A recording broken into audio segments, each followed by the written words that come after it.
Chapter 1466. The inner core. Wang Wei was about to close his eyes to share senses with the clone when he sensed something, so he looked in the distance. His eyes did not just see the void with cracks. Instead, his spatial sense saw a large sphere surrounded by smaller cubes. All personal dimensions are blocked? That's good news for Cong, he thought. The sphere was the internal dimension of the trial's creature, and the surrounding cubes were the space ring/personal dimension of the people who entered. The factions that took Huofeng Huang and the others sealed them before locking them in their personal dimension or space-related artifacts. Normally, breaking into these dimensions is extremely arduous, but Cong succeeded. First, he used a variant of a void-breaking array combined with his transformation Dao.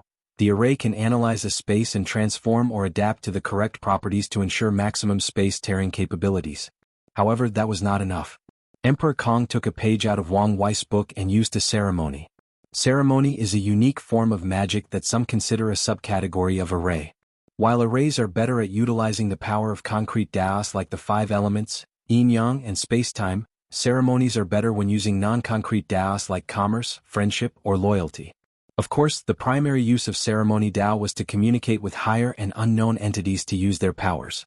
Emperor Cong used the history lock in his ceremony to levy the power of heavenly Dao to help him break through these dimensions to save these people. His idea was ingenious, and with the chaos outside, the rescue operation proceeded smoothly when he saved Huofeng Huang, Ao Xin and Zhen Biu. However, a problem occurred when he tried to save Jian Wushuang. Cong got greedy and tried to take something in the personal dimension, which triggered a warning system. Soon, a swordsman appeared and they started battling each other. His strength has reached 100%, but his boost is only 6-fold, Wang Wei analyzed. Emperor Cong's cultivation was 94%, and with the 6-fold increase, he also reached the peak of the Paragon realm, but he was still at the bottom, even worse than Wang Wei. His opponent is way stronger than him, especially since he is a pure swordsman with the highest attack potency, Wang Wei thought. However, Cong's transformation Dao, in combination with his superb mastery of array Dao, provides him with great versatility. However, his greatest advantage is that his opponent is an extreme path swordsman with a weak body, while he is a body refiner that has reached Elder Fiend God's 5th level. If Cong plays his card correctly, he should win this battle. Of course, his opponent looked like someone with ample experience, so the latter should know his weakness and how to deal with body refiners. However, Wang Wei will still bet on Cong for a simple reason: luck. The only issue is how fast this battle will last. It has been more common for battles at the peak of the Paragon realm to last years, even in Yuan epochs. It's also possible for them to end in seconds, forming two extremes to show the vast difference between two individuals' peaks. Forget him for now, Wang Wei thought before closing his eyes to focus on the clone inside. As soon as Wang Wei entered the portal, he sensed grave danger, and his body moved instinctively. However, when he checked his previous location, he saw nothing. Then, his senses went on overdrive as everywhere indicated danger. Wang Wei turned into a gray light as he moved around with unparalleled speed. What's going on? He thought, observing everything closely. He used all observation abilities before noticing this room did not contain some invisible entities but creatures so small they could be described as quantum size. Well, that's embarrassing, Wang Wei thought. He hadn't yet weaponized his quantum virus for use at a higher level, but he met an opponent who already had. He shook his head as he flew away. He sensed the spirit participle attached to the people ahead and flew in that direction. Wang Wei stopped at an intersection in another area. He observed a profound darkness in the distance, which was not his primary concern. He saw two bodies floating in the void. It seems they floated from that area. Wang Wei looked at them. And their faces, it looked like they saw some kind of horror. He frowned and hesitated briefly before moving ahead. The silence was eerie as Wang Wei immediately sensed someone watching him. The constant whispers he could not remove from his mind did not help. Wang Wei did not say much and continued his flight. Something attacked him but was repelled by his innate emptiness shield. However, he still did not detect the attacker with his senses or reaction time. This is annoying, he complained before rushing with an even greater haste.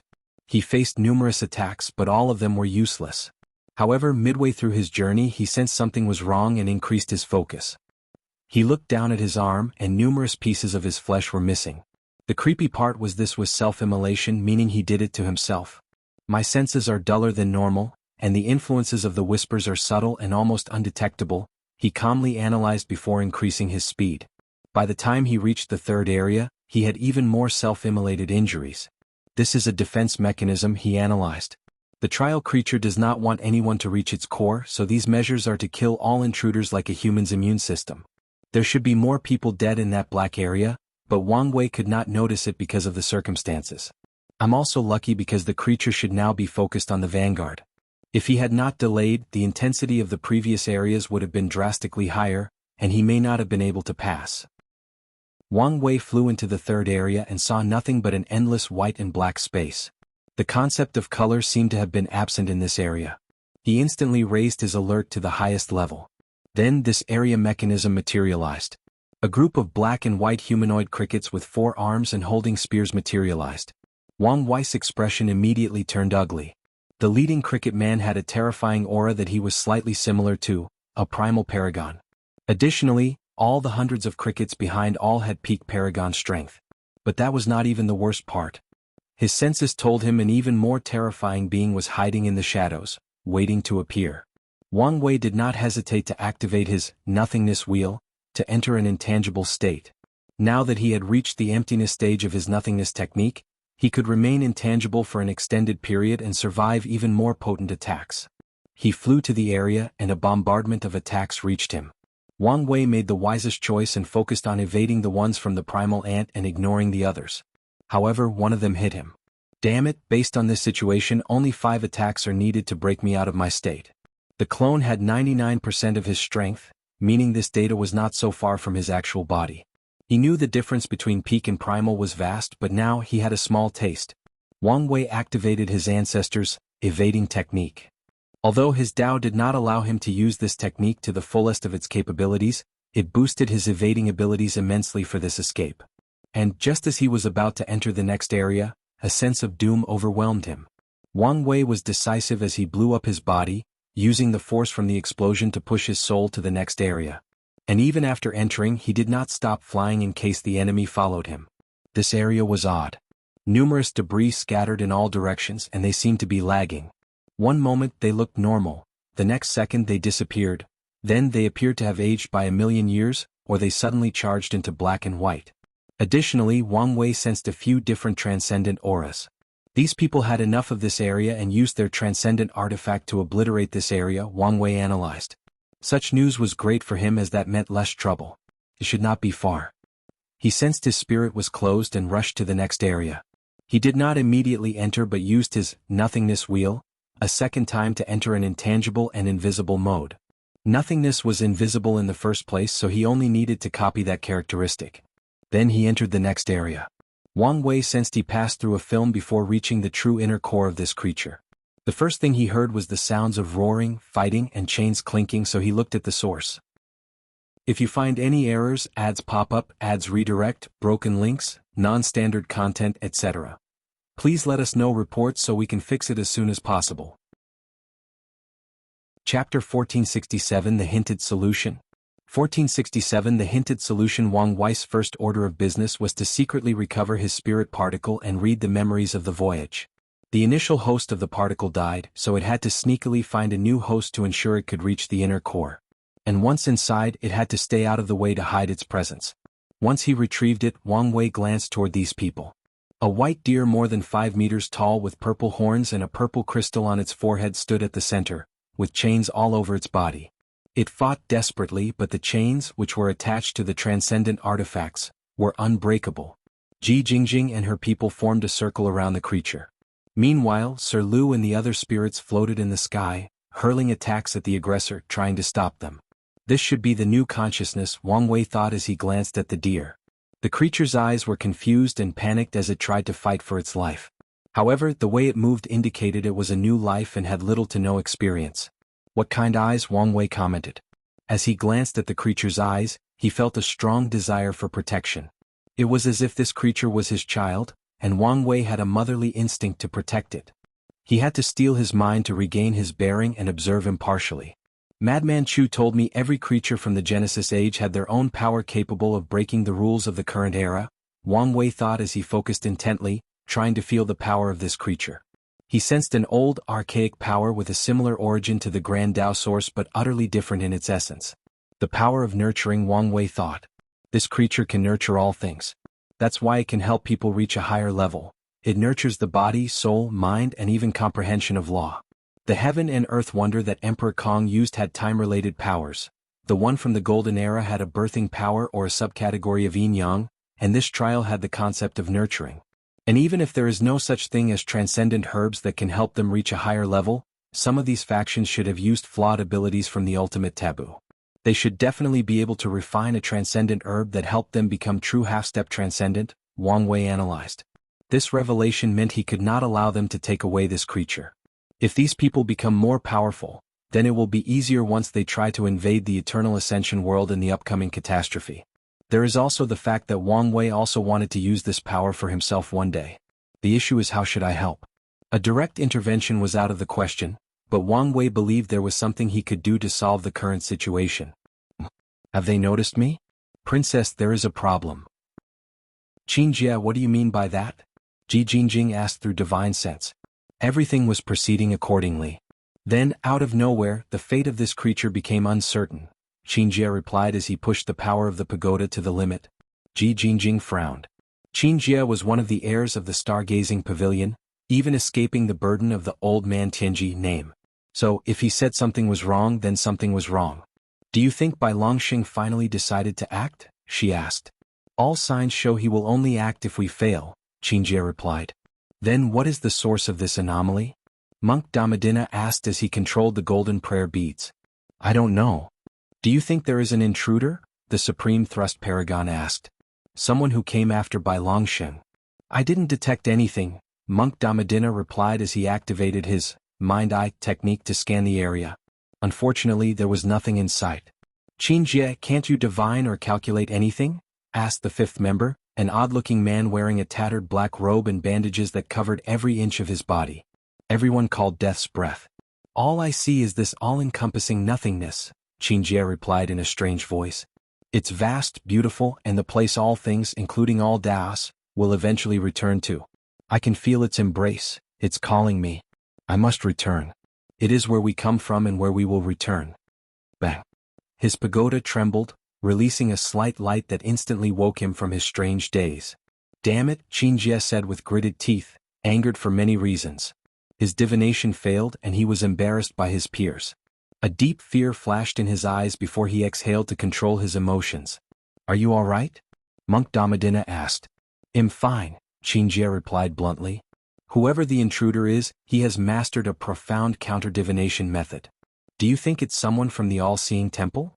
Death Breath asked. Are you insulting me? Qingjie asked. You might look down on their temple, but you should not ignore the fact they have some extraordinary means. I know the temple's means and it's not them. The others looked at him but no one believed him. Qingjie can act out his disdain and prejudice against the all-seeing temple, and they would not make such a mistake. Regardless, we must be on the lookout for a sneak attack or other means of interference, Ji Jingjing said. That was closed, Wang Wei thought silently to himself. He had never worked so hard for a counter-divination attempt in his life. Usually, his fate physique and fateless status meant almost no one could divine information about him. However, that person from the stargazing pavilion was so close to success due to being boosted by a transcendent artifact. Luckily, Wang Wei reacted in time and used his emptiness power to hide his information. Wang Wei gazed at Sir Lu and the other spirits and communicated with them. Hello, Sir Lu, do you remember me? Sir Lu frowned before answering. I don't know how you got lucky and came here, but I warned you to leave this place as soon as possible. That's mighty kind of you, but I came here to help. Boy, you are probably one of the most talented individuals this trial has ever cultivated. You have a bright future ahead, so don't ruin it here. This battle is beyond your capabilities. I know this fight is beyond my physical capabilities, but Sir Lu, you seem to have forgotten what my greatest asset is. You're a Tao overlord. Now you're following. Do you have a solution to the current situation? Tell me quickly. I may have an idea, but... Sir Lu's lips twitched. What do you want? One question first. Did you artificially inflate the difficulty of the battle tower? I'm sorry about that, Sir Lu responded in embarrassment. The only way to accelerate the growth of the main mind was to have you guys spend more points. So what was my real record? Wang Wei asked. 10 years. That's not long, Wang Wei murmured. In just a short 10 years, the absolute killer would have bypassed his chrono spirit and discovered his time mark. Now, can you tell me? Before that, we must negotiate my price. First, I want to use the trial until my cultivation reaches the Paragon Peak, Wang Wei stated. I'm afraid that's not possible, Sir Lu replied. Don't get us wrong, it's not because we don't want to. We've used much power to fight these people, but the remaining is insufficient to support your cultivation to the peak. Then how far can I go? Probably the 7th heaven, maybe the 8th if we pushed it. Wang Wei frowned. What if I only train my soul? Your soul is already on par with the 8th heaven. We can probably raise it by another 1%, Sir Lu responded, but his expression indicated that such a concession would hurt them. That's fine by me, Wang Wei nodded. He had many ways to increase his realm after the lock, including the merit head received. With the trial he can get his soul to 99% before taking a true soul pill. Although this pill usually takes more than 50,000 yuan epics to absorb, it can directly elevate Wang Wei to a peak paragon soul. My second request is unlimited access to this trial. Once again, that's impossible, Sir Lu swiftly countered. We will spend much time repairing the trial if we survive this ordeal. Wang Wei just stared at him. You already have 6 tokens, correct? I'll offer an additional 4 exclusively for you. Once we are barely operational, you can send 10 people to train, but they can only reach initial heaven 90%. Wang Wei stared at him for a few seconds. After reading his facial expression, he said, Fine, but there is still a third and final request, and this one is non-negotiable. I want the purest power or essence of this creature's nurturing power. Additionally, I want its understanding of that power. The greatest asset of this trial is that nurturing power, which Wang Wei has numerous plans for already. Sir Lu gritted his teeth. I can give you the power, but knowledge is out of the question. Wang Wei squinted.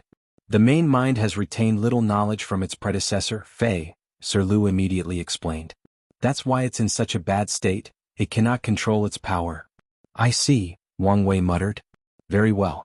He'll grant you access to my personal dimension. Put my rewards inside and he'll tell you how to save it. You want us to pay first? After your previous immoral business practices, you think he'll trust you? Wang Wei countered. I guess that's fair, Sir Lu smiled wryly. Wait a moment. A few minutes later, the clone received information from the main body that he had received payment and nodded. The Heaven Cardinal already hinted at the answer to your problem, Wang Wei stated. Fei was a kind creature, so you need to bank on that. Send a call for help to all the creatures you've helped nurture through this trial. One of them might have become transcendent and willing to help. But even if that's not true, you can still try to contact the spirits of those creatures from the Genesis Age. If Fei had been as kind as the Cardinal had said, she would have helped many of them. Their bodies and souls might have been erased, but their will lingered in the Chaos universe, and they should respond to your plea. Join my Discord to have many discussions about the story and so on. Here is the link, Novel Cole Discord. GG/BinSaysTipY Lazy Sage DAO. If you find any errors, ads pop up, ads redirect, broken links, non-standard content, etc. Please let us know reports so we can fix it as soon as possible. Chapter 1468 The Trial's Resolution. 1468 The Trial's Resolution, and, I noticed a plot hole. Wang Wei and the others could have used the trial to cultivate their secondary DAOs, like pill refining or array to the Paragon realm. So, one of the rules is they can only use the trial for their primary DAO. Why didn't I think of that? Sir Lu said as he palmed his face. The spirits chose the main mind over the Heaven Cardinal because they felt Fei's all-encompassing goodness and kindness, and they were moved to the point of betraying their lords. Now, with Wang Wei's reminder, Sir Lu saw hope to save themselves. Young cultivator, thank you for your help, Sir Lu said. But you should leave this place since it's dangerous. You don't have to tell me twice, Wang Wei said. However, remember that what you pay me is not enough for the karma of saving your life. We understand. Wang Wei nodded before collapsing the clone's soul and the spirit particle. The real Wang Wei opened his eyes outside the inner core, and he immediately checked his storage dimension. He first checked the tokens before looking at the other rewards. An illusory tower that resembled the Soul Tower floated in the sky. Wang Wei checked and nodded in satisfaction. Then, his eyes shifted to a glowing green crystal the size of an ostrich egg. As soon as he laid eyes on the crystal, he felt an immense desire to swallow it. Every cell, tissue, organ, and system of his body screamed the desire to swallow this thing, and it was not just his body. His soul released a desire even more intense than his dream to see his wife, the current version, in a bunny outfit. Wang Wei gulped his saliva. If I swallow this thing, my body should reach beyond the peak of Elder Fiend God 10 Heavens. I may even immediately achieve a primal paragon tier fleshly body. No, that's an understatement. My body might be on par with those pseudo-transcendents as I call them. The temptation was beyond words Wang Wei could describe, but he resisted the urge and controlled himself. Although this thing would allow him instant power, it would be a significant waste since he probably cannot fully absorb the effect. I need to think long-term, Wang Wei reminded himself. The best use of this thing is to create an artifact that can convert other energies or powers into the trial's power of nurture, Wang Wei thought. He still had to look forward to Malikia's soul energy reward. If he can turn this crystal into the correct artifact, he can use that soul energy to create nurture power that will help him even after becoming half-step transcendent. Wang Wei calmed down after thinking about the future. Once he builds his nurturing artifact, he won't have to worry about the energy needed to open his fourth gate and other cultivation in the transcendent realm. This nurturing power might also be the key to building my Zerg army, Wang Wei thought. This crystal resembled endless possibilities as long as he fully utilized its power. Wang Wei immediately placed countless seals around the crystal to prevent any power from leaking. Although he couldn't sense anything, he did not want to take the risk. Wang Wei looked in the distance to check on Cong. It appeared their battles had ended and Cong was the victor. Wang Wei did not say much and looked at the inner core one more time. There was no way the Heaven Cardinal said these words without reason. Was it he giving me or the spirits the hint? It seems more like he was talking to me, but why? Is he preparing for his future? He would not be surprised if the Heaven Cardinal was planning on choosing his side in the confrontation with Grand Dao. At the very least, the latter prepared for Grand Dao's possible failure. Wang Wei raised his head as his intuition warned him of incoming danger. It's time to go. He first killed the kidnapped loose cultivators before entering the River of Time, heading directly to the Eternal Ascension world. Wang Wei was careful since he was once attacked while swimming in this place. Not long after leaving, countless mighty conscious descended into the trial, alarming the 5 transcendents. They immediately stopped these people after guessing their objective. However, a being on par with the 5 showed up, directly confronting them. Unfortunately, he was alone against 5, making his approach useless. Sir Lu was on the verge of ripping out his hair. The appearance of these paragons and that entity brought them hope before these 5 bastards crushed it. A look of despair flashed in his eyes before things suddenly took an unexpected turn. A bunch of ancient and primordial wills seemed to have awakened, alarming countless powerhouses throughout the chaos universes. These primordial spirits of a time long gone cast their gaze on the trial. Ji Liyuan, Old Man Tianji, and the others paused as they sensed these ancient and powerful entities. They glanced at each other, secretly communicating. They soon realized these were the spirits or thoughts of creatures long dead, meaning their powers were only a fraction of their peak. However, they might suffer if they continue this fight. Do we just give up like that? The above heaven sword master said. We can still get a piece of this thing if we fight these old things. Old Man Tianji sighed. Don't you understand? This is just the cardinal using the rules to stop us. Ultimately, if we take down this creature, we will offend him. So, the question is whether it's worth offending him. The awakening of these creatures marks the opening of the transcendent age, Monk Ananda said. There will be plenty of other opportunities, so this poor monk will not offend such a being before I'm certain. The corpse-selling sect has been increasing their offensive against us, so I cannot be injured here, Deathmark said. Everyone looked at him. They were suspicious that his death cult had some relationship with Death Reverence and the corpse-selling sect, so they did not wholly trust them even with these words. Ji Liuyu, how about you use one of your clan's foundations? Old Man Tianji suggested. What foundation? Ji Liuyu asked in an exaggerated manner that made everyone roll their eyes. However, he did not care. The clan or palace's trump cards can only be used for life and death matters or things genuinely worth the price. This endeavor to the trial mainly was his private affair. Since that's how everyone feels, let's consider this matter a failure, Old Man Tianji said calmly. The above heaven sword master snorted coldly.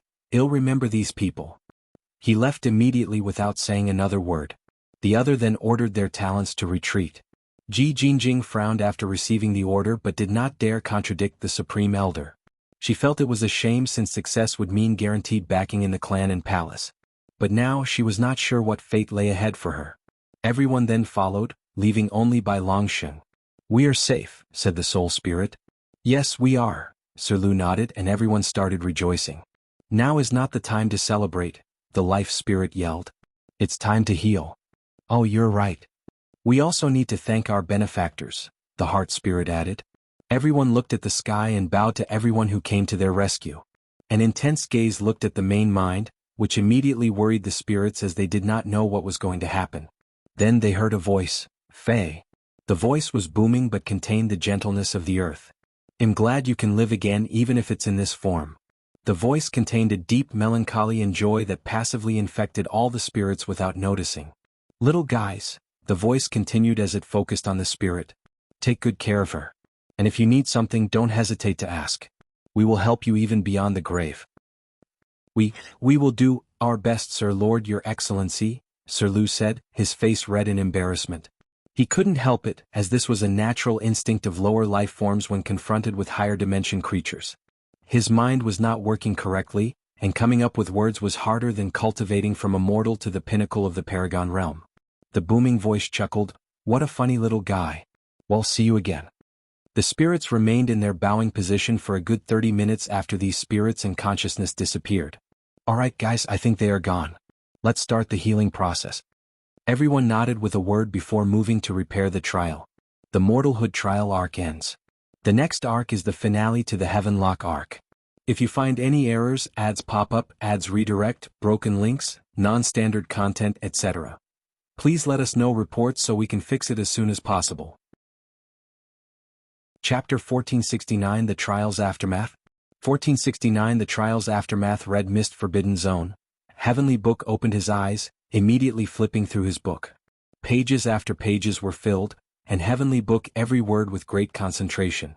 He then chuckled, So, he chose love instead of being a pawn? I want to say that was predictable, but I didn't think he had it in him. Heavenly Book did not have all the information about Tianxian, but from the crumbs he deduced, he thought the latter would compete with Wang Wei due to his sense of inferiority. He believed he would want to prove himself to be better than Wang Wei, thus soothing the voice in the back of his mind that was constantly telling him he was not good enough. I made the right choice by not intervening, Heavenly Book thought. After Tianxian's defection, Grand Dao has to rely more on him. In other words, his value was just raised in the eyes of Grand Dao. Heavenly Book chuckled as he also understood why Grand Dao insisted on him intervening. The latter must have felt something about Tianxian and wanted assurance. The book's new update soon finished, and Heavenly Book analyzed all the latest information. The most crucial news is the fact that the Eternal Ascension world will soon be accessible. There is also a chance I won't need to fulfill the deal with Supreme Unity. However, I can use it as a trump card if necessary. Heavenly Book stood up. Supreme Unity's situation was not ideal, and now there were other ways to access the Eternal Ascension world, which the Heavenly Book wanted to prepare. Now that he's suffering, there is a chance he might be desperate and try to contact or attack me. So, I need to be careful when I move. He opened a portal to a chaos world called Furious Dao World, directly above a man whose aura oozed sadness and desperation. The man, dressed in all black including black finger paints, was named Ling Li, and he was cursed to be disregarded all his life. As soon as he was born, his parents forgot his existence. No one can see or touch him and he cannot do the same. Ling Li has lived numerous lives, but it's always the same. He cannot be seen or touched. This phenomenon is not just for mortals but cultivators alike. No, his curse was more horrifying than that. Ling Li wanted a cure to his curse, so he cultivated to the peak of the Paragon realm before searching for an answer. He did then realize to the extent he was invisible, the extent he was ignored. The Book of Life forgot his name, meaning not only does he have no status in the world, he cannot even die. Fate does not have a string for him, meaning his fate should be his own, but it's not. Time cannot wash away his youth or longevity. Everything in the world has discarded Ling Li except for one thing, the Grand Dao Source. His connection to it and his ability to cultivate it are his only sources of tetheredness to this universe. However, Ling Li has discovered that even such a truth was slowly changing. Although it's really slow, he knows it is only a matter of time before the Dao also abandons him. Heavenly Book appeared above Ling Li, and with a wave of his hand, the depressed young man turned into a black coat. Can this thing be considered a failure? Heavenly Book created this artifact to avoid Grand Dao's protection. He called it the Heaven Disregard Robe, and it's significant to his plan.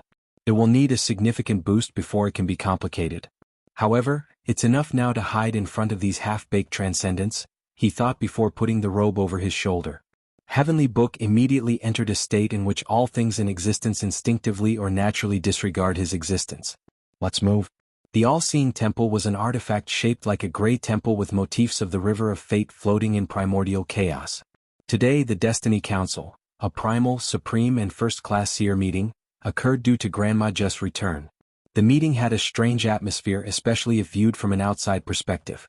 The primal seer, a young woman with gray hair and a pure white robe, sat on a cushion. On her right and left stood 5 people in gray robes, followed by another group in black. Although everyone stood in line on the right and left of the primal seer, there was a slight gap between the gray and black seers. Meanwhile, Grandma Ju was at the end of the lines, in the middle of the room about 20 meters from the primal seer, kneeling on the ground with her head on the floor. I did not expect the eternal ascension world to be so prepared, the primal seer uttered in a melodious voice full of vicissitude. Temple Lord, I have done my best, Grandma Ju stated. I can see that, the primal seer nodded. Although you failed your mission, you have brought valuable news. This merit will cancel your demerit. Thank you, Temple Lord, for your immense generosity, Grandma Ju swiftly said. The primal seer nodded before looking at a middle-aged man in gray to her left. You don't have to say anything. It's good that we have a new first-class seer in the temple. The middle-aged man gritted his teeth before nodding. The primal seer then looked at a gray-robed woman on her right and said, You did an excellent job cultivating such a seer for the temple. You know where to receive your reward. It's my duty, the woman replied as she saluted by cupping her hands. The primal seer looked at everyone. The entire chaos universe has eyes on us, waiting for more news about the all-heaven fate calamity. If we cannot provide more news, I'm afraid some people will get desperate. Time is running out, so our focus should be on this. As you wish, Temple Lord, everyone said in unison. Bai Longxing teleported home. What welcomed home was not this lavish palace created from the best materials from the chaos universes. No, what was before him was a cruel and catastrophic world. From above, Bai Longxing could see zones of destruction scattered everywhere. There were volcanoes, heavenly flame regions, intense wind regions, ice tantrum that could go past absolute zero, gravity zones that could reach beyond the limit of physiques, poisons worlds that contained strains from every world in the chaos universe, Yin-Chi graves, collapsing star/black holes dimensions, chaotic spatial temporal areas, chaos sectors, nothingness manifestation lands, etc. This place had everything, and in all these locations body refiners were using them to temper their flesh.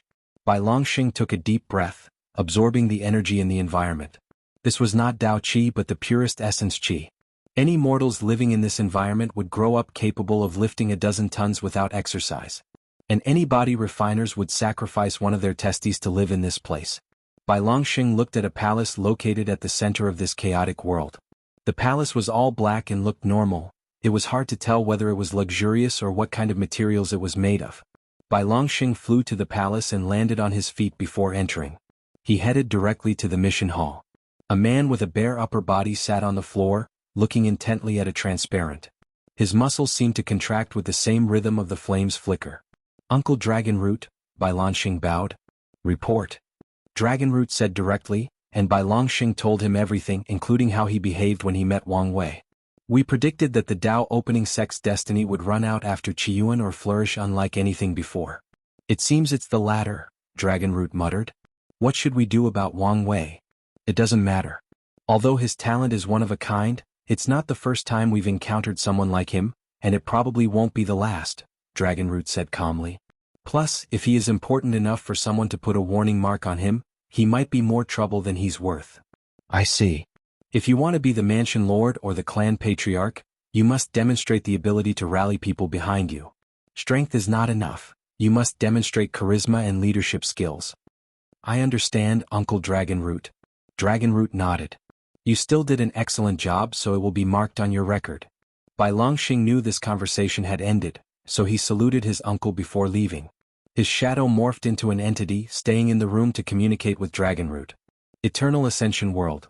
Wang Wei returned home, and he was immediately on the highest alert, fearing someone would sneak attack him.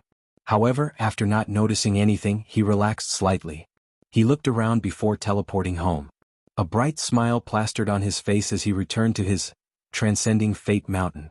However, his peace did not last long as Wang Qi and Yu Kai rushed toward him. Join my Discord to have many discussions about the story and so on. Here is the link, Novel Cole Discord. GG/bin says Dipy Lazy Sage Dao. If you find any errors, ads pop up, ads redirect, broken links, non-standard content, etc. Please let us know reports so we can fix it as soon as possible. Chapter 1470 A Mother's Love. 1470 A Mother's Love. Patriarch, you're okay, right? Wang Qi said before running around him, touching him to ensure he was real.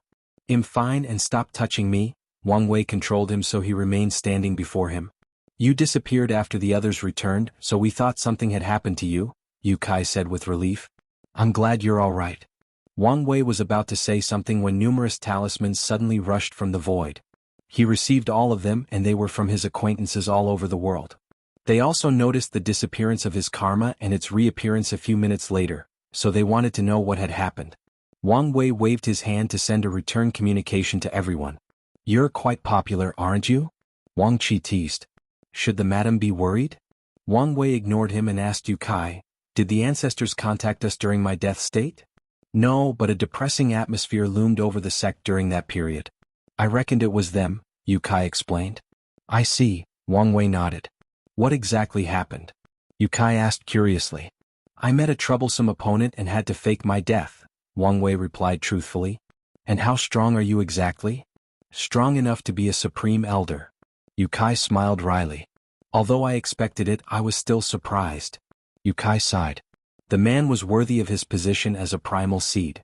In such a short period his strength has reached such a realm. Patriarch, the people in the lower dimension must be freaking out about your disappearance, Wang Qi warned. I know, but there isn't much I can do now, Wang Wei sighed. The lower dimension is still one of Heavenly Dao's last bastions of resistance against supreme unity in case it loses this war. This also means access from the upper dimension is wholly cut off.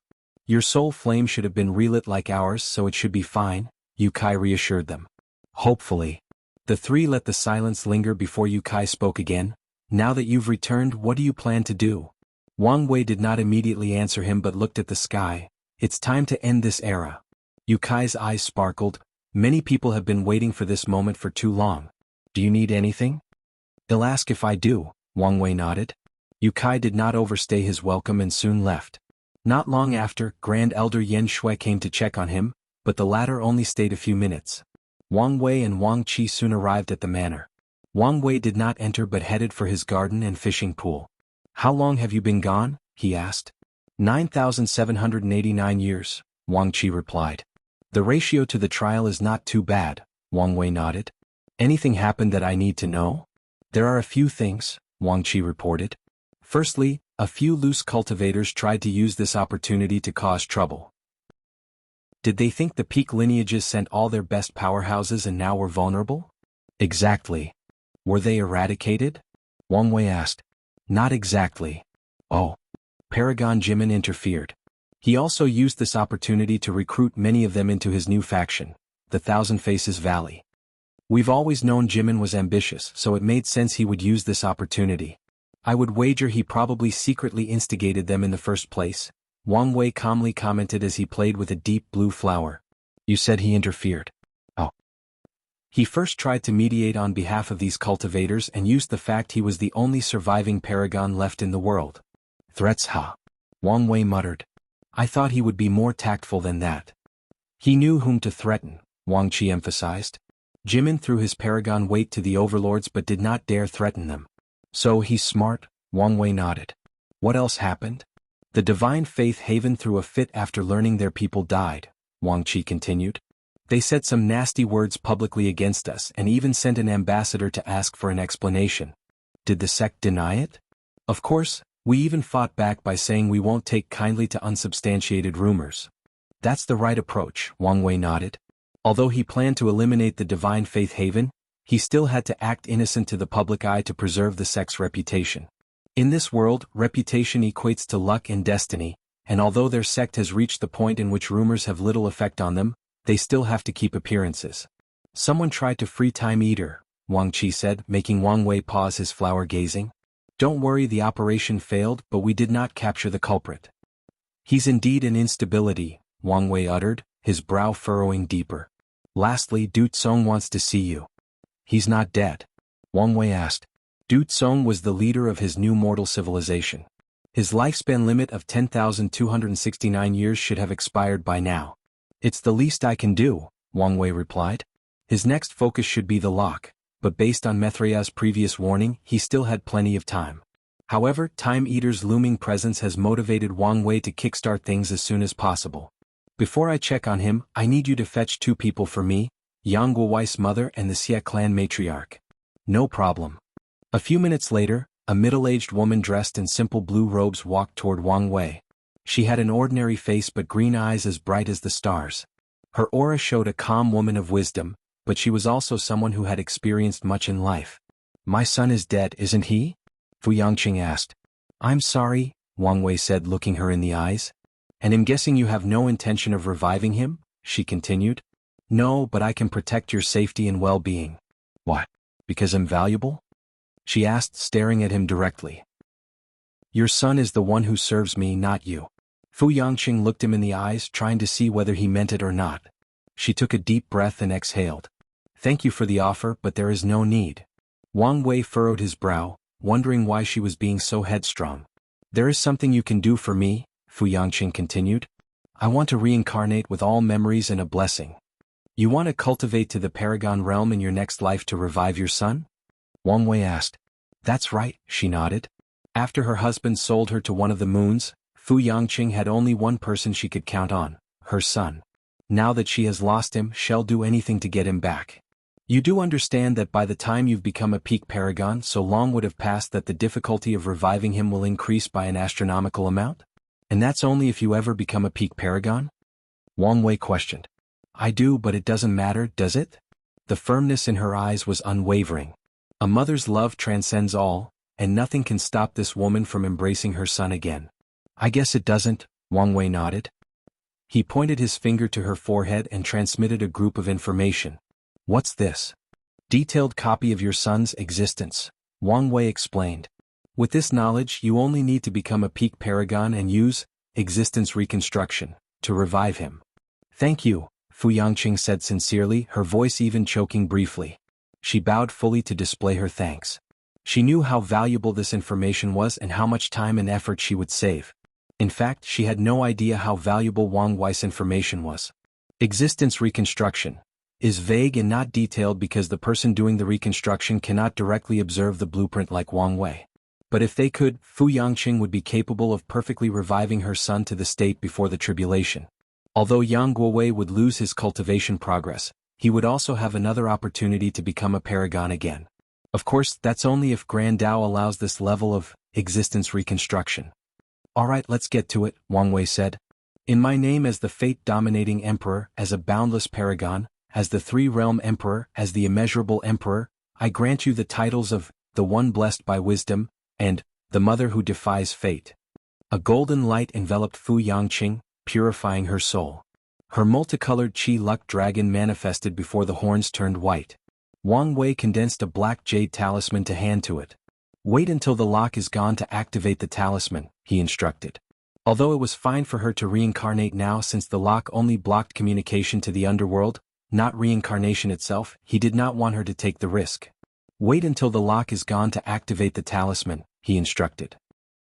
Although it was fine for her to reincarnate now since the lock only blocked communication to the underworld, not reincarnation itself, he did not want her to take the risk. I understand. If you find any errors, ads pop up, ads redirect, broken links, non-standard content, etc. Please let us know reports so we can fix it as soon as possible. Chapter 1471 Du Tsong's Farewell. 1471 Du Tsong's Farewell. Wang Wei calmly watched Fu Yangqing fly away, sighing deeply to himself. A mother's love can be like an endless abyss. He hoped for the best for her but did not have much hope. Even with his blessing, Fu Yangqing's chances of becoming a paragon were slim, let alone a peak paragon. There is also the fact that she will face more trials and tribulations because of those blessings. Come out, he said, looking at a tree near his location.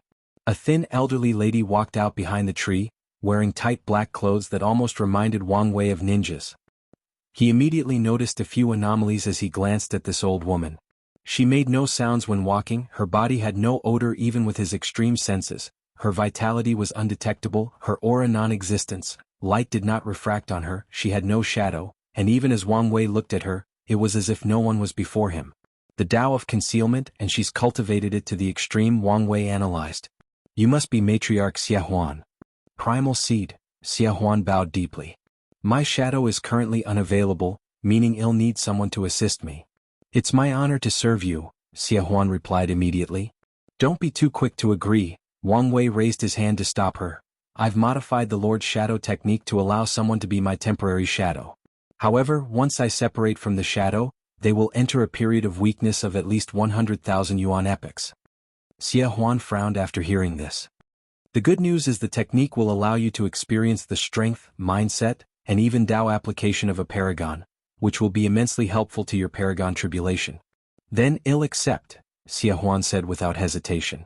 That's good to hear. Wang Wei nodded as he manipulated his shadow to take a humanoid form. Then the shadow condensed a black crystal to hand to Xia Huan. Wang Wei also gave her a token. This should help you control my fate shadow guard. I will do my best to serve you, Xia Huan bowed deeply. Wang Wei dismissed her before looking in the distance. He teleported to a small, isolated village in the central origin domain. A young girl was pushing an elderly man in a wooden wheelchair. The elderly was old, too old, so old that the stench of death oozed out of him. As soon as Wang Wei appeared, the young girl took a defensive stand. A black and slim armor materialized on her body, followed by 2 shadow daggers. Shiner, be at ease, Du Tsong said, raising her hand to signal her to back down. Lord Guardian, I'm glad you came to see me before I leave this mortal coil. It's the least I can do after everything you've done for me, Wang Wei replied. The mortal civilization no longer had to hide and spread everywhere under the Dao opening sect's territory. Under Du Tsong's leadership, their civilization has thrived and prospered. With a quick check, Wang Wei knew they'd developed to the point of escaping under the threat of a one-leaf immortal venerable. Shiner, can you give us some privacy? The young girl hesitated, still looking at Wang Wei warily. Du Tsong chuckled, you've read the history book and seen his pictures. Do you think you need to worry about the Guardian? A look of realization flashed in the girl's eyes, and she bowed to Wang Wei and Du Tsong before entering the shadow and disappearing from sight. Come, let's have a chat, Wang Wei said as he summoned a table. Do you want to drink tea or wine? This is probably my last minute in the world, so let's have some wine, Du Tsong said, and Wang Wei poured him. After a sip, Du Tsong sighed deeply. We've improved so much in all aspects, but we are still being in everything. Your civilization contradicts the world system, Wang Wei answered. Grand Dao has established that cultivation is a long and tedious process. It is one of the prices cultivators have to pay for their strength, and the system exists to manage the infinite lifespans of cultivators. If the system allowed your civilization to have the power on par with, let's say, Paragon, this would mean you can achieve the pinnacle of power relatively quickly. Grand Dao will not allow that. After becoming a Paragon, Wang Wei had a better understanding of heaven and earth, so he could comment on the situation without reservation. Can't Grand Dao just remove the limit on our lifespans? Make it harder and longer for us to build more powerful armors and constructs, Du Tsong stated. In that case you would just become cultivators, Wang Wei explained. To be precise, you would become an alternate refining Dao cultivation path. So, in the end, everything comes down to the fact we are mortals, Du Tsong said with gritted teeth. That's right. In Grand Daoist design, there needs to be a hierarchy, with mortals at the bottom and cultivators at the top, to motivate people to climb up. What a shit system, Du Tsong cursed. All that suffering, all the pain, all the inequalities, all the injustices, it was all to motivate others? How is that fair? Why can't everyone be immortal? Why can't everyone choose whether they have the ambition to climb the ladder or just want a calm and peaceful life? Why are you looking at me? I'm not the one who designed it, Wang Wei said as he shrugged his gourd. Yes, but you have no desire to change it, do you? Du Tsong said as he rose to his feet. You just want to escape the system, to be free from it. You said that it was a bad thing, Wang Wei replied calmly. But you could do so much more. Du Tsong banged his fist on the table. Like what? Wang Wei asked. I've laid the foundation for your civilization, provided ideas and resources, given you room to grow, shown you respect and loyalty, and protected you from harm. What more do you want from me? Wang Wei asked. Do you expect me to fight Grand Dao to change the system for you? Why not? Du Tsong said as he sat back down, his shoulder no longer as upright as before. I have never hid who or what kind of person I am, Wang Wei said. The reason I kept a distance from you guys and gave you so much autonomy was that I did not want you to see me as your savior. If you want to fight for your freedom and ideal world, I will not stop you. On the contrary, He'll be more than happy to support you from the shadows. But do not expect me to share your plight. I have my own goal and path to follow.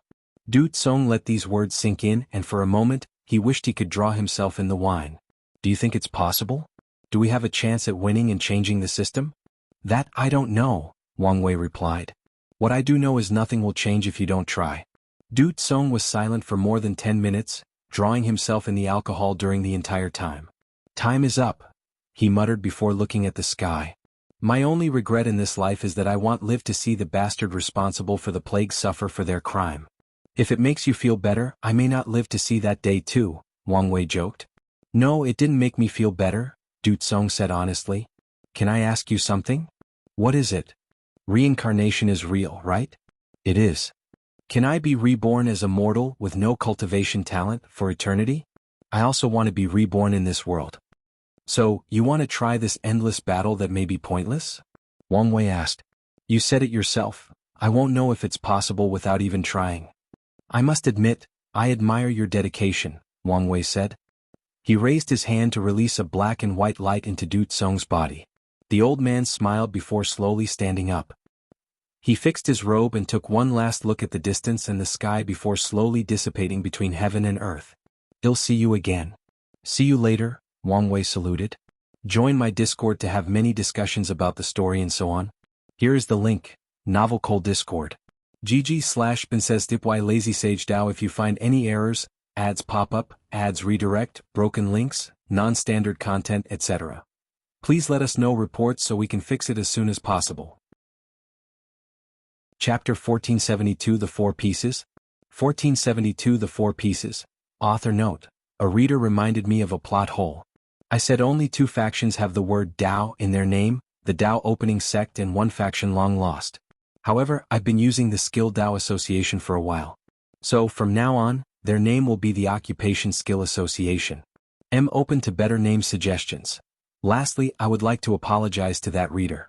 It's been 4 months since they reminded me and only today do I remember fixing it. Limbo, I'm glad the kid is okay, Chiyuan said. I told you he had a hard life and wouldn't die so easily, Desolate added. You were the one freaking out the most, Yanhai sneered. Said the person who almost cried because he would lose the opportunity to tease Wu Hong, Desolate countered. Do you even care about the kid? It's not my fault if his greatest achievement in my eyes is getting together with her, Yanhai answered casually. It's good that he's alright, Battle Maniac nodded. Yes, the plan can continue as normal, Chiyuan sighed in relief. Are you sure about this plan? Yanhai asked. Normally she doesn't question his plan, but this one was too simple. You didn't see it during the taboo, but I saw a glimpse of her power. We only need to give her the opportunity to use it, Chiyuan reassured. If you say so. We should focus on the future, to be precise how we will return to our peak, Battle Maniac suggested. The kid brought enough memorialized luck for all of us to return to the Paragon realm, but the rest have to rely on us. What about your proxy avatars? Desolate asked. We can't use those, Chiyuan immediately answered.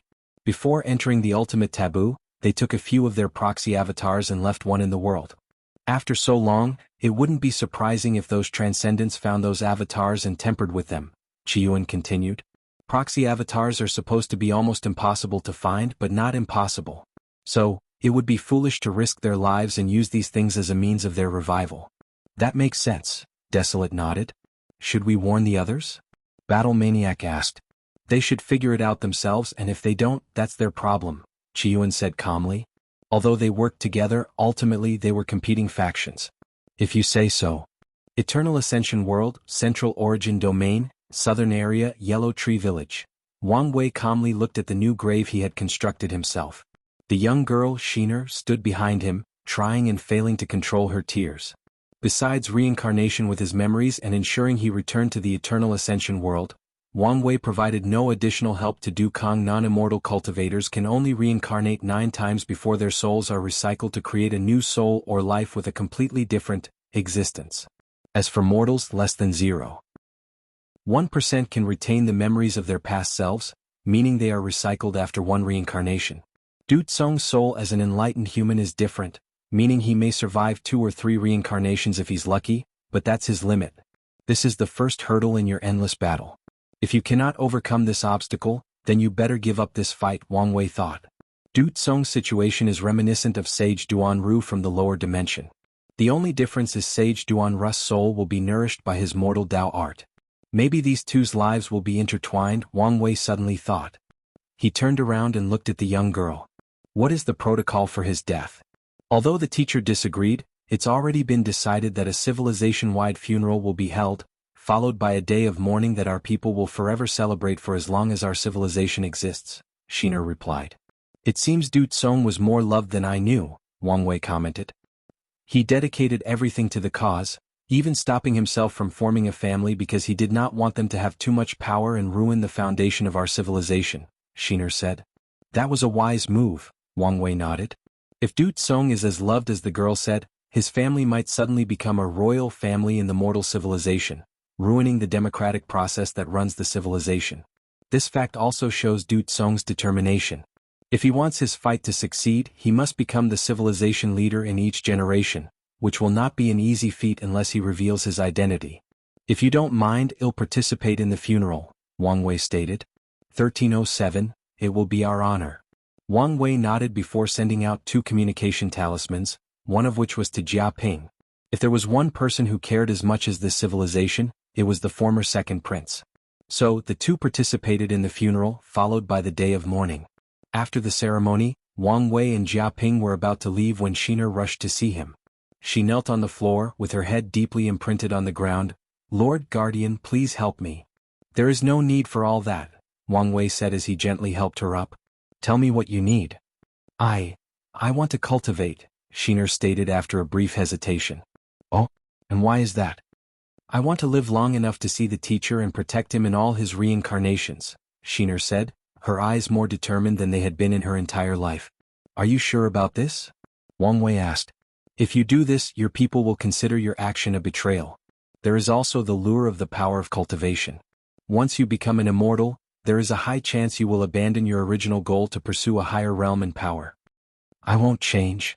Really? Wang Wei asked her, looking directly into her eyes. Can you promise to serve a weak and lowly mortal for the rest of eternity? Can you promise your heart won't waver as you watch him grow old and die over and over? Can you promise to remain unwavering as he fights a battle that is probably fruitless?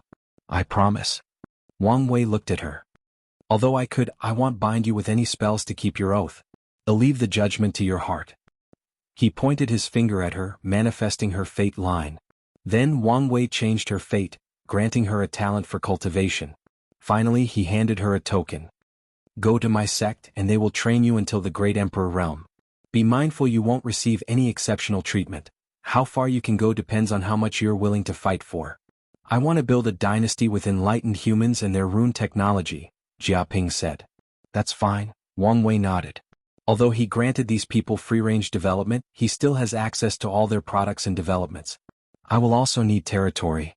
Do you have a place you have your heart set on? The Icefield Domain, Jia Ping replied. If I remember correctly, that's the intersection between our sect's territory and the Divine Faith Haven? It's obvious to me that the Lord has some plans for the Divine Faith Haven, and am willing to be the vanguard, Jia Ping said seriously. I like people who take the initiative, Wang Wei smiled. They'll send the poison demoness to help. If you need anything, ask and the sect will provide it.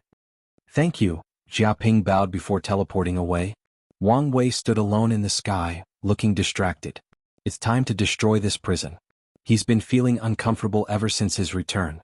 The dichotomy between the trials environment and the eternal ascension world was too vast and noticeable. Wang Wei has only returned for more than a day, and he can already feel his mood changing. He was not the kind of person who could be caged or restricted, meaning every second he spent in this world was tortured. So, he did not want to waste another second in this place. For my plan to succeed, I need 4 pieces, Wang Wei thought. Sun Junyao is one, but she needs to work with another piece. However, I should give her time to prepare. He waved his hand to send her a communication talisman. Of the remaining pieces, that blood is the easiest to get, hopefully that remains true. He had already sent a courtesy warning to the Occupation Skill Association about his upcoming arrival. So, he only needs to wait a while before heading there. If you find any errors, ads pop up, ads redirect, broken links, non-standard content, etc. Please let us know reports so we can fix it as soon as possible. Chapter 1473 The First Piece. 1473. The first piece. While Wang Wei waited for the association to receive him, an invited guest came to see him. Prime Minister Zhu, what brings you here? Wang Wei asked as he sipped his tea. Are you here to make another deal? Where is Honghua? Zhu Qinghuang asked directly. Why are you asking me about your people? Wang Wei asked back, not hiding his confusion. This is not a joking matter. Where is she? Watch your tone. Wang Wei said with squinted eyes, sending chills down the ladder's back. However, the Prime Minister did not back down. I can tell you honestly that we are prepared for an all-out war for her, Zhu Qinghuang warned. First of all, you are accusing me of something that I haven't done, nor do you have any proof of, Wang Wei said calmly. But if you want a war, I can give you one. How about I take this opportunity to slaughter all of you? You. I probably couldn't get through your dynasty's main array, but it should be no issue slaughtering all your citizens and ruining your luck, Wang Wei stated calmly, and Zhu Qinghuang stared at him with flaming eyes. You see that? That's how you make a threat, Wang Wei continued before slowly sipping his tea. He let his words marinate, increasing the pressure on the Prime Minister. The last time we spoke you were confident, nay arrogant, you could protect her. But now that she has escaped your grasp, you come barking at me like a mad dog. How does that make sense? We know you did it? Besides you, who could remove our tracking method? Zhu Qinghuang countered. As much as I'm flattered that you think so highly of me, haven't you received the information of what happened in the trial? Wang Wei asked. There were so many factions with powerhouses on the level of the two sons. You don't think your method can hide from them, right? From what you know, Honghua might have surrendered to them in exchange for her freedom. Or worse, someone noticed your so-called tracking method and was interested, so they captured her. Cong would have rescued her if she was captured, Zhu Qinghuang fought back. That's true, Wang Wei nodded. So, she left of her own volition? Well, I can't blame the poor girl. Zhu Qinghuang took a deep breath to calm down. I'm going to need you to hand over Hua Shui. Wang Wei chuckled in response. Let me tell you what's going to happen. You'll stay here as our guest until your dynasty comes to get you. The Prime Minister was about to display another bout of outage but found himself unable to move or speak. Sect Master, Wang Wei called out, and Yu Kai's projection appeared before them. Send news to the Qin court that their Prime Minister has wrongly accused us of something we have not done and, in the process, offended a paragon. If they want his return, they must pay remuneration. Our sect's face cannot be trampled like that for no reason. I understand, Yu Kai nodded. How much are we speaking of? We only want to save face and show our attitude, so one piece of paragon tier material is enough, Wang Wei said. But you can negotiate for more, just don't go too far. It will be done, Yu Kai bowed before dissipating. Wang Wei's gaze shifted to the Prime Minister. You're lucky I'm not putting you in a prison. He waved her hand to send him to the Ambassador Mountain reserved for the Qin dynasty. But this time around, the mountain was isolated by arrays to display his status as a prisoner. Once Zhu Qinghuang was out of sight, Wang Wei forgot about him. He knew how to play the political game of these overlords. As for the Qin court's remark about war, he believed it was a bluff, but even if it were real, Wang Wei would still not back down. The only advantage the Qin court had over the Dao opening sect was Hongzhen's butterfly jade pendant, which is supposedly a transcendent artifact. As long as they planned for that, the only result of an all-out war would be Qin's destruction, or things would develop into an all-out war of the overlords, forcing everybody to come to the table to make peace. A few days later, Wang Wei teleported to the Rune Source domain, the location of the Occupation Skill Association's headquarters. Unlike before, when the overlords hid their headquarters in hidden dimensions, they were now in the open. Tong Ruobing led a small team of delegates in receiving him. The Empyrean Battle Taboo Realm? Wang Wei commented as soon as she saw him, and Tong Ruobing sighed to herself. She tried to hide it and all her other information, but it was useless. It kind of happened, Tong Ruobing said. When she was helping Mu Lei become unique to increase his status in the primeval mansion, she thought maybe she could also benefit from his improvement and thought of a method of Dao companions to share life and death together. While trying to devise such a method, Tong Ruobing discovered a rare yin-yang material from the refining tower and used it. The result was that both couples managed to share their foundation, allowing them to link their existence and benefit from each other's advantages. In other words, Mu Lei and Tong Ruobing entered the battle taboo realm before becoming paragons. It seems like luck was on your side, Wang Wei commented. A few of his peers were also lucky as Tong Ruobing, including Xiao Tiandi and Sun Junyao. Meanwhile, Others like Yi Dafu and Lin Fan had to rush to increase their strength. The rest, like Jian Wushuang and Ao Shen, were not so lucky and became paragons first. And you could have figured it out yourself, Wang Wei replied. We are no longer heaven chosen competing for one chance at immortality. By now you should know the importance of being slow and steady. Isn't that hypocritical coming from you? How so? Wang Wei asked, quite confused. You've become a paragon in record time while also checking everything on the list to ensure you have the best foundation possible. There is nothing slow about you, but you still have all the advantages and preparation of someone steady. That would be a fair point if I portrayed myself as just an ordinary cultivator instead of an anomaly, Wang Wei said, not trying to brag but telling the truth. I forgot how frustrating it can be to talk with you, Tong Ruobing sighed deeply. Alright, let's get this meeting started. Wang Wei shrugged before following her for a brief tour of the association before directing him to Destiny Peak. Wang Wei noted she did not take him to the primary mountain, the association president's ruling area. It seems that women still have immense power even after the association master has become a paragon, Wang Wei thought. Elder Qin and countless others received him before starting a banquet. The food and wine were out of this world, especially since they were from the cooking and winery mountain. Although these professions were not so famous, the association still trained a few talents, especially in the wine department. Many people dabbled in wine as a secondary dao, with swordsmen being the majority. Then, after a few hours of tedious conversation about nothing, the real talk started. So, what brought you here for this visit? Elder Qin asked politely. I'm here for the abomination creature's blood, Wang Wei said. He now knew the old ones were not called as such in the Chaos Universe but referred to as the abomination. 2331, it is in our hands, Elder Qin admitted before waving her hand to signal someone. An Empyrean elder approached from another table and opened a wooden box to show a purple liquid shining with golden light. As you can see, we've spent much effort to purify it. Indeed, Wang Wei nodded. We have no problem handing it over, but would you mind telling us what you plan to do with it? Elder Qin asked. Not possible, Wang Wei answered without hesitation, and his refusal made the previous joyous atmosphere slightly tense. We understand you plan to utilize it to destroy the lock, Elder Qin said, her soothing voice easily eliminating the tension. You know a lot, Wang Wei commented casually. We just want to know your plan and see how we can help. The answer is still no. So you don't trust us? The president asked. Now you're getting it, Wang Wei replied, and the president was slightly shocked by such a direct answer. Listen, I've only survived so long despite being its target, Wang Wei pointed at the sky, is because I'm overly cautious. I don't know your association and whether you have been infiltrated. The mere fact that I showed up so openly puts me in grave danger. How can you say that? No, he has a point, Tong Ruobing added. We cannot be too careful when dealing with beings on that level. The president wanted to say something but remembered what happened during the Ji Qingming and Tianshan battle. I understand your point of view, Elder Chan stated. But you have to see ours as well. This conversation is meaningless, Wang Wei replied. Your faction wants the merit and destiny for participating in the lock's destruction, but the distribution is not up to me. But the plan is yours and you can give us a greater role.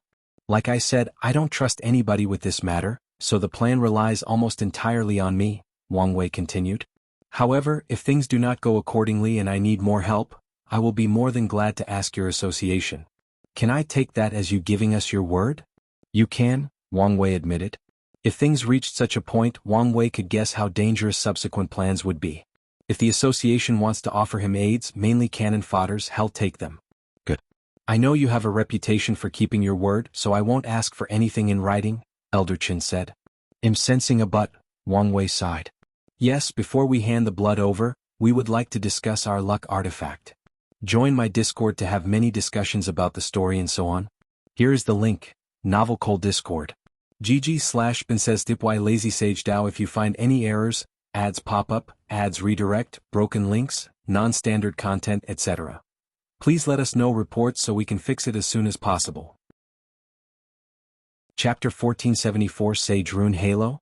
1474 Sage Rune Halo, and, the people on my Discord did not like the name Occupation Skill Association. So, the new name is Skill Path Association. There will also be a brief explanation in this chapter for the name's explanation. Your luck artifact? Didn't you retrieve it from the Southern Chu dynasty? Wang Wei asked. According to them, you and the barbarian race's heir raided the storage room and took most of the Chu dynasty's treasures. As I said to you, we did raid their treasury, but your treasure was not here by the time we got to it, Wang Wei replied calmly. The artifact was powerful and unique, meaning he needed to wait for someone of miscellaneous skill level to copy it. In other words, he must buy as much time as possible. Elder Qin looked him in the eyes, trying to see through him. Unfortunately, she saw nothing but an innocent man confused by the situation. For such a potent artifact, don't you guys have a way to track it? Wang Wei asked. We're ashamed to say our method has been futile, Elder Qin admitted. I would offer my help, but since you guys seem to suspect me, I think that would be a conflict of interest, Wang Wei said. We don't suspect you, but as you know, this treasure is important to us, Elder Qin said in her soothing voice. I suspect you, the association president added. That artifact is the lifeline of our association, and we must retrieve it at all costs. The Dao Path tablet was the key to their association's rise. During the Golden Era, their founder, Sage Rune Halo, successfully refined what could be described as the first primal artifact in that era. The artifact was highly potent, allowing him to reach power beyond the peak Paragon realm. However, the news was leaked, placing Sage Rune Halo before the eyes of the Overlord's faction, who were in the initial stages of their creation. The sage knew that with his talent for refining, the only fate awaiting him was to be captured and integrated into these factions. The ability to create primal artifact meant he could mass-produce more than one of the three primary requirements to become a primal paragon. Sage Rune Halo did not want this fate. He wanted to be one of the overlords. So he ran and hid himself. He thought he would not have this opportunity until an ancient rune opened, the rune of the Eternal Dao sect. Any sect capable of using the word Dao was unique, but to also have the name Eternal, the same as this world's name, had greater implications than anyone knew in that era. Little knowledge from this sect remained in the Golden Era, but people started scrambling for information. The resulting information indicated that the sect appeared in the Second Era, or the era corresponding to the beginning of the Paragon Age. They grew into a faction that dominated the entire Eternal Ascension world alone. In other words, at its peak, the Eternal Dao sect achieved something that all overlords desired: absolute control. Of course, it's hard to say whether that faction was more powerful than the overlords of this era. After all, the Golden Era was the pinnacle of luck and destiny of the Eternal Ascension world, meaning the Eternal Dao sect was most likely lucky and ruled during an era without much competition. Regardless, everyone was excited for the rune of such an ancient and powerful lineage. Many people benefited from that expedition, including Sage Rune Halo. He discovered the refining hall of the Eternal Dao sect, recuperating lost knowledge and inheritance. More importantly, he found a small piece from their luck-condensing artifact. He used it to build the Dao Path tablet, inheriting a small portion of the Eternal Dao sect's chi luck. Ever since that, his destiny has changed and he rose like a comet, securing his spot as one of the overlords. In the universal Dao language, the character for Dao can be translated as avenue or path. Depending on how you write, these words can also serve as synonyms. I understand how you feel, Wang Wei answered. He almost lost control of himself as he realized the president and Elder Qin were using the tactic of good and bad cop that he used to watch in Western movies back on Earth. But as I said, your artifact is not in my hands. You said the Southern Chu dynasty might have handed it to the Qin court, Elder Qin asked slowly. More like claimed, the president added, not hiding his suspicions. According to our information, you confronted the human emperor's projection from limbo, Elder Qin continued. Was it over the artifact? No, it was over Shu Ren's nether hell. Why would the human emperor want such a thing? I don't know, but the fact he was willing to appear from limbo showed how much he valued it, Wang Wei said truthfully. And do you have proof of that? The president asked. I do, Wang Wei nodded. But I won't show it since this meeting is starting to feel like an interview I did not sign up for. Wang Wei squinted his eyes, suddenly increasing the tension in the room to the highest alert. I've exhausted my patient. Are you going to hand over the blood or do I have to take it myself? The chill behind these words made everybody's hair stand straight. Elder Qin acted swiftly to defuse this situation. There is no need for all that. It's just that this item is too important for us. I understand this, but I think I've been quite forthcoming with your inquiry, Wang Wei responded. And if I have to be honest, I don't understand why, back then, your association succumbed to Time Eater's pressure and handed over the artifact. It's your fault you're in the current situation. The president immediately lowered his head. His and the association's greatest shame was handing over that artifact. Back then, Elder Qin had just injured her existence to fall to the Empyrean realm, and he was a young and inexperienced association president. So, when Time Eater and the others showed up, pressured him with their cultivation and even used the two sons' names, he crumbled under the pressure and gave them the artifact. Elder Qin was enraged after she left seclusion, and if not for the further instability the association would suffer from a sudden change in power, he would have long been replaced. Over the years, the president has worked hard to prove himself, and Elder Qin saw it and rewarded him by not firing him. However, from that day on, his power was at an all-time low in the association. We indeed have ourselves to blame, Elder Qin sighed. She motioned her hand and someone approached to deliver the blood to Wang Wei. He checked it before placing it away with a nod. Thank you, and my words from people still count. We appreciate that. Tong Ruobing escorted Wang Wei out before returning to the banquet room. The atmosphere was depressed since they did not achieve any of their set-out tasks. You know him better than us, Elder said as she looked at Tong Ruobing. What do you think? He took it, Tong Ruobing replied without hesitation. Are you sure? The president asked as a mirror manifested in his hand. The mirror of truth did not find any information. What makes you say that? Elder Qin asked. Intuition. How is that useful? The president almost rolled his eyes. Wang Wei's nature is greedy, but it's a calculated greed, Tong Ruobing stated. When he does something, it's usually for two purposes: benefiting himself or benefiting his sect or the people he cares for. As soon as he learned of the artifact's existence, he would have planned to get his hands on it. But doesn't he know this artifact is the kind of thing that we are willing to war over? The president asked. Are you saying he's willing to force his sect into a war for greed? How is that benefiting his sect? Oh, he knows, Tong Ruobing replied. And with his political savvy, he knows the ramifications of his actions. He knows better than to break the balance between the overlords, Tong Ruobing shook his head. Although the Dao opening sect would decimate the association in a war, the other overlords would not allow this to happen since the foundation of the association would only increase the Dao opening sect's overall strength. Then what's his purpose? He wants to copy it, Tong Ruobing answered. He did the same with the Enlightening Emperor Academy's Dao tablets in the lower dimension. Can that artifact be even copied? The president asked. Yes, it can, Elder Qin said. With miscellaneous skill, ample resources, and a bit of luck, they might do it. That's why he's denying it, Tong Ruobing continued. He's buying time to wait for their returns. The room was briefly quiet until the president asked, So what do we do now? Join my Discord to have many discussions about the story and so on. Here is the link. Lazy Sage DAO. If you find any errors, ads pop up, ads redirect, broken links, non-standard content, etc. Please let us know reports so we can fix it as soon as possible. Chapter 1475. A little restless. 1475. A little restless. Since we know he has it, can we demand its return? An elder asked. Don't say such a stupid thing. We know he has it, but where is the proof? So, that's it? Do we have to wait until the ancestor returns to get it back? But even then, will he hand it over before he copies it? No, we must do something, Elder Qin said before looking at Tong Ruobing. How strong are you compared to Wang Wei? His strength has always been higher, and given that his cultivation is much higher than mine, I doubt I have a chance at winning, Tong Ruobing replied truthfully. What about if you have a primal weapon? Elder Qin asked. Do we have such a thing? We were forced to seal it during the moon's reign, but it can still be used, Elder Qin admitted. Tong Ruobing pondered. Does the Dao opening sect have a similar weapon? Or one close to that level? They should, Elder Qin answered. Then, unless you can prevent them from using, it won't make much of a difference, she analyzed. That is a shame, Elder Qin sighed. Tong Ruobing was their most powerful fighter, and even if she were at her peak, Elder Qin did not think she could defeat her. So, that's it? The president asked. Diplomacy has failed and force is not an option. There is nothing we can do directly about the artifact, she sighed deeply. Directly? Meaning there is something we can do?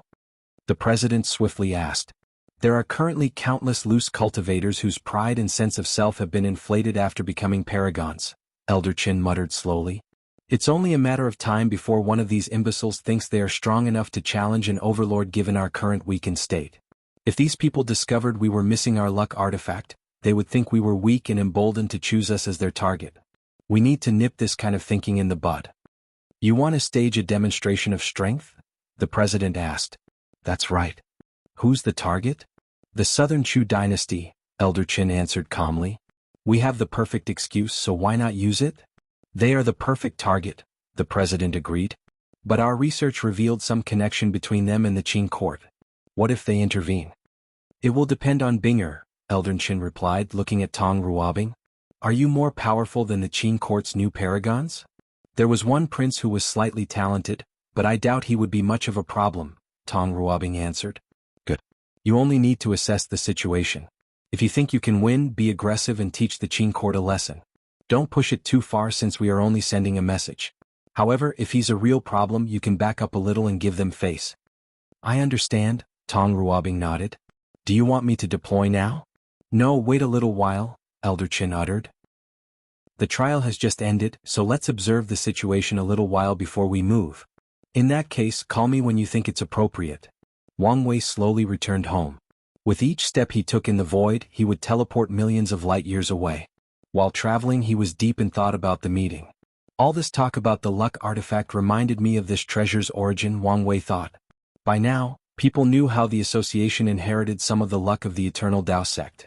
It also reminded me of the fact the Sword Path League has also used a synonym of the word Tao in their name. There are no records of their association with the Eternal Tao sect, so which destiny did they inherit that Heavenly Tao did not punish them for using that name? Wang Wei remembered the League's request to Yen Hai and how they seemed almost desperate. At first, I was a little tempted to convince the ancestor. But now I'm starting to think a greater secret is at play here. Wang Wei shook his head. He decided to tell the ancestor everything since the choice was not up to him in the end. The future wife said she participated in the Eternal Tao sect's ruin, Wang Wei contemplated. During that time, the First Origin War had long ended, a few of the older generations were already primal, and Wu Hong was a young and promising paragon. She said she received a book that was a comprehensive analysis of runes, but she didn't mention any luck, Wang Wei analyzed. However, given her relationship with the Skill Path Association, there is a chance she also inherited a small part, hence the primary source of their confrontation. Wang Wei's eyes lit up. If that's true, she may be able to absorb the association into the Origin Seal continent.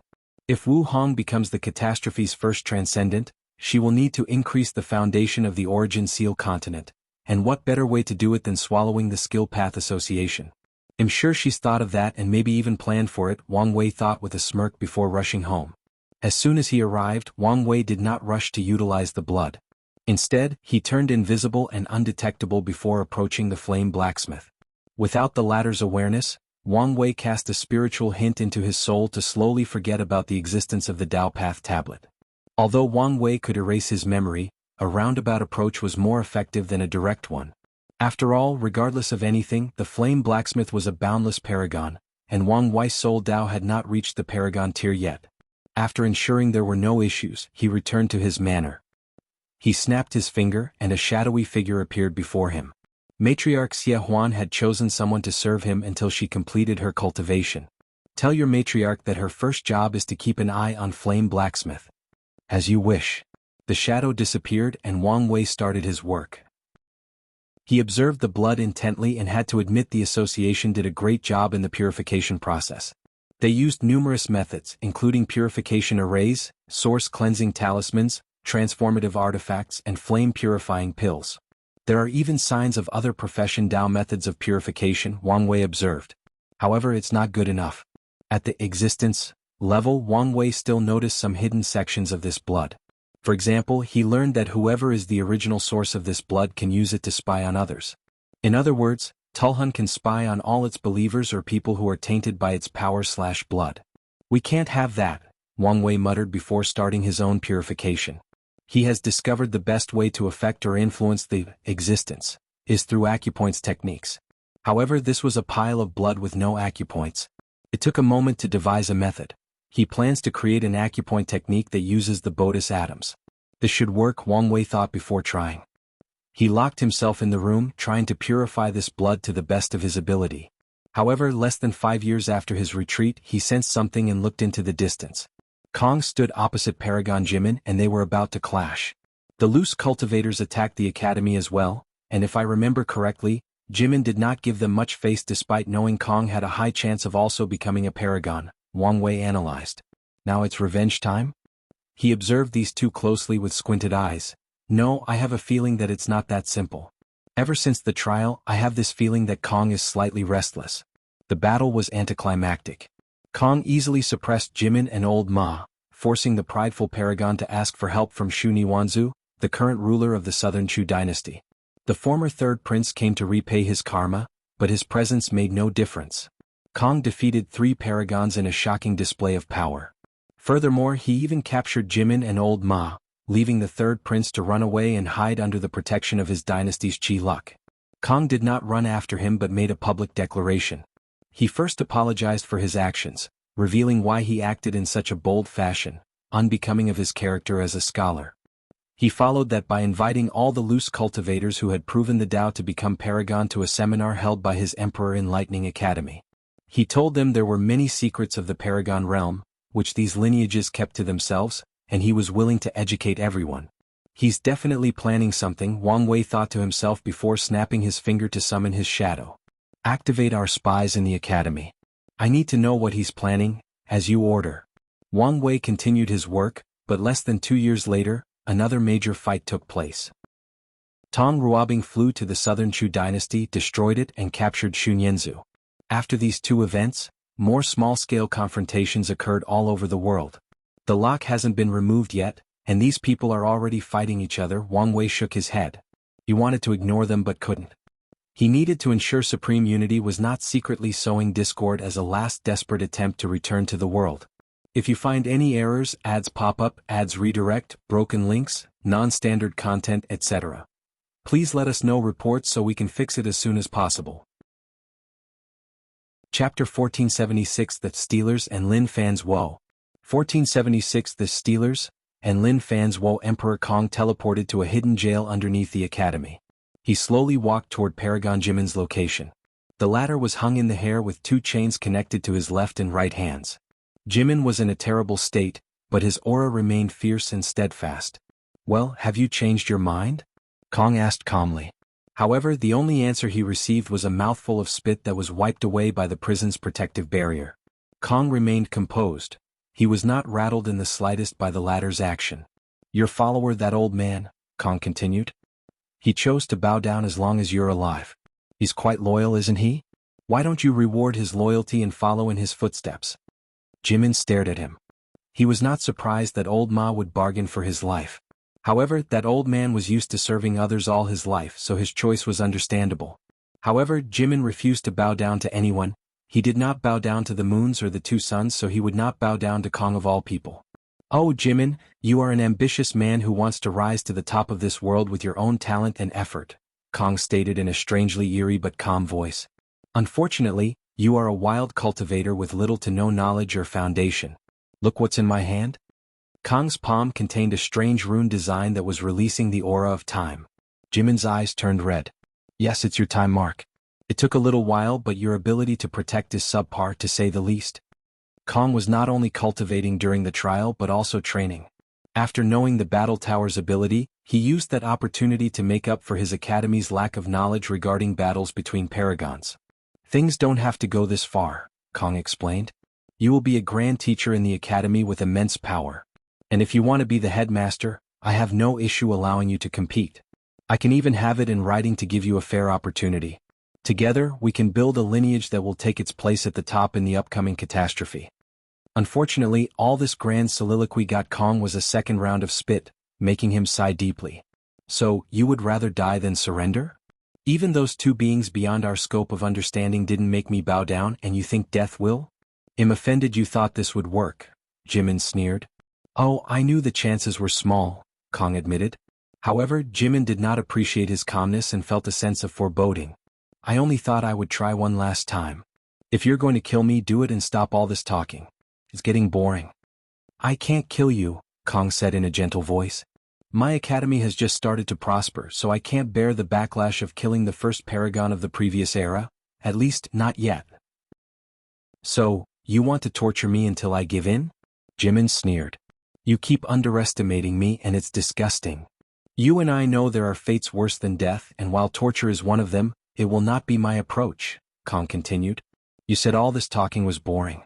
In that case, how about I show you? He snapped his finger and the surroundings changed. Jimin realized he was at the top of a pagoda with millions of arrays forming a path underneath him, leading to the lower rooms in the pagoda. At the bottom was a young man cultivating. His body was releasing an aura that he could not mistake even in his dream. That's you? Meet the Academy's first stealer, Cong stated with shining eyes. Created from your Tao of thievery, they will become an elite dark force, stealing resources, knowledge, information, identities, and life. You bastard, Jimin yelled. How dare you? How dare you treat me like this? It's heartbreaking, isn't it? Cong asked with a scoff. Knowing that I never needed you in the first place. You would have been the final jewel on my crown, but your existence was only to make things appear more authentic. Emperor Cong shook his head before calmly walking away. Once someone meets the requirement, they will swallow everything you have, including your luck and destiny. Only then will you truly become useless and ill grant you your wish of death. Kong's parting words echoed in the pagoda, even suppressing the sound of rattling chains. Those spies are getting annoying, Su Shi sighed. The Academy currently has 4 boundless paragons, technically 5, including her. Her teacher is the headmaster and is busy with his affairs. Paragon 9 Death was sent out to contact other factions and send invitations to the upcoming seminar, leaving Su Shi and Lin Fan to protect the Academy. However, Lin Fan has been distracted, leaving all the work to Su Shi. She flew to their residence, where she saw him staring into the distance with a daze. Su Shi frowned before approaching. All right, I can't keep silent anymore. I thought I should give you space and you would come to me when you were ready to talk, but now I think I made the wrong choice by not being direct. So what is going on? Lin Fan looked at her beautiful face. He has seen it for over 10,000 yuan epochs but still finds her as stunning as the first day they met.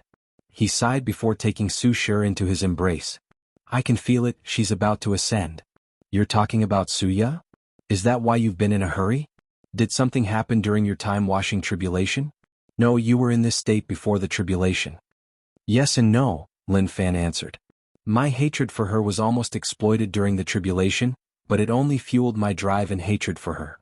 Su Shi did not want hatred and rage to drive him, but she understood that some things cannot be forgiven. Is that it? Is that why you've been acting differently? I know you hate her, but if you let her existence affect you so much, I'm afraid it won't be long before you develop a heart demon.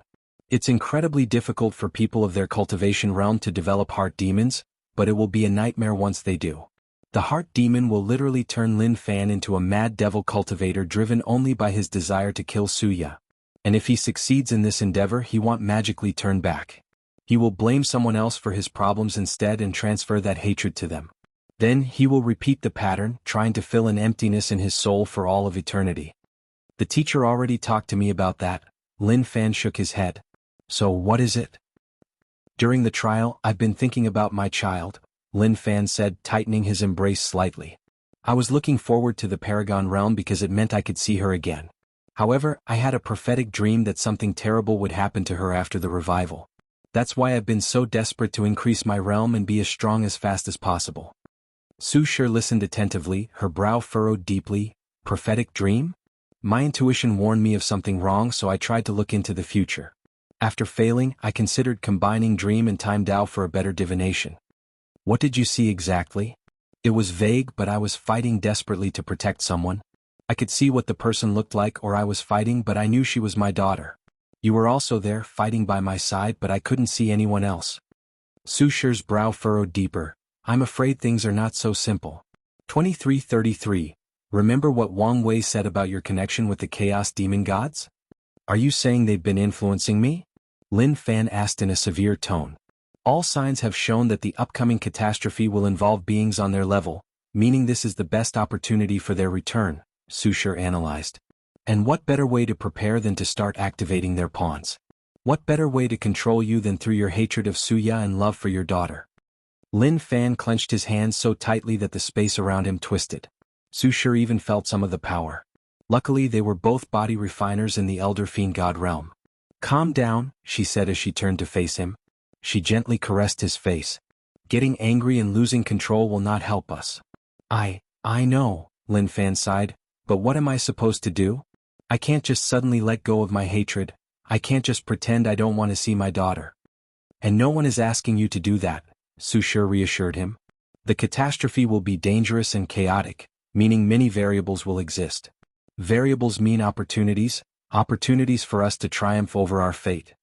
Lin Fan looked her in the eyes before gently placing his forehead on hers. I don't know what I would do without you. I've asked myself the same question many times. The couple chuckled before sharing a passionate kiss. Join my Discord to have many discussions about the story and so on. Here is the link. If you find any errors, ads pop up, ads redirect, broken links, non-standard content, etc. Please let us know reports so we can fix it as soon as possible. Chapter 1477 The Second Piece. 1477 The second piece. Wang Wei's atom acupoint technique was successful, but he was not satisfied with the final outcome. He noticed a few places in the blood's existence that he could not understand, let alone remove. Things never go as planned, Wang Wei complained before thinking of Plan B. Numerous magic circles materialized in front of him before entering his body.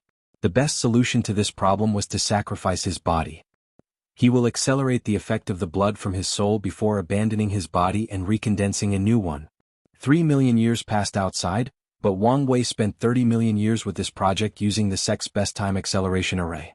Of these 30 million years, he only spent 2 million years purifying the blood, and the rest was spent placing magic circles on his body to isolate the blood's effect on his soul.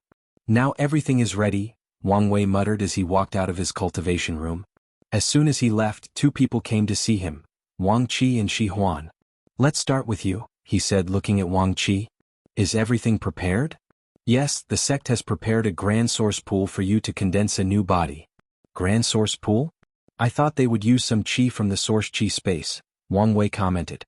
Grand source pool can only be artificially created by Emperor Path cultivators by gathering and preserving the power from the Grand Tao source.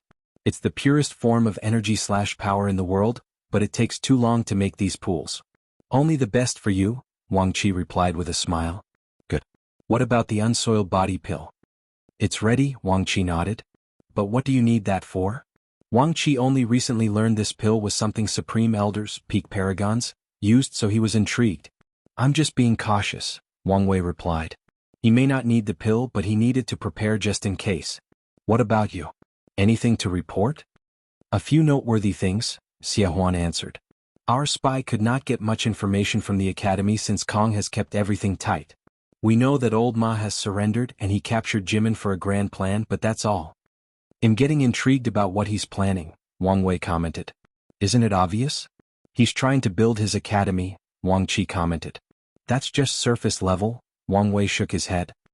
He has something planned that will make achieving his goal easier. He did not have enough information to deduce something concrete, so Wang Wei was left with simulating thousands of possibilities. How did the seminar go? He asked. By all measures it was a success, Xia Huan answered. He recruited many loose cultivators and the rest owed him a karmic debt. The academy's luck thrived afterward. Did anyone try to interfere? Yes, there was a small disruption, but Cong showed his might by easily suppressing it, Xia Huan replied. Were there people behind the disruptors? Yes, but they left no traces, Xia Huan continued. The way there was absolutely no trace does indicate that it was likely one of the 13. In any other era, they would not allow Cong to so easily spread knowledge that can improve the overall strength of these loose cultivators, Wang Wei commented before sneezing. Especially the Limitless Exchange Hall. Cong's stunt has prevented them from exploiting these loose cultivators with that knowledge. Isn't Cong worried about offending so many people? A shuffle is coming and the overlords, especially the weaker ones, are wary of any faction with potential to reach their level, Wang Qi said. They will be wary of him whether he likes it or not, so why worry? Wang Wei chuckled. On the contrary, now that the overlords are in a weakened state, it is the perfect time for him to act with impunity. Are you saying he'll do even more? Wang Qi asked. Most definitely, Wang Wei nodded. He's just waiting for the right time, which I'm about to give him. He's waiting for you to be occupied, Wang Qi said with shining eyes. If I guess correctly, his next target should be the weaker academies with little to no affiliations. And if he has the balls, he'll also target the large academies. But those are affiliations of the Grand Sect Alliance? Wang Qi asked. It's a calculated move, Wang Wei said. The Grand Sect Alliance will need to recuperate after the lock. Their primals will take some time to return to their peak, time that Cong will need to become a primal. That seems a little too bold, Wang Qi frowned. Even if he succeeds, he'll only be one primal against 5. He alone is enough, Wang Wei replied. As long as he used the threat of possibly joining another overlord, especially us, it should be enough to stop the Grand Sect Alliance and buy him enough time. However, a bolder approach would be for Lin Fan, Su Shi, and Nine Death to become primal around the same time as him. Wang Wei's brow furrowed as he caught an inspiration. He remembered the conversation he had with Cong at the academy. So, that's what he is planning? That explains why he was so eager to rapidly increase his realm or save these people. He wanted to build momentum for his case. Have you figured it out? Wang Qi asked. Well, what is it? Wang Wei did not answer him but looked in the distance instead. Want to fight with me? Lucky for you, I never planned to continue holding that burden again. Wang Qi wanted an answer, but he knew the patriarch long enough to know when he's willing to talk and when he won't. So he could only sigh to himself. Lord, do you need me to put more people in Cong's academy? Yes, Wang Wei nodded. He wanted to give Cong the illusion that he knew nothing of his goal and wanted to find out at all costs. Anything else to report? There have been small-scale confrontations between the demon race and the innate demon gods. Already? They've controlled themselves, but it appeared war might immediately start after the lock. Those two factions know destiny has arrived to finally determine victory between them, Wang Wei sighed. However, it's a stupid move to start fighting before we know what the upcoming catastrophe is. Wang Wei realized he may have to play peacemaker between these two. Although he also has plans to eliminate his competitors, that's only after knowing what the sect will be facing and how to survive. Wait, I don't have to play peacemaker since their ancestors will return and should understand the current need for peace, he realized. Ever since the lock, his mind has been functioning based on taking on all the world's burdens. However, after the lock, there will be plenty of people capable of helping/protecting the world. I remember the association destroyed the Southern Chu dynasty. What happened to the third prince? He escaped, Xiaohuan replied. Escaping from Tong Rubing's hands? Was she sloppy or is he that capable? Wang Wei muttered. Did the Qin court hide him? Our spy did not send news of any changes in the court, Xiaohuan replied truthfully. Keep an eye out, Wang Wei ordered. Since they had nothing else to report, Wang Wei dismissed them. A few minutes later, Yu Tsong came to report to him about the Qin Prime Minister. The Qin court bowed their heads and paid to get their Prime Minister back. Yu Tsong even successfully negotiated 3 times the asking price Wang Wei set. After dealing with these affairs, Wang Wei finally had some free time and he waved his hand to summon a prisoner, Wrath. After the latter proved the Tao to become a paragon, he captured and imprisoned her. Wrath looked at him coldly. I'm doing this for your own good, Wang Wei said. How is this for my good? Because I know you're still a person who acts emotionally despite your cultivation realm, Wang Wei replied. Don't tell me you didn't plan to rush into that woman's lair and try to rescue these people despite knowing her strength? I'm not weak anymore. At worst I can escape. You've proven my point, Wang Wei sighed. Alright, I'm in a hurry, Wang Wei said. Your adopted father should have left a means of protection for you in case I didn't keep my word to protect you. It's time to use it. Wrath stared at him, but Wang Wei did not care.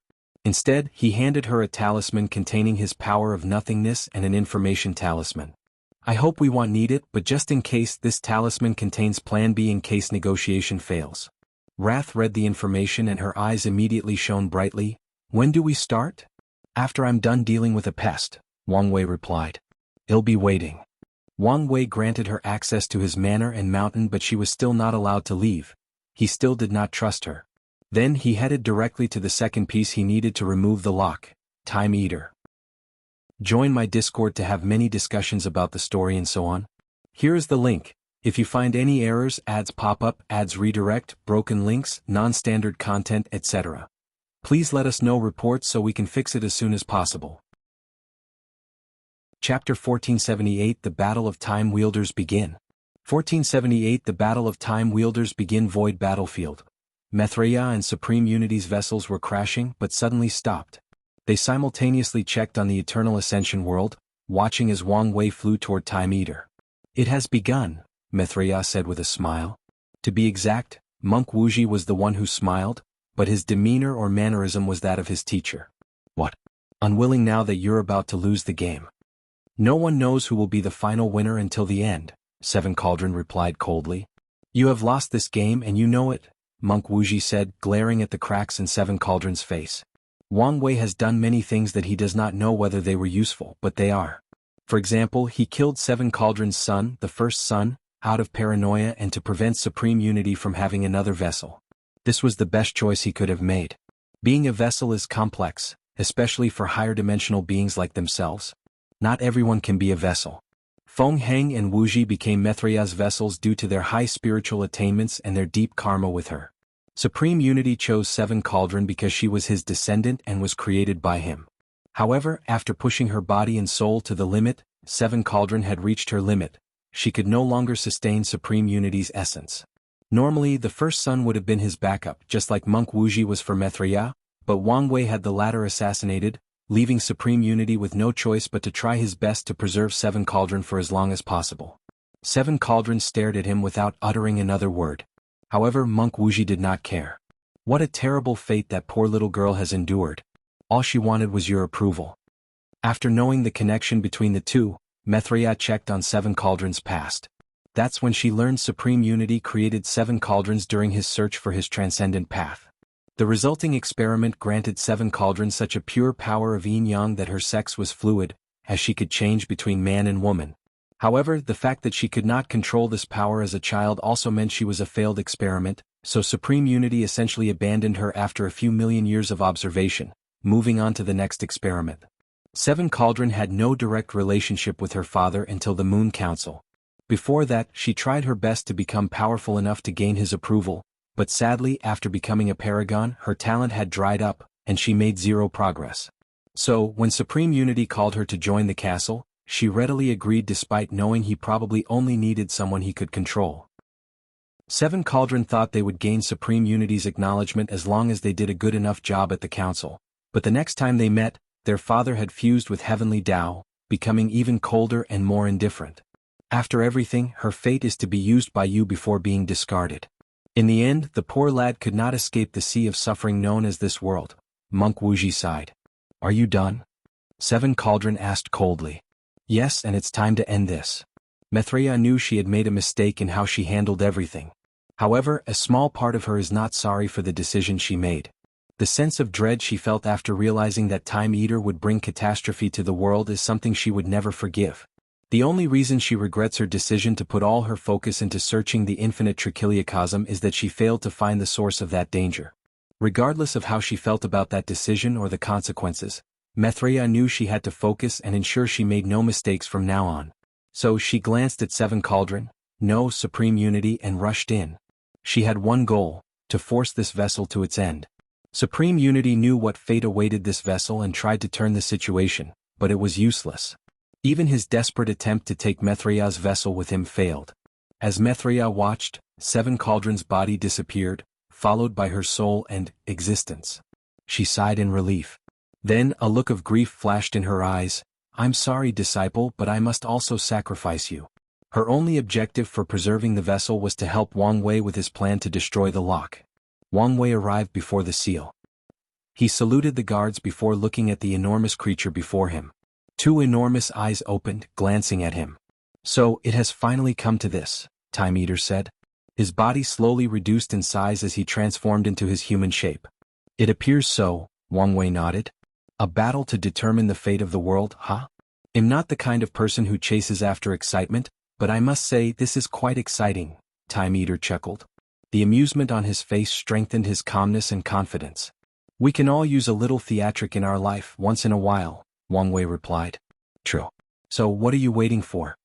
I know this is pointless, but I must try. After all, I consider myself a man of words before actions, Wang Wei stated.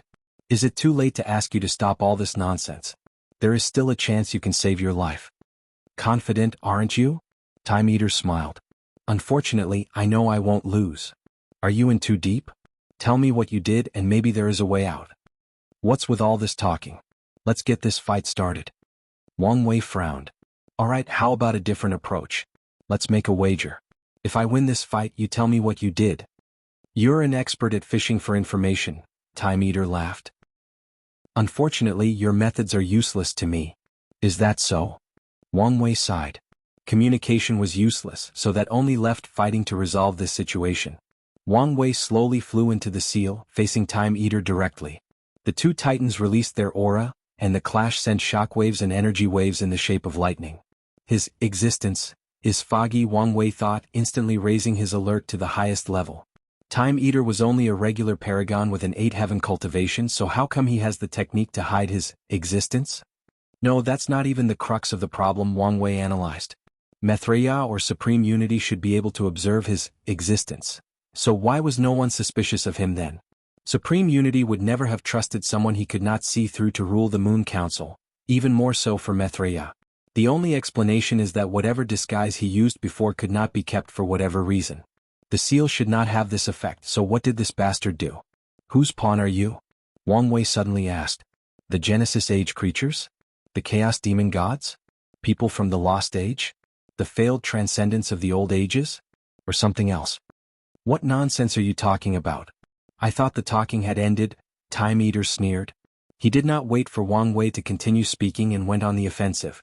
Time Eater teleported before Wang Wei and punched him. Wang Wei felt a tremendous pressure and he evaded. Elder Fiend God 10 Heaven? He hid deeply, Wang Wei analyzed. He used a technique to boost his fleshly body strength before clashing directly with Time Eater. I am so envious, Time Eater said. I searched everywhere for the Mortalhood Trials token, or any token to these rare trials in primordial chaos, but I found nothing. Do you know how hard it is to thrive in the world when destiny is against you? Their clashes opened the earth, tore the sky apart, destroyed the environment and crushed all signs of civilization. Luckily, Time Eater's seal removed all the inhabitants living in his domain to prevent him from using them to escape. Without any life to worry about and the seal isolated their battle to one area, these two fought without restraints. What happened to no more talk? Wang Wei asked. I can't help it. I've held so much in for so long, and now that everything is about to come to fruition, I can't help but release some of the pressure, Time Eater replied. Don't worry, I'm still in control. I won't release any useful information. Wang Wei sneered to himself. Unless they have personal and deep experience, most people, even extremely intelligent ones, cannot fathom the true horror of a Tao overlord. What people perceive as useless information can turn into the most profound mysteries or secrets in the hands of a Tao overlord. So, if Time Eater wanted to talk, he would not stop him. Join my Discord to have many discussions about the story and so on. Here is the link. Lazy Sage Tao. If you find any errors, ads pop up, ads redirect, broken links, non-standard content, etc. Please let us know reports so we can fix it as soon as possible. Chapter 1479 Tit For Tat. 1479 Tit For Tat. His fighting skills are weird, Wang Wei thought. Are they from another chaos world? Chaos worlds have different cultivation systems, and even after Tier 10 where everything blends together, the influence of the mortal stages of cultivation has not disappeared. That's why Wang Wei felt Time Eater's skills were odd. It's as if he had spent most of his time influenced by a foreign cultivation system and skill set. No, I've seen other worlds' fighting skills and by their standard, there is something still odd about Time Eater, Wang Wei analyzed. How can I describe it? Foreign? Ancient? It would make sense if those ancient powerhouses trained him.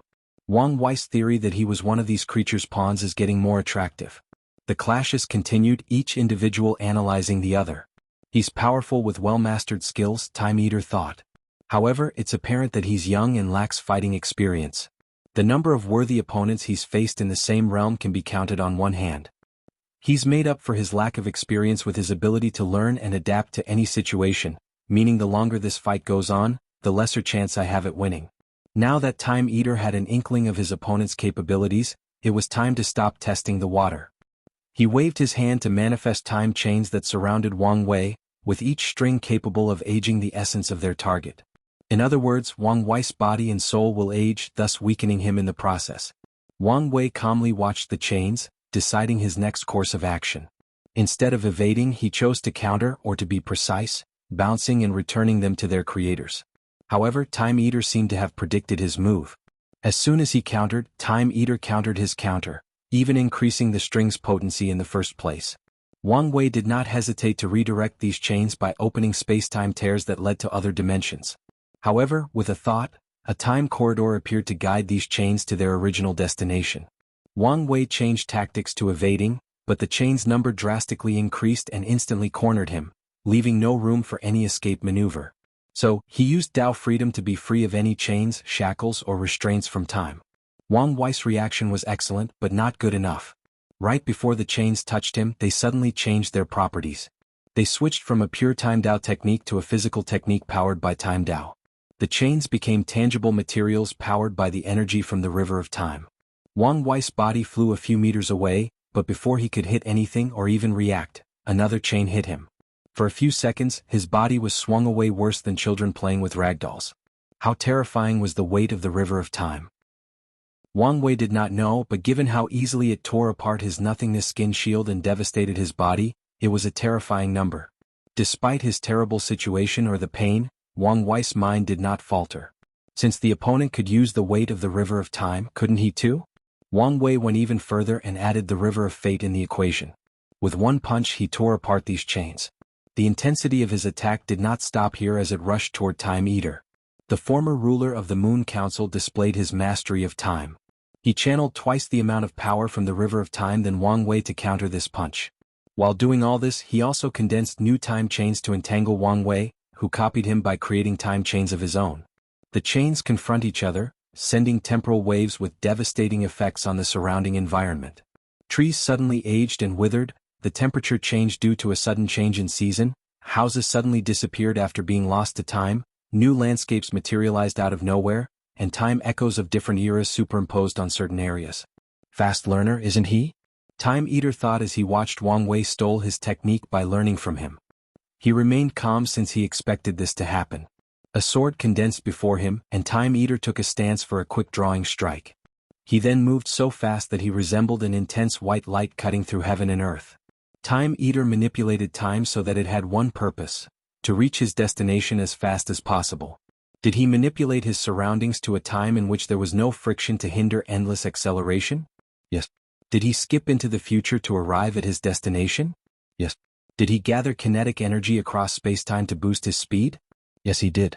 His technique used time in all ways that could increase his speed. Time Eater moved so fast that Wang Wei could barely perceive him, but even that did not matter since his body could not react. However, Wang Wei had seen his father's battle with Ji Langfan and had the experience on how to deal with these speed freaks. As soon as Time Eater's acceleration reached a level beyond his reflexes, Wang Wei's body, like a program, instinctively released a Fate Domain technique. The domain influenced any dangerous attack coming his way, manipulating them to have only one outcome: miss him. Time Eater's sword shaved off the left side of his hair, but the sword did not damage him in the slightest. However, what Wang Wei saw was not surprising or a thoughtful Time Eater thinking of his next move. He saw a smirk. Do you know why my title is Time Eater? Well, I guess you'll find out soon. A terrifying sense of dread enveloped Wang Wei, and he wanted nothing but to distance himself from his opponent. His body even tried to move on its own to protect him, but it was useless. A large mouth materialized from Time Eater's body and ate a mouthful of white clouds from Wang Wei's body. Time Eater was not playing around. As soon as the creature succeeded in its sneak attack, 13 white swords more than 15 meters tall materialized above the sky, positioning themselves in what appeared to be a ceiling formation. Wang Wei looked at these swords, panic flashing in his eyes. What should I do? What should I do? Is this an attack? Or a seal? Which is it, and how do I respond to either? As the panic was about to settle in, his intuition, not the one built from his long cultivation journey but the innate talent he had even back on Earth, kicked in, and he realized something. His thoughts were weird. Wang Wei believed in his situation, so he calmed down and analyzed his thoughts. Then it hit him: damn it, this bastard ate my experience. Time Eater's attack essentially ate all of the battle experience Wang Wei had gathered during his cultivation journey.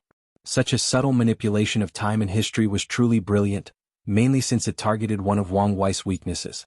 Without his experience, Wang Wei was similar to a recluse cultivator who focuses only on increasing their realm, and has fought less than 20 battles in their entire life.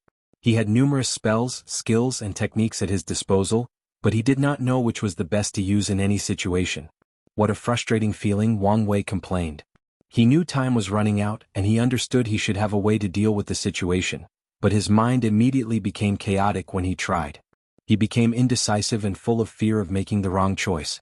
Since I can't decide, let's rely on my intuition, Wang Wei thought. His body moved on its own as he activated his Fate Shackle innate talent, putting a shackle on Time Eater's maw, changing the fact that it ate his experience. Instead, the mouth took his lifespan. Due to the nature of this chaos universe, lifespan is both the most important thing and the most useless. It's crucial to the mortal stage of cultivation, and all sentient beings fight desperately for it. However, at the immortal stage it's useless. Wang Wei knew this and took full advantage of this fact. His action was correct for the situation, but there were repercussions. His hair turned gray-white, his body became thin, almost like a mummy, age spots materialized all over his body and wrinkles appeared on his face. Even his eyes became slightly murky. Additionally, his action only dealt with the time-eating technique, not the time-sealing swords heading toward him with unparalleled speed. Wang Wei calmly raised his head to look at these swords. His eyes seemed to contain endless wisdom. Was he wise, or just the result of his current appearance? Well, it didn't matter. All things must come to an end, including time, Wang Wei uttered. The sealed domain turned black, and the 13 swords slowly dissipated.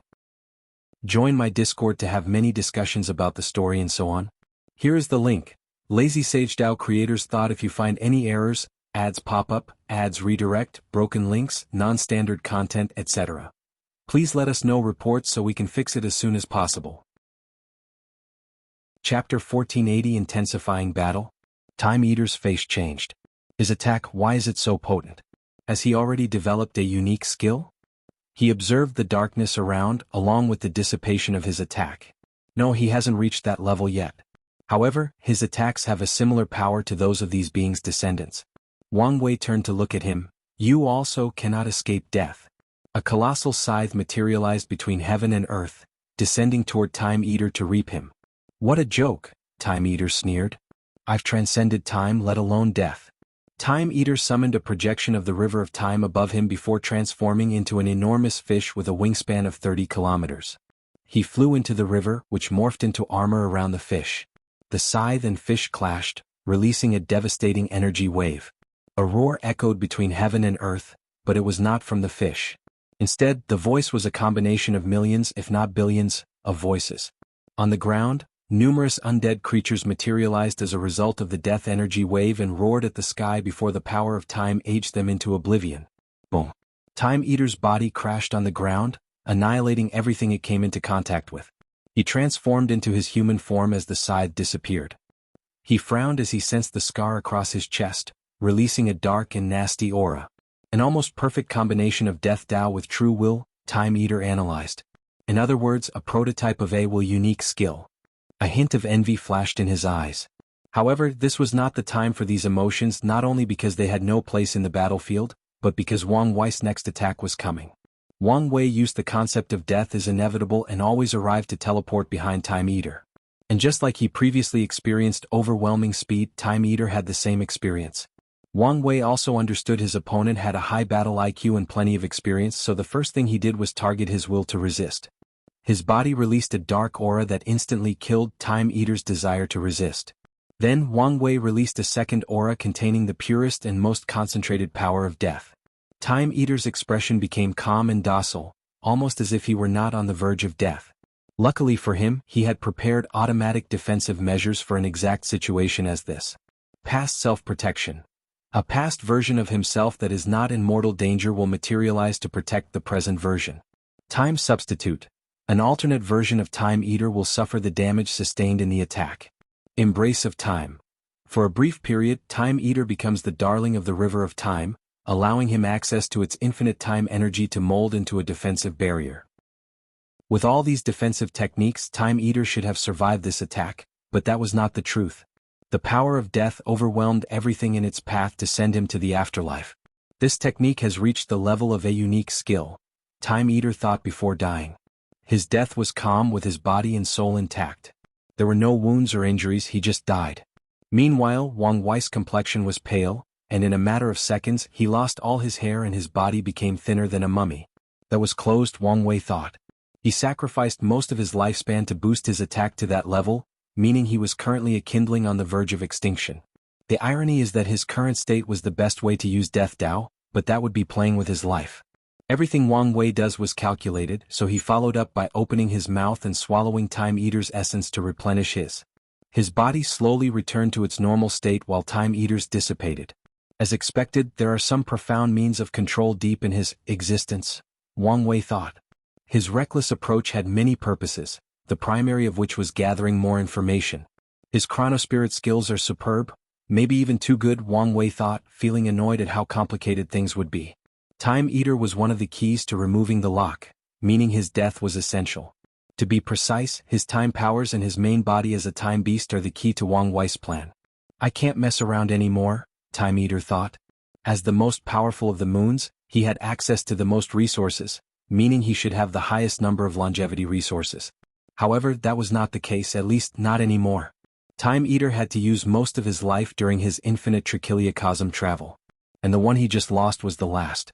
A golden crown with a red gem at the center manifested in Time Eater's bun, instantly changing his aura. He became noble, majestic, and regal. The surroundings became brighter as if his existence was the world's light. Luscious trees even appeared on the ground, replacing the world of death and rumble. The power of destiny, Wang Wei frowned. Yes, I am now the son of the eternal ascension world, Time Eater declared in a confident, borderline arrogant line. Besides the two sons, he had the most luck in destiny during the Moon-Sun era. If not for his act of betrayal, his life would have been smooth sailing and prosperous. Previously, all this luck and destiny was wasted on Time Eater, but now he can use them to boost all his attacks, bridging the gap with Wang Wei's techniques that he improved by studying Ji Qingming. Wang Wei observed the world. As a chosen one, the son of an era, he thought he could use his status to reduce Time Eater's luck and destiny, but the latter left no room for him to intervene. At the moment, Time Eater has access to the majority of the world's luck and destiny. Now I understand how he was able to cause a worldwide catastrophe, Wang Wei analyzed. Having access to such a quantity of the world's luck and destiny meant he had a certain authority, which Time Eater could use to cause severe damage. It also did not help if Heavenly Tao was secretly supporting him. Wang Wei did not hesitate to respond. He used his life and death Tao to create a unique mythical creature from his past, black and white impermanence. Samsara, or the underworld, is a well-developed system throughout the chaos universe, meaning the process of leading souls to the afterlife is automatic and does not require a group of creatures for the job. The only exceptions are a few worlds with a ghost cultivation system. In this case, Samsara has ghost messengers to fight these souls and forcefully bring them to their judgment and subsequent afterlife. Wang Wei was inspired to create the black and white impermanence technique after reading about the messengers in his future wife's library. Black and white impermanence was a duo, one dressed in all white with pale skin, and the other in all black with a similar skin color. Under Wang Wei's guidance, they rushed to confront the Time Wraith. As soon as the battle started, it became apparent who had the advantage. Despite fighting two people, the Time Wraith had the overwhelming advantage, proving why it was the judge, jury, and executioner of the River of Time. However, despite being on the losing side, Wang Wei was not discouraged as this battle inspired him. The Time Wrath was an instrumental part of the River of Time. It could be argued that it was part of its ecosystem. So, what if he could modify his black and white impermanence to be the same for Samsara? Unfortunately for him, Time Eater knew his greatest asset was his learning capabilities and his adaptability, meaning he would not give him time to analyze the Time Wraith and learn from it. Join my Discord to have many discussions about the story and so on. Here is the link. Lazy Sage DAO. If you find any errors, ads pop up, ads redirect, broken links, non-standard content, etc. Please let us know reports so we can fix it as soon as possible. Chapter 1481. Push to the limit. Time Eater snapped his finger to manifest chains, but this time, his target was not Wang Wei but the Time Wraith. The creature gave him the dirtiest look, its facial expression indicating Time Eater was committing an act of blasphemy on par with Wang Wei. However, Time Eater ignored him and continued his actions. The Time Wraith struggled, but it was useless. Wang Wei ordered his white and black impermanence to interfere, but Time Eater used his Grand Mist Wheel to create layers of universe as blockage. Everywhere the impermanence passed, these universes died, but it was still useless as Time Eater achieved his objective. The Time Wraith turned into a small gem embedded into his forehead. Time Eater's aura became more ancient, primordial, and noble. His connection to the River of Time had reached the highest level. His strength is reaching the limit of peak paragon, Wang Wei thought. He knew he could not be outdone, so he also started artificially boosting his strength. He first fused the white and black impermanence. In many of their iterations, these two are a single individual, so the concept of unity was already built into the technique that created them. Then Wang Wei summoned his Earth Emperor crown before putting on the new white and black impermanence. Let's call this false Yama King. Wang Wei thought as he swallowed this artificially created Yama King. His aura also changed, becoming more primordial and deadly. Wang Wei's connection to samsara had increased. However, this was not the end. Since Time Eater could increase his connection to the river of time, couldn't he do the same? Without hesitation, Wang Wei summoned his future Buddha self, before using them as a medium to access more power or authority of the river of time. "No, you want," Time Eater said before making a slashing sign with his fingers. A terrifying cut rushed toward the future Buddha self. Wang Wei teleported before the slash and summoned a hungry ghost to swallow it. However, the attack suddenly became intangible by entering a parallel dimension, leaving a projection. Wang Wei reacted, trying to use his time Dao to intercept the attack, but it was too late. The slash cut off the future Buddha self's connection before turning into a seal that blocked Wang Wei's future action of synchronizing to the river of time. Wang Wei was angry, but this emotion lasted less than a microsecond before he controlled it. Instead, he materialized a black gate behind him, and once the thing opened, an ocean of dark red blood rushed out. The Azura Slaughter Ocean contained numerous powers: death, killing, slaughter, and corruption. Wang Wei controlled it to drown Time Eater, but the latter responded by manipulating time to return the ocean to its point of origin. However, Wang Wei showed him that two could play at this game.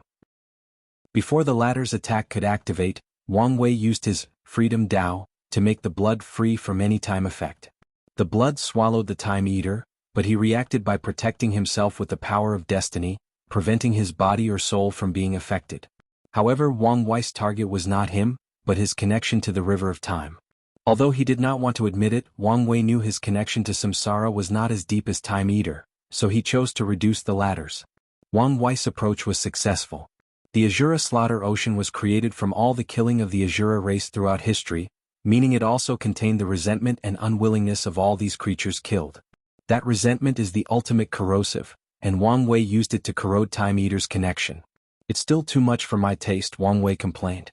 Time Eater is a time beast infused with a time wraith, meaning his affinity with Time Dao was probably on par with Wang Wei before removing his Fate Seed status. But now, the ocean corruption has decreased Time River's affinity and connection by a few percent. Time Eater did not focus on his loss since it was pointless. Instead, he went on the offensive. He snapped his finger, creating a strange echo, an echo of the past. Time around him appeared to rewind, with trillions of yuan epochs passing in less than a nanosecond. Once the process ended, a strange creature appeared in the world. The creature was a pair of eyes about 20 meters tall, 3 meters wide, and linked through a strange green nerve more than 1 meter thick. The creatures glanced at Wang Wei and its eyes turned red. It appeared as if he was about to release an eye beam. Is that a Genesis creature? No, it doesn't have that ancient and primordial aura that is slightly different from the Grand Dao source, Wang Wei thought. Well, it did not matter whether it was a Genesis life form or something from later on, Wang Wei treated it as such. He used a technique called Grand Dao's Wrath.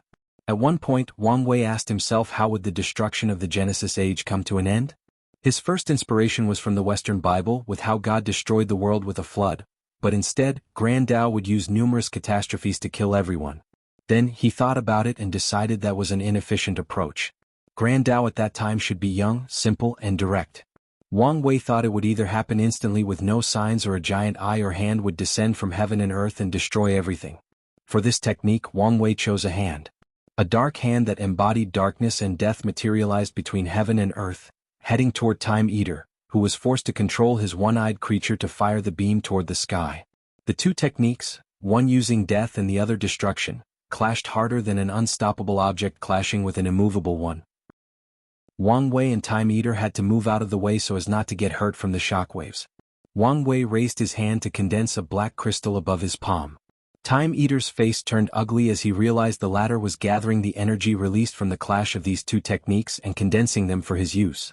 So he waved his hand to disperse the energy instead. However, Time Eater realized his opponent had the advantage because Wang Wei took the initiative and superb talent for chi manipulation. For a quick response, Time Eater then pushed his destiny blessing to the limit to instantly exile the energy into the river of time and somewhere else in the infinite trichiliocosm. This move should have ended Wang Wei's advantage. But Time Eater saw the smirk on the ladders, and knew he had overlooked something. And he was right. Wang Wei's use of the energy was a misdirection.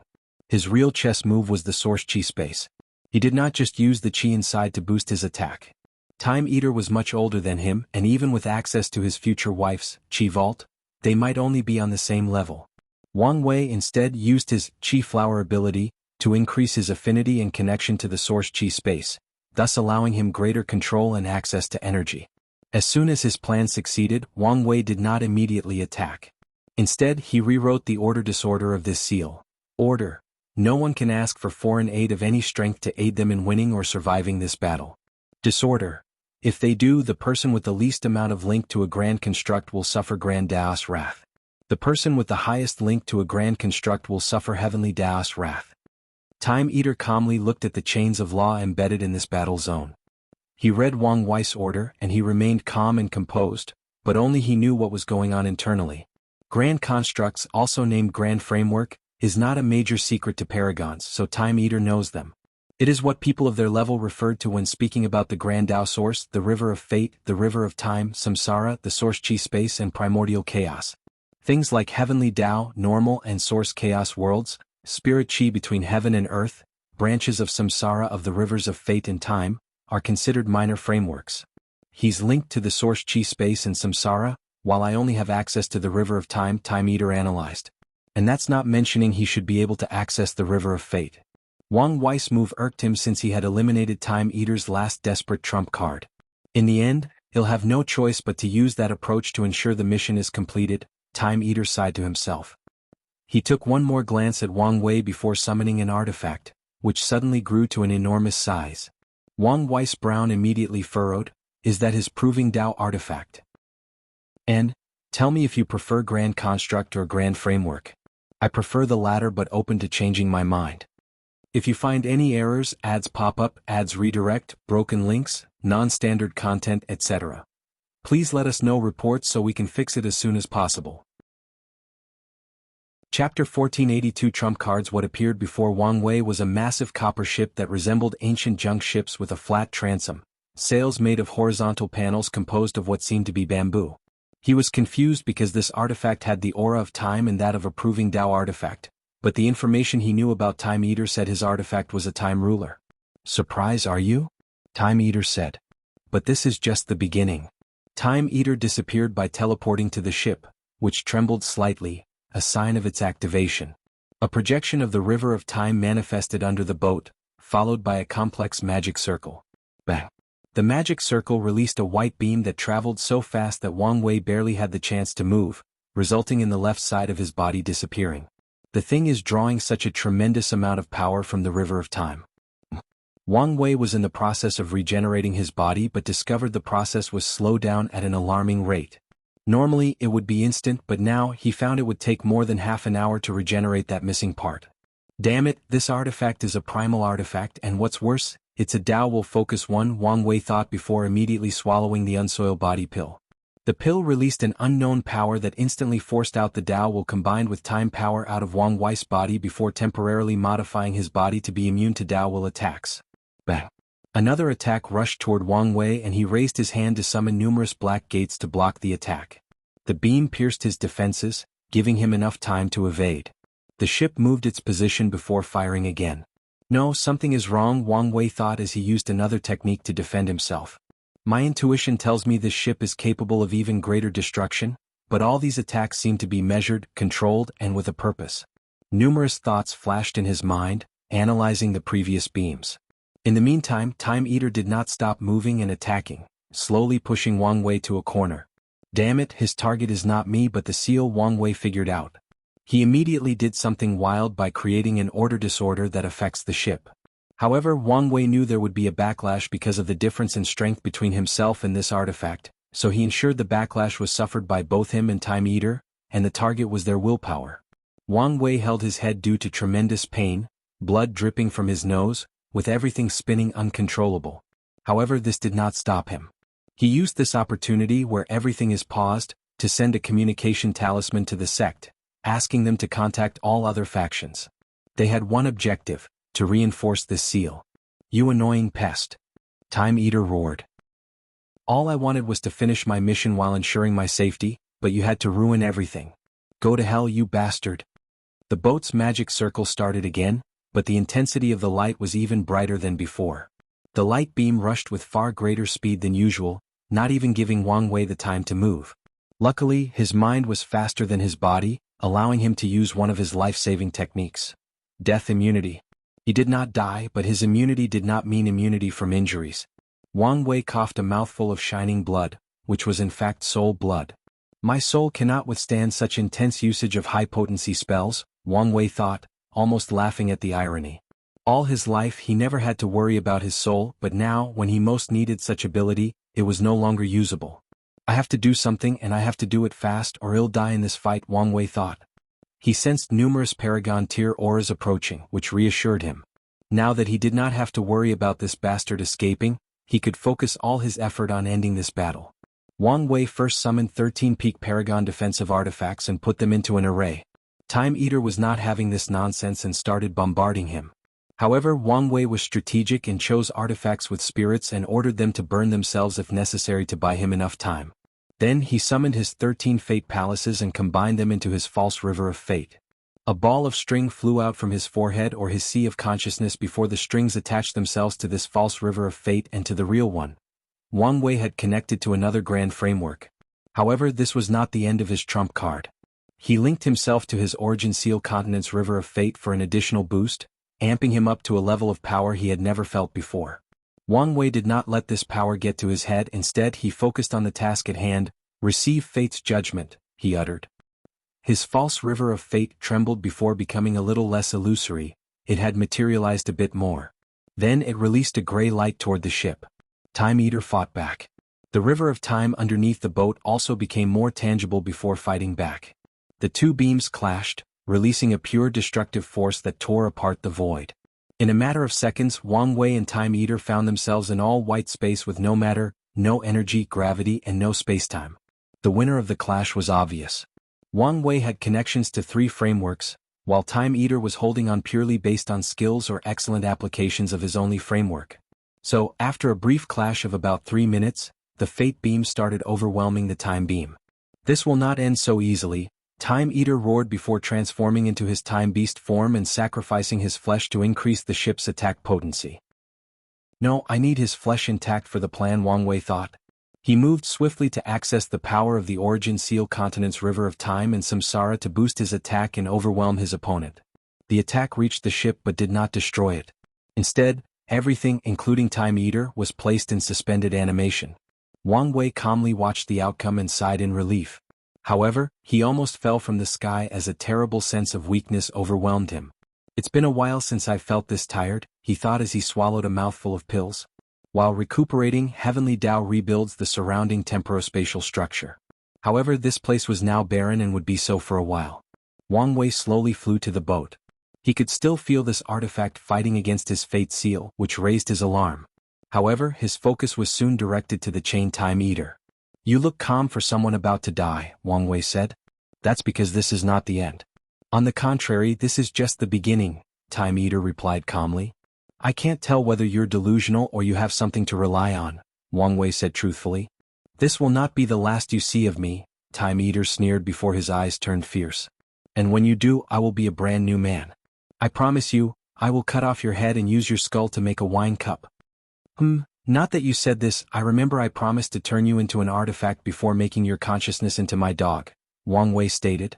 It's a shame I need you for something else, or I would have kept my promise. Mark my words, Time Eater said with gritted teeth before terminating his soul. Fate shackles appeared in his sea of consciousness trying to prevent this, but it was useless. However, Wang Wei was not surprised by this outcome.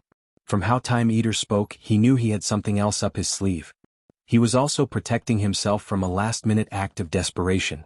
Wang Wei observed for a while before approaching the body. A white crystal flew from Time Eater's forehead, and he used his divine sense to check. Most of the important memories are missing, Wang Wei sighed. As he was about to put the memory crystal away, he sensed a tremor. This was not a regular tremor from an earthquake or an intense use of energy or power, but a tremor from the very essence of the eternal ascension world. This bastard did something, Wang Wei instantly thought before putting the body and boat away and flying away from the seal. Despite his weakness, Wang Wei used the Origin Sea Continent's fate powers to divine what was happening, but it was futile. What did he do? He muttered. Did you sense that? Monk Wuxia said, talking directly into his mind. Yes, but what exactly happened? Wang Wei asked. I don't know. What do you mean you don't know? You know my control and influence over the world is at an all-time low. And whatever he did, the power used is on par with mine if not greater, Maitreya explained. Does Supreme Unity know? Wang Wei asked with furrowed brows. I'll ask and see if I can get some information from him, she replied. If you find any errors, ads pop up, ads redirect, broken links, non-standard content, etc. Please let us know reports so we can fix it as soon as possible. Chapter 1483 Spiritual Epiphany Primordial Chaos. Near the Eternal Ascension World. Maitreya stopped her attack and distanced himself from Supreme Unity. After noticing he was not attacking, she spoke. Did you sense that? Unfortunately, she receives a blank stare as a response. Something has obviously happened to our home, and you're the only one capable of knowing what it is. Supreme Unity did not respond to her. Instead, he looked in the distance. His facial expression was as if he had facial paralysis, rendering it virtually impossible to glean any information. You should understand how weak we are. If something goes wrong, we will only become resources to these ancient and mighty beings, Maitreya continued. So, if you know something, tell me. You may not care what happened to everyone else, but you should care about your safety. Supreme Unity glanced at her. He knew something but not as much as she believed. Heavenly Tao has regained most of its power because of that bastard Wang Wei, so Supreme Unity was only able to detect a foreign thing or maybe an entity had invaded the world but nothing more. Do you really not care anymore? Maitreya asked with gritted teeth. She was not frustrated, but the terrifying sense of foreboding she felt before had returned after Time Eater's death. Maitreya practiced Buddhist ideals of kindness, compassion, and empathy. Due to her spiritual practice, her spirit was sensitive to others' emotions. The forewarning about the upcoming catastrophe was not just a warning of danger and possible death but of the devastation and pain that the entire world was about to face.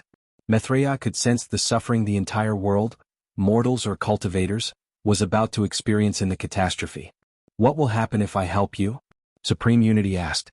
Will we suddenly start working together for the betterment of the world? Maitreya's body jerked slightly. If you stop your actions and make a few binding promises, I don't see why not. Supreme Unity looked her in the eyes. After everything, you can still preserve a pure heart of compassion. I don't know whether I should praise your virtue or mock your stupidity. However, your answer is meaningless. You may have the capacity for forgiveness but the others won't. In other words, the only logical course of action left for me is to continue this course and win. Supreme Unity knew he only had a few moves left to play, and they were not the best moves he could use in the current chess game. However, Time Eater's actions, while extremely dangerous, represent a new variable that could increase his chances of winning. Maitreya looked at him. She mulled over his words before memories of everything they've experienced together flashed in her mind. Then she thought of the upcoming catastrophe and realized something. I've always thought the world was a sea of suffering. As a paragon, I was helpless to do anything and accepted my fate. After acquiring this power, I thought I could change things, that I could help or save everyone. However, the reality was the opposite. I spend too much time keeping the balance while the world's suffering continues. Then I was distracted and the suffering intensified. My approach from the very beginning was wrong. I cannot save everybody, at least not at my current strength. That is a fact and something I must accept. A second fact I must accept is that some things are inevitable, so I should not try to change them forcefully. My way should be to help as many people as possible within the limits of my ability while pursuing independent self-improvement. One day, when I have risen to a higher level of spirituality, when I have escaped the sea of suffering, I'll be able to help all sentient beings to escape as well. Maitreya's body released a golden hue before immediately returning to normal. Her natural peaceful aura became more ethereal and all-encompassing, and her eyes became brighter. A bright eye is usually a sign of a higher spirit, so Supreme Unity immediately caught all those signs. An epiphany, Supreme Unity thought. And with how bright her eyes are, her spirit should have improved, which means her soul will also improve. If she fixes the flaw, no, even if she makes up a small part of the flaw, her strength will outshine me by miles. Their strength was relative, but if Maitreya had enough time to digest her epiphany and improve her soul, then the only thing awaiting Supreme Unity would be death. Knowing this, he immediately attacked her. Cultivating in their realm, especially for flawed individuals like themselves, requires time and high energy for improvement. So, he only needs to continue this fight to prevent her from improving. Regardless, time was no longer on his side. After Mithraya's voice disappeared, Wang Wei started to search the void for Time Eater's palace. To be exact, he was searching for the hidden dimension of the treasury. These kinds of places usually have a spirit to activate the array for protection or even move the dimension in case of an emergency, so he believed it should have survived, unless it stayed at the center of the fate and time clash. It took him a few minutes, but he found what he was looking for. Wang Wei used a time spell to freeze all the arrays and people inside before barging in. This bastard is indeed the richest of them all, but something is wrong. He scanned the treasury and soon had an answer. There was not a single ore, metal, or refining wood above tier 11. Wang Wei discovered many spiritual herbs, weapons, or finished materials of tier 12, but no ore or metal. As soon as he noticed this anomaly, he realized the cause. Time Eater used them to build something. Wang Wei first thought the latter used it to build the boat, but it made no sense given the ship's size. So, unless Time Eater had failed the refining process 10,000 times, it could not explain why all these materials were missing. Wang Wei waved his hand to cast Time Extraction, trying to recreate past events to see what materials Time Eaters took from this treasury. He hoped that by knowing the material, he might deduce the latter's goal. Sadly, his spell failed as Time Eater left no traces. Wang Wei did not immediately give up. Instead, he used his Fate Dao. He changed this room's fate to a book containing everything that has occurred. Wang Wei held a blank book in his palm before sighing deeply. He was extra careful. He shook his head before putting the treasury away and leaving the seal. His next task was to thank all the people who came to reinforce the seal, but before he could get to it, he sensed a drastic increase in his luck.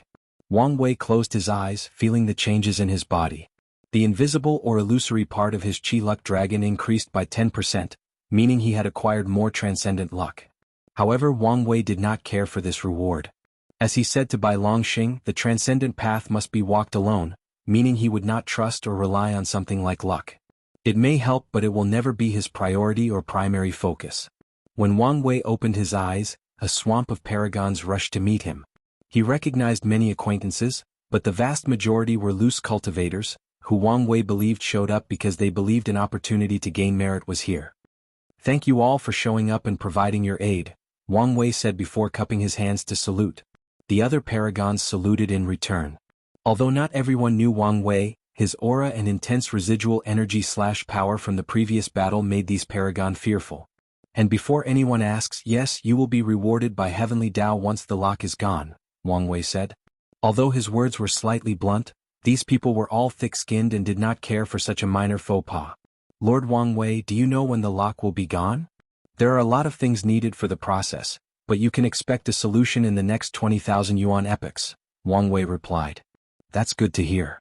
Wang Wei was about to send everyone on their way when Sun Junyao suddenly said, "I sense a tremor between heaven and earth. What was that about?" Wang Wei glanced at it. With her perfection essence, her senses were sharper than ever, so it made sense that she would notice. However, he did not want to spread news about the catastrophe before the lock was dealt with. It was Time Eater's last desperate attempt, Wang Wei explained. He tried using the power of his chess master. Wang Wei emphasized the word chess master to get his points across, and I stopped him. "I see," Sun Junyao nodded. Only the power of the two suns could affect the entire world. While she was satisfied, the others who did not feel the tremor had a puzzling look on their faces, and a few people who knew Wang Wei did not completely trust his words. However, he did not explain. "If you find any errors, ads pop up, ads redirect, broken links, non-standard content, etc. Please let us know reports so we can fix it as soon as possible." Chapter 1484 Time Eaters Past Wang Wei had a brief chat with the people he knew before watching them leave. The Tao opening sect paragons waited for him, but Wang Wei did not immediately leave. Instead, he took the time to deal with the Sage Seal, previously used to imprison Time Eater. He did not allow the seal to dissipate. Instead, he used his power to nourish the devastated central time domain. Wang Wei knew Heavenly Tao might use a little bit of world source to return life to this area, or it might leave it a desolate zone. So, in the mindset of waste utilization, he used the sage power from the seal to return the area to life, acquiring a small portion of merit in the process. "Let's leave," Wang Wei said to everyone before teleporting home. As soon as they returned, the others saluted him before returning to their respective homes. However, Wang Wei asked one paragon called Yen Buhai to remain. "Go and summon all the sect's best professionals," Wang Wei instructed. All of them? Yen Buhai asked as her flaming hair danced in the wind. Yes, even the sealed individual, Wang Wei instructed. Very well.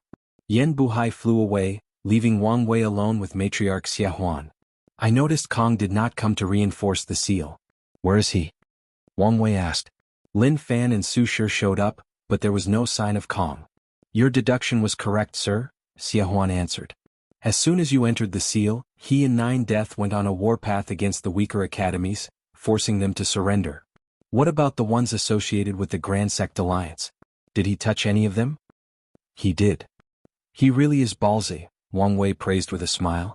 Cong is not like him, with a powerful background to protect him, meaning one wrong move means the end of everything he holds dear. His actions showed he was risking everything to ensure his academy's prosperity. Did anyone intervene to stop him? Not openly, Xia Huan replied. Someone tried to assassinate him but failed. Was the assassin captured? No, it escaped. Quite capable, Wang Wei nodded. How is the flame blacksmith situation? All signs show he's slowly forgetting about the Dao Path tablet. He's probably leaving after the lock disappears, meaning we don't have much time, Wang Wei muttered. His master is a primal, so we must do a good job erasing the information. I can replace the agent looking at him and accelerate the process. Go ahead. Xia Huan left for her new task, and Wang Wei talked to Wang Qi to receive reports. But not long after they started, Yu Kai came to see him. I've heard you've ordered the unsealing of some of our people? Powerful sects like the Dao Opening sect have sealed individuals for various reasons. Some are on the verge of death and no pills or power can save them, so they enter a seal for a last desperate attempt at survival. They also do so to become the sect's foundation by becoming suicide bombers during times of war. Some people seal themselves because the endless day of living without making progress is draining mentally, and they need a break. Last, the sect also faked the deaths of many people, turning them into hidden forces. These people cannot be seen on the outside unless absolutely necessary, and they often hide their identities, but some choose to seal themselves. I need the advice of experts and it's of the highest priority, Wang Wei explained. It's that serious? It may be, Wang Wei replied. Is that why you're here? No, Yu Kai swiftly explained. Wang Wei had this kind of authority so he would never come to question him. I came here because of that artifact you handed to me. We've detected several spies and our people with something wrong in their existence. I wonder what you plan to do with them? Wang Wei thought about it. He could purify them, but it might be better to use the knowledge that they are compromised. Have you already captured them? No, I didn't want to alarm everyone, so I haven't acted yet. But people saw you use the artifact over the entire sect, correct? Wang Wei asked. That's why. In that case, capture a few weak ones as spies and leave the rest alone. All right. Oh, and give me a list of the people compromised, Wang Wei added, and Yu Kai condensed a talisman with the information before leaving for his duty. Wang Wei soon finished his affair with Wang Qi, and Yen Buhai was still not ready. So, he started analyzing Time Eater's memory crystal. Long ago, Time Eater was a regular cultivator. He was slightly talented since he became a pseudo-eternal, but everything else about him was ordinary. But his fate soon changed not long after proving the Tao. He had a fortunate encounter in which he found a map and the diluted blood of a time beast in a hidden dimension. The blood allowed him to cultivate time as a sub-Tao, but what truly changed his life was the map. Time Eater, who at that time called himself the Mountain Sea Emperor for his cultivation of earth and water Tao, did not hesitate to travel the infinite trichiliocosm as a small and weak emperor. The journey was perilous, and to this day Time Eater believed he only survived through sheer luck. But he found a fortunate encounter in a dark timeline with a captured and preserved time beast. Time Eater did not hesitate to take the creature's body and soul. His luck did not end here. When he was returning home, he encountered a group of bandits who wanted to take his wealth. After killing them, Time Eater found a superb technique from one of the bandits that allowed him to condense a perfect human avatar to hide his time beast's true body. Wang Wei's brow furrowed after seeing the memories up to this point. From then on, the memories are only pieces with jumps in time counted in the thousands, sometimes millions of yuan epochs. He combed through it and only learned 2 slightly valuable news and 1 significant one. For the somewhat valuable news, it was the fact that the hidden 8th moon, the disaster paragon, ran away. Secondly, Time Eater killed Monk Twin Flower. He even hid the vision of his death. The valuable information was something Time Eater muttered in one of the random memories. He said, "My deduction is correct. My boundless path is possible." That fortunate encounter was a trap to lure Time Eater into becoming a pawn, Wang Wei analyzed. Unfortunately, he still could not determine who was being everything or their objectives. Wang Wei assumed these people wanted to return to their world, but that could be true or he could also be missing something. Time Eater spent a lot of time traveling throughout the infinite trichiliocosm. Was he searching for a way to change his fate and become a boundless paragon? Numerous thoughts flashed in his mind. He said that all he wanted was to finish his mission while protecting himself. Did he encounter the event that turned him into a pawn during his travels, and was forced to act on these people's behalf? No, his hope of becoming boundless might have also been a plan to lure and control him. Wang Wei could picture Time Eater's life trajectory. The Time Beast's body granted him a high enough talent and allowed him access to an outlaw Dao. It also allowed him to cultivate in the Paragon realm without much issue. However, Time Eater wanted to make up for failing at the Eternal Path, and started searching for a method, probably inspired by the Dusk Emperor. However, little did he know that his very ambition and search for a method was a bait used to lure him into a trap. Time Eater then tried to accomplish his task while also accomplishing his goal. He was probably planning a way of escape once he became a boundless paragon, but Wang Wei killing him might have ruined his chances. Wang Wei shook his head. Time Eater thinks he had ruined his plan, but the bastard probably did not understand what terrible fate awaited him. Heavenly Dao had long determined his existence and chose to use him as a pawn, meaning once Time Eater had fulfilled his purpose, Heavenly Dao would not allow him to live long because of his betrayal. Of course, Time Eater could have survived if he had willingly sold his soul to Heavenly Dao, acting as a double agent for the other people who were treating him as a pawn. The information in his memory is not much, but it's not entirely useless, Wang Wei thought. With more information he could see the larger pictures and know what to expect in the catastrophe. He also believes Time Eater's words that they would meet again. Alright, let's see if I can get more information from the boat, Wang Wei thought before leaving to meet Yan Buhai. If you find any errors, ads pop up, ads redirect, broken links, non-standard content, etc. Please let us know reports so we can fix it as soon as possible. Chapter 1485 Wang Bo, what's taking so long? Wang Wei asked as he teleported to an area of the sect called the Unknown Graveyard. The name was apt since it was filled with coffins, forming an eerie atmosphere. I'm removing the main seal and it's harder than I thought, Yan Buhai explained, her face turning the same shade as her hair. It was the first task the primal seed handed to him, but she was failing. Main seal? Wang Wei asked. Oh, you're talking about the Sun's seal. All top factions will hide their forces, meaning that during the ultimate taboo, not all paragons attended. So, even after Time Eaters, the other moons, and Mithraea and Supreme Unity cleaned the world, they could not eliminate everyone unless they penetrated the inner secrets of these factions. Supreme Unity no doubt wanted to eliminate these people, but Mithraea was adamant about not going too far. So, they compromised and sealed these existences, preventing them from influencing the world and their subsequent ascension. Let me take a look, Wang Wei said as he approached. An invisible magic circle hung above the sky, affecting every coffin on the ground. The seal is designed so that only a fifth heaven paragon can break it, but the process would be slow. You only needed the professionals, so I've targeted the area affecting them, thus reducing the time needed, Yan Buhai explained. Don't worry, I don't blame you, Wang Wei reassured. His words made Yan Buhai secretly sigh in relief. Wang Wei then proceeded to help her by tearing apart the seal. I can understand why the future wife is mad at Mithraea, but am also grateful for her existence, Wang Wei thought as he watched the magic circle dissipate. Without Mithraea's existence to balance that hateful Taoist, who knows how much his sect or the entire world would have suffered at that maniac's hand. Simultaneously, Mithraea pushed many lines of morality to achieve success. Although she came from a good place, her actions still had many disastrous consequences. Is there anything else you need? Wang Wei asked. No, Yan Buhai replied before remembering something. Do you want me to wake a few more people to take charge? She had learned from the sect master that a few supreme elders were secretly sealed and could be awakened in a time of need.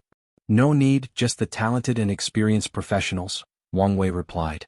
If a few supreme elders were awakening, Wang Wei would have to deal with a new power dynamic, but he did not have the time and patience for that now.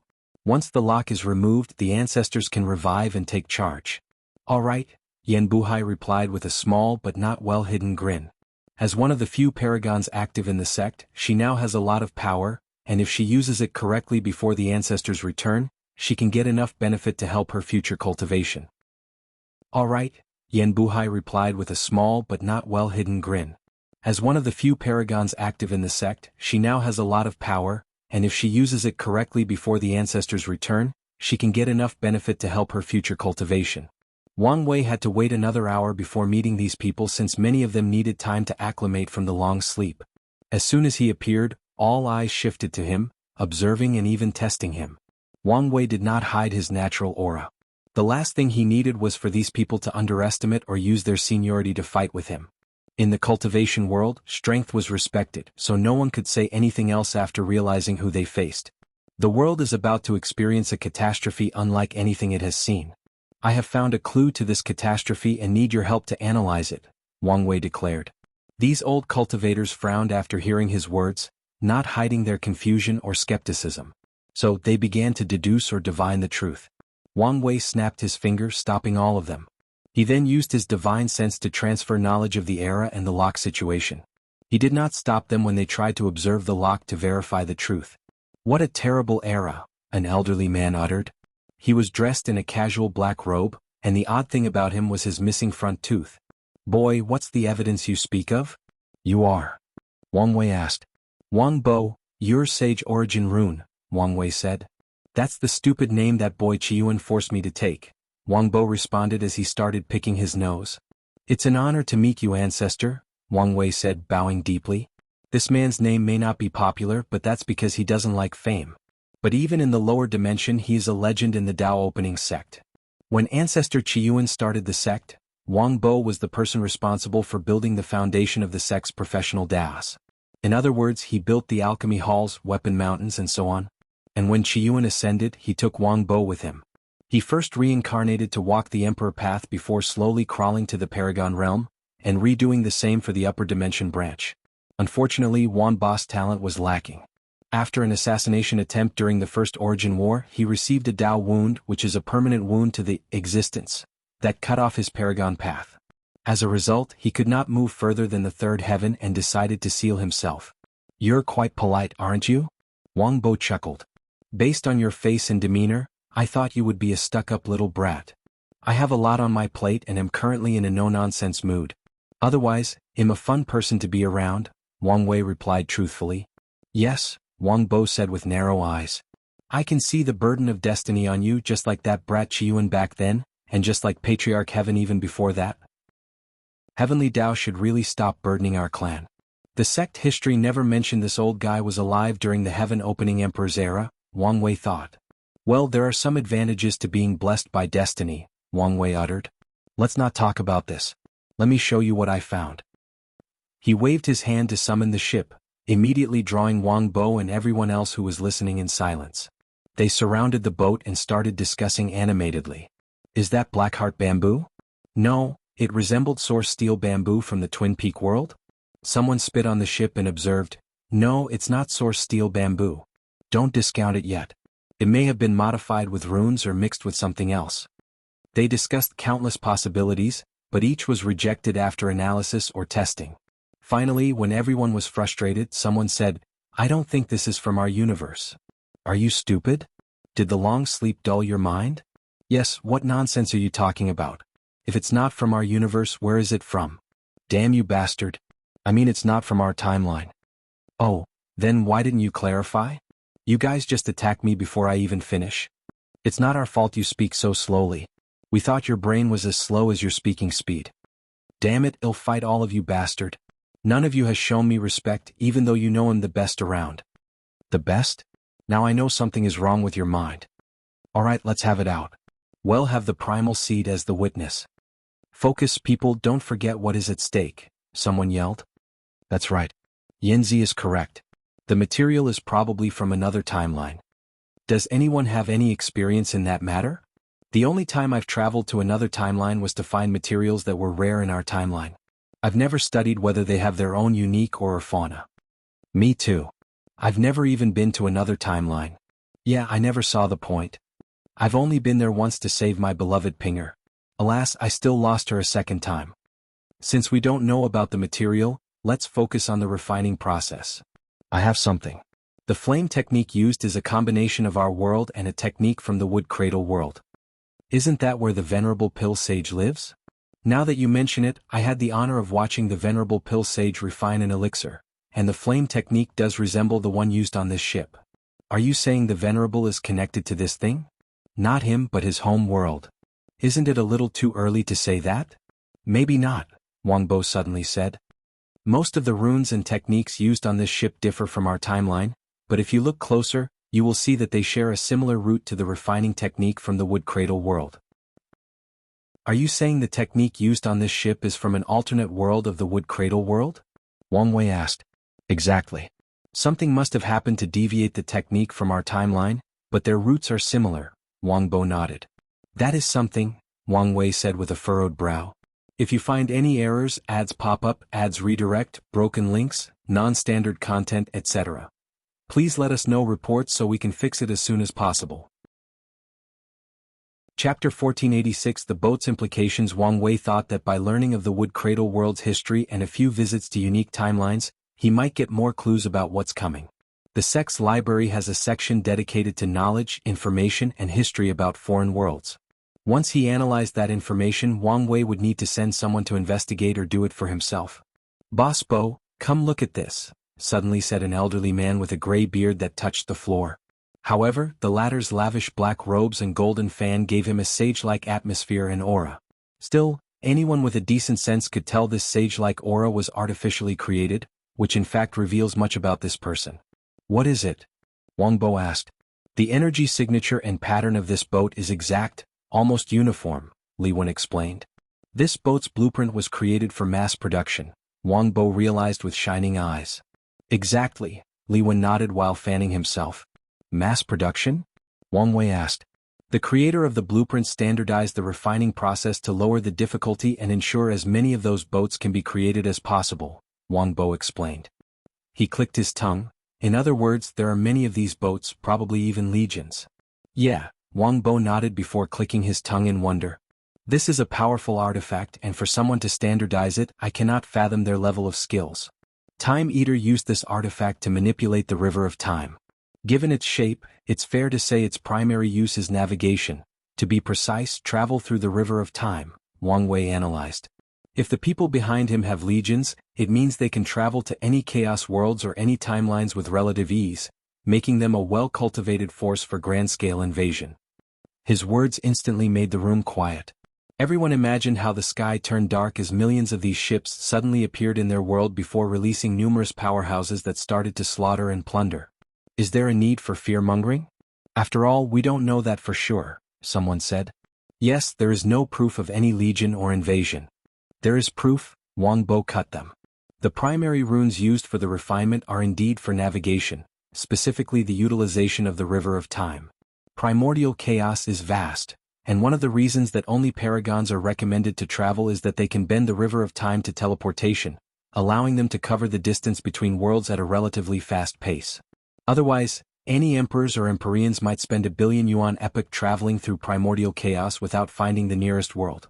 Boy, now that you know the situation, what do you need us to do? Wang Bo asked. I need you to reverse engineer this boat's design, Wang Wei replied without hesitation. Boy, I'll be honest with you, unless you can ask for Venerable Armament Sage or Venerable Rune Sage to study this thing, I doubt anyone else in the Chaos Universe can reverse engineer this thing, Wang Bo said plainly, meaning Wang Wei frowned. These two held the Grand Dao source position for refining in Rune Dao, and they were not even from the Eternal Ascension world. So how could he ask them for help? Wait, there is someone else who might be able to do it. Oh. Empress Wu, Wang Wei said confidently. Who? Wang Bo asked. That little rising star? Li Wen asked. Has she become so awesome since I went to sleep? He has a point, someone else said. Although Empress Wu has the Grand Source Seal position, her understanding of runes might not be inferior to the Venerable Rune Sage. Those are bold words, Wang Bo said, looking at the person who spoke with intense scrutiny. Not really. From what I know, they met during the Second Origin War and had a discussion. There is a rumor that they had a competition, and from the way the Venerable did not like to talk about the meeting, it's implied she defeated him. I didn't know such a great talent had appeared in the world, Wang Bo muttered. All his life he had one goal, the Rune Grand Source position. Unfortunately he failed, leaving his dream to his beloved disciple. Miscellaneous. Sadly, the latter's Tao involved the study of countless subjects, and Rune was just one of them. So Wang Bo's dream was left to his second disciple, Yan Shirong. I hope that little bastard is alright, he thought. Yan Shirong had only reached the ninth heaven, 99%, by the time the ultimate taboo arrived, but he insisted on participating. Wang Bo hasn't heard any news, so he's a little worried. It's good that there is someone with such skill, but will she help us? Wang Bo asked. The fate of the world is in the balance, she has to help, Li Wen said. She doesn't have to do shit, Wang Bo said. You should not say something so naive.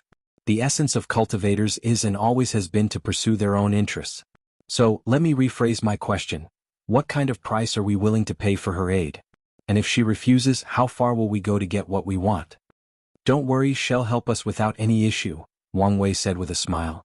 I wonder where your confidence comes from, kid, Wang Bo said before he suddenly realized something. He gently caresses his unkempt beard. I recognize those eyes. Are you trying to catch her as a wife? Wang Wei's lips twitched, making Wang Bo snicker. I'm glad you found love. I spent years convincing that boy, Qiyuan, to pass on his gifted bloodline, but he was never interested in romantic relationships. It was the same for that Yen girl.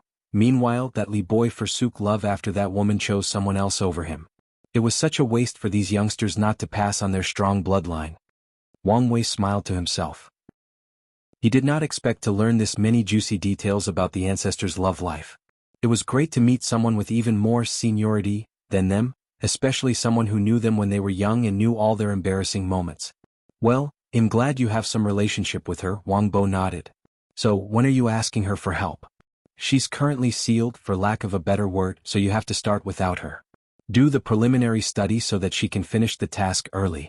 Also, even if you cannot reverse engineer the ship's blueprint, start designing countermeasures to deal with them. Countermeasures, huh?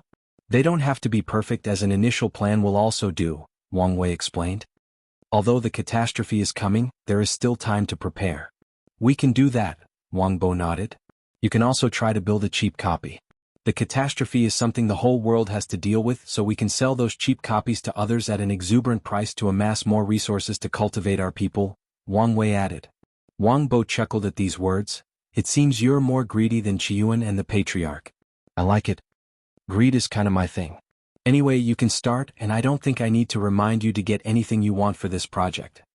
We know, Wang Bo said before waving him away. Wang Wei nodded and turned to leave. Then he suddenly stopped and palmed his face. How can I be so stupid? Everyone looked at him oddly, but he ignored them. He slowly took out his primal seed token before teleporting an item. Is that? Wang Bo muttered, and everyone else had the same shocked look on their faces. That's right, the Skill Path Association's Dao Path tablet. I originally wanted to wait until Miscellaneous returned to copy it, but I think you guys can do it.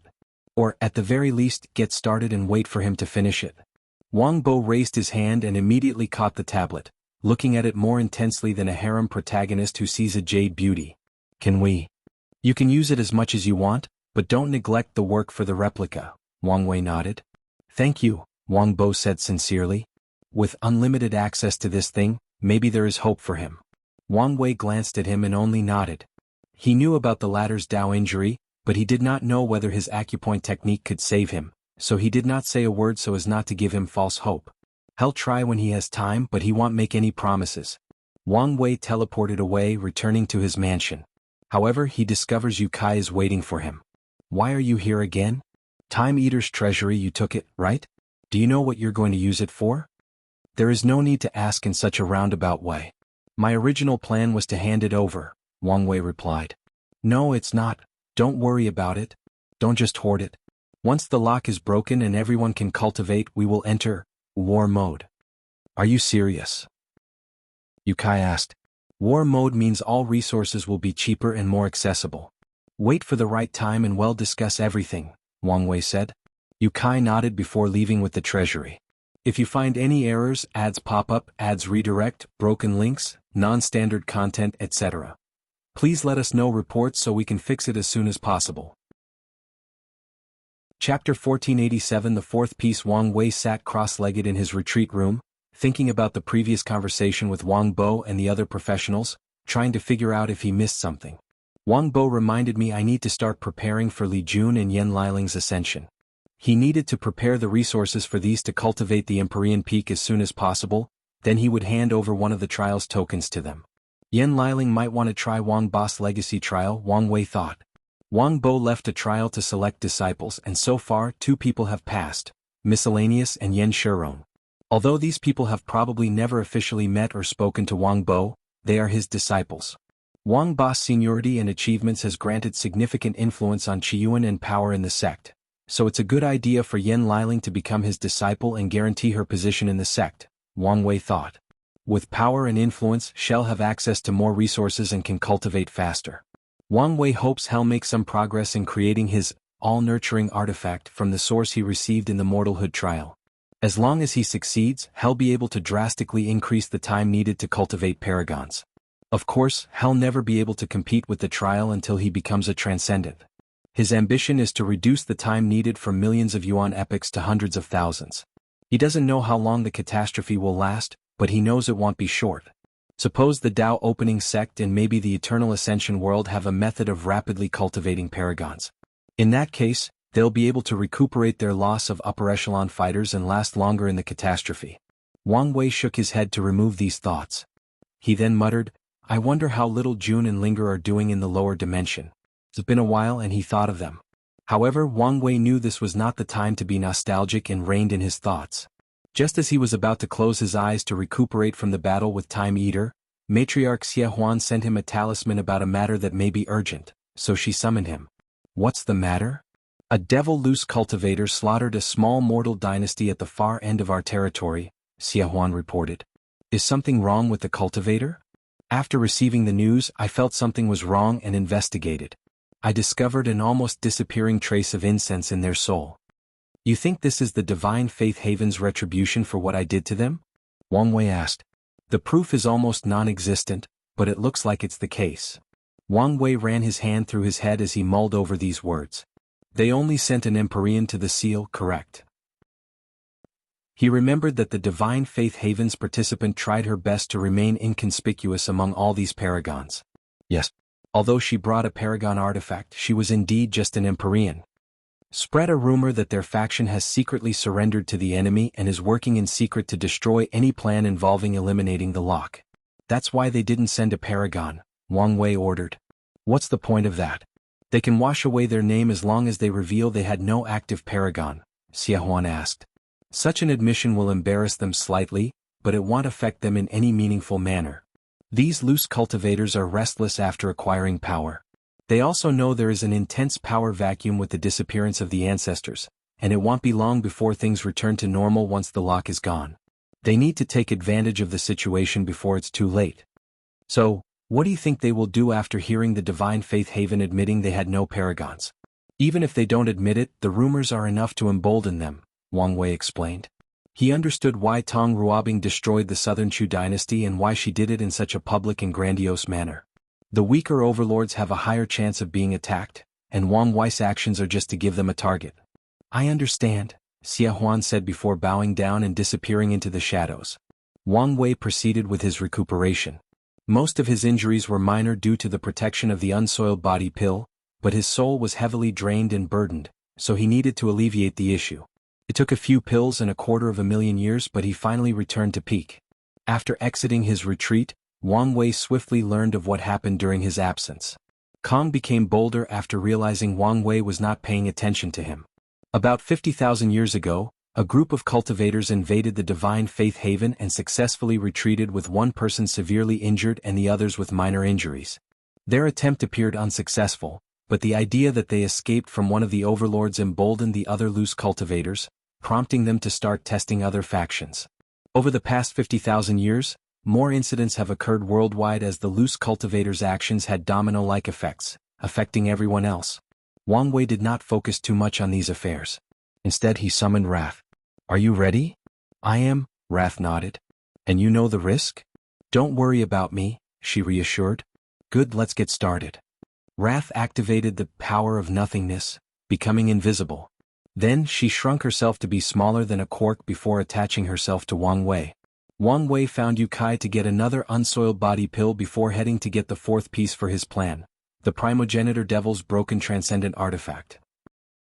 He sent a request for his visit before teleporting to the Heavenly Serpent Empress domain, waiting for an answer to the request. The most popular area of this domain was the City of Sin, which was called a city despite being an entire world, and also the primary residing area of the Heavenly Serpent Empress. As soon as Wang Wei arrived, his senses saw a world of pink due to all the intense emotional and lustful aura/energy of this place. He understood why people describe this place as where one can experience the most beautiful or vile form of pleasure the mind can concoct. As Wang Wei slowly visited this city, he could not describe what he saw. He thought he was pretty open-minded as a modern person, but what he saw challenged this notion. Even without the internet, people were sexual deviants, and adding cultivators' godly power is a recipe for disaster. In one corner of the street he saw a young couple sweet-talking with each other by making poems, but after walking a little distance, he saw people partaking in blatant sexual activities. Some were flying in the air, others were transforming into different animals and races to test out possibilities. Not far from this area, a young emperor watched his partner enthralled in the passion of love with a flame elemental creature. Wang Wei only knew they were partners because the woman kept asking excitedly, "Husband, can you see me?" And the young man kept nodding with a grin on his face. Sir, wait up," someone yelled at him to stop him. "You look like someone who understands pleasure derived from pain. Are you interested in visiting our lustful torture inn? You can inflict the pain or have someone else inflict it on you. The choice is yours, but if you do choose the former, you sign a contract not to kill our girls.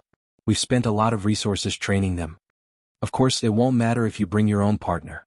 BDSM in the cultivation world? I've officially seen it all," Wang Wei thought speechlessly to himself. "No, thank you." "Are you sure?" the man asked, looking at him strangely. Wang Wei walked away, thinking what it said about him that this man thought he was this kind of person. Well, he knew what kind of person he was, so it didn't really matter. "I should bring Hunger here one day," Wang Wei thought as he walked away. "Unlike me, she's not too into public displays of affection, so she'll probably reject the offer. However, I may be able to convince her to recreate this place. We can use clones to reenact all these vile things. That should be an experience." Wang Wei could not help smiling as he thought about this future. He had to find a regular inn to rest because he had never received news from the Empress. On the contrary, he had to wait 10 days before someone contacted him. A power play, huh? Wang Wei thought. Such blatant disrespect has revealed much, and it appeared the meeting was starting on a bad leg. He calmly looked at the woman before him. "What did you say your name was again? If you find any errors, ads pop up, ads redirect, broken links, non-standard content, etc. Please let us know reports so we can fix it as soon as possible." Chapter 1488 An uncomfortable meeting. "You can call me Madame Shun," said a beautiful woman with bodacious curves. She did not fit the mold of the typical beauty of the cultivation, which favors thin women with pale skin. She was not fat. Instead, she was developed in all the parts that mattered. Wang Wei looked at her up and down before focusing on her tight clothes. If Li Jun was here, he would say he envied her robe, he thought. "Madame Shun, it's a pleasure to see you finally. I'm sorry for the delay, but Her Majesty was occupied with something important and we had to cut off contact with the outside," Madame Shun said with a wide smile that showed all her white teeth.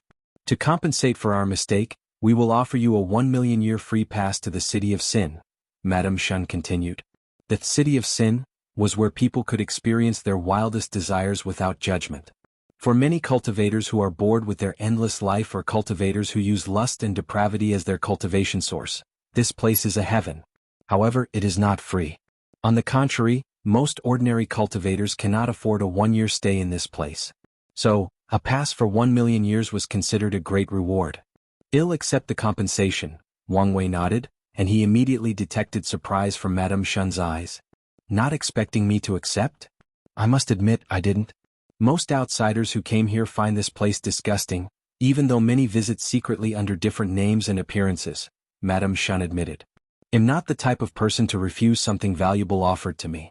Plus, even if I don't use it myself, I'm sure I can exchange it for a hefty price if I found the right user," Wang Wei explained. "As you wish." Madame Shun handed him a token with the character for 1,000,000 before waving her hand to manifest a blue portal. "Now, follow me, the Empress is waiting for you." Wang Wei slowly stood up to walk through the portal. He found himself in this large dynasty-esque palace with numerous people walking in and out. The first thing he noticed was the perfect balance of woman and man. In most palaces, women are servants and are rare and few, but in this place, it was an ideal balance. However, Wang Wei noticed that all the people in eunuch uniforms were men. Throughout history, eunuchs were forced to be neutered to destroy their legitimacy at the throne in case they usurped it, and to prevent them from secretly sleeping with the emperor's wives and concubines. Is that why she chose only men? She didn't want anyone tempting her husbands and concubines? This heavenly serpent empress is a character, Wang Wei thought as he followed Madame Shun to somewhere deep in the palace. He noticed the color palette of this palace was purple. Is her favorite color also purple? If so, maybe I can use that as a conversation starter, Wang Wei thought. The walk lasted only 5 minutes, but they soon arrived. Madame Shun pointed to a room and Wang Wei gave him a strange look. He only entered after she nodded. A woman lay on a bed surrounded by black transparent drapes. A small table with food and wine was strategically placed about 5 meters from the bed. The heavenly serpent empress slowly exited the bed, revealing her long legs and jade skin.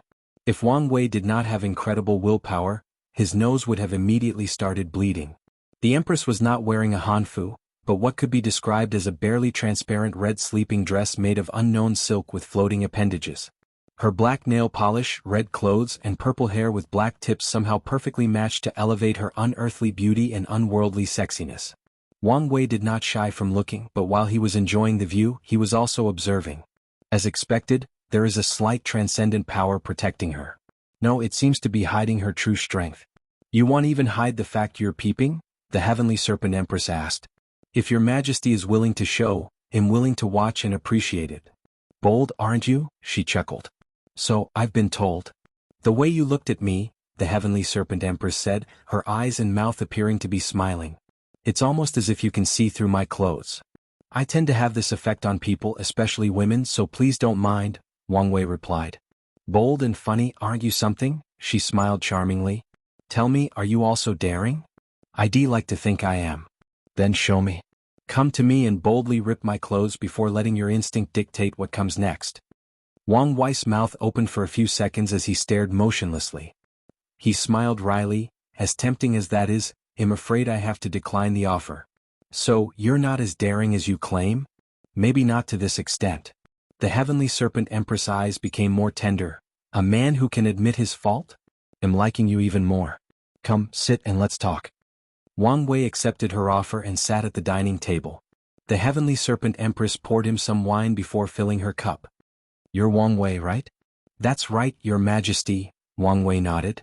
Don't be so informal. Call me Si Mei Hui, better yet, call me Huier, she replied in a gentle voice.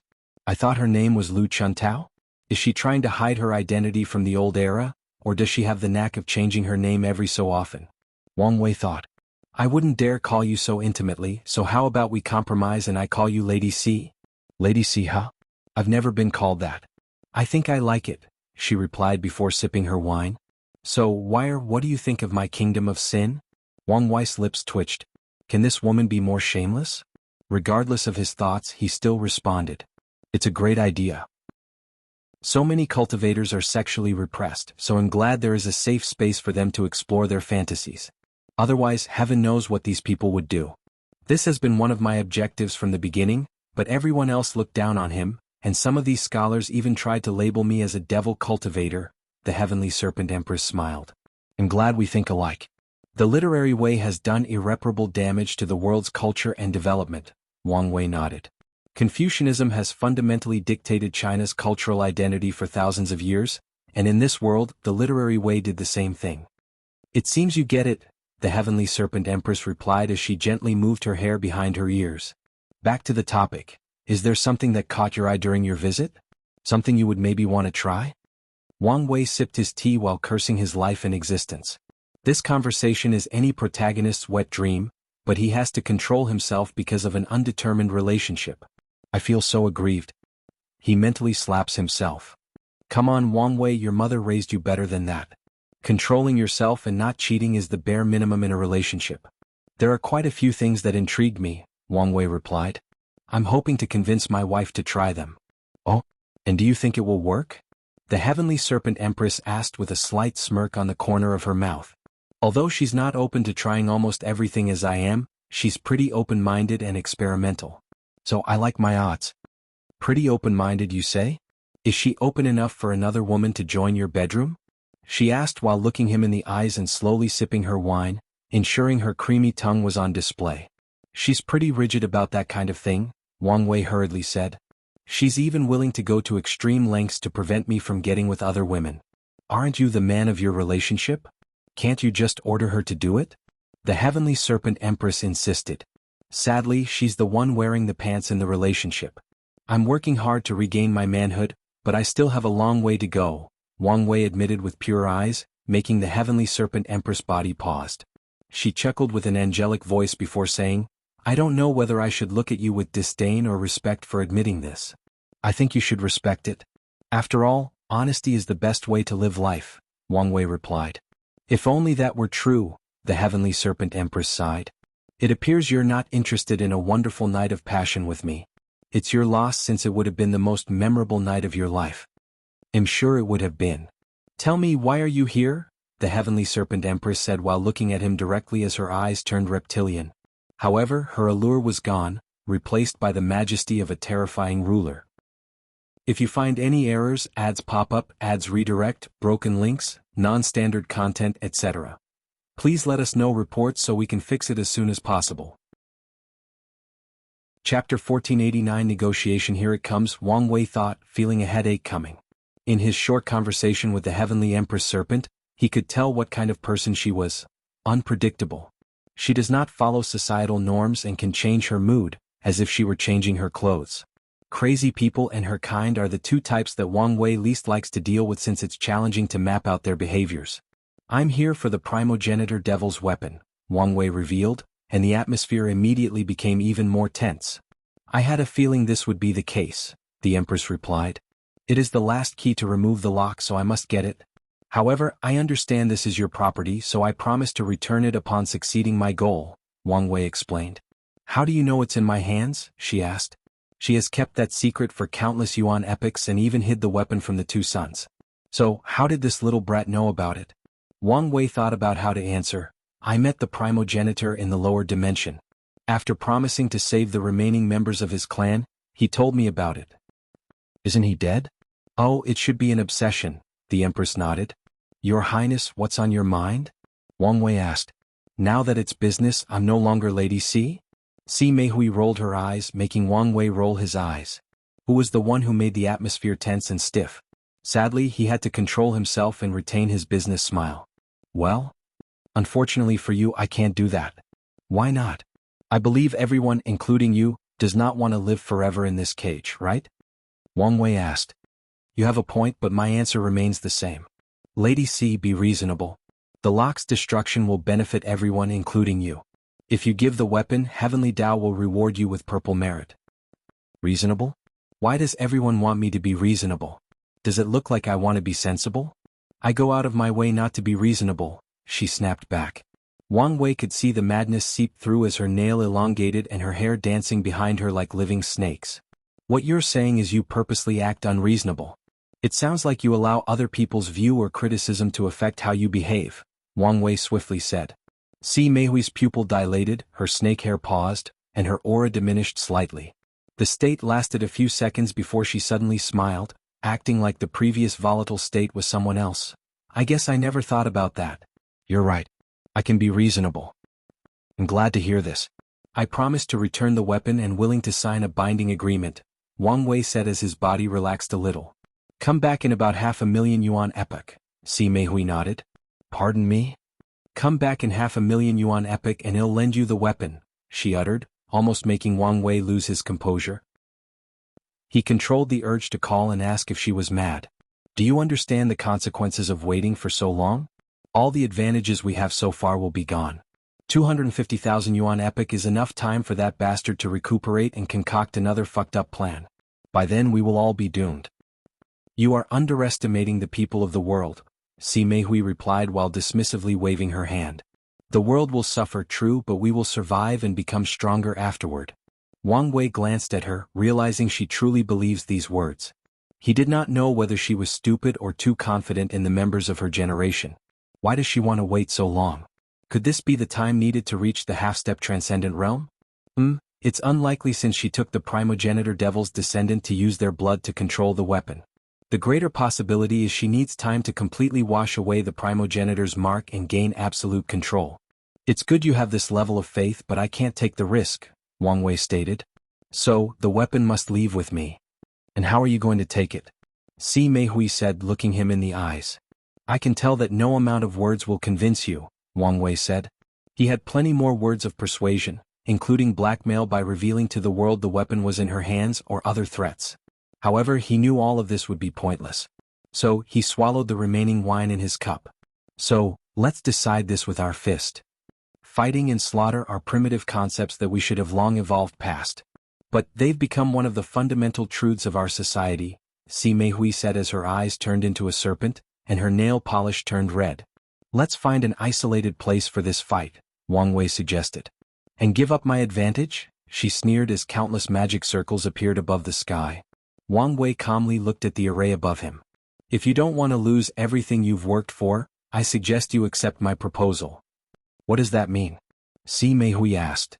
Before coming here, I told my sect that in 2 hours, if I don't return, contact them, or be seen fighting somewhere, they should bring more than 1,000 Paragon artifacts to destroy everything in this domain. Your palace is the core of your formation, so it should survive the bombardment.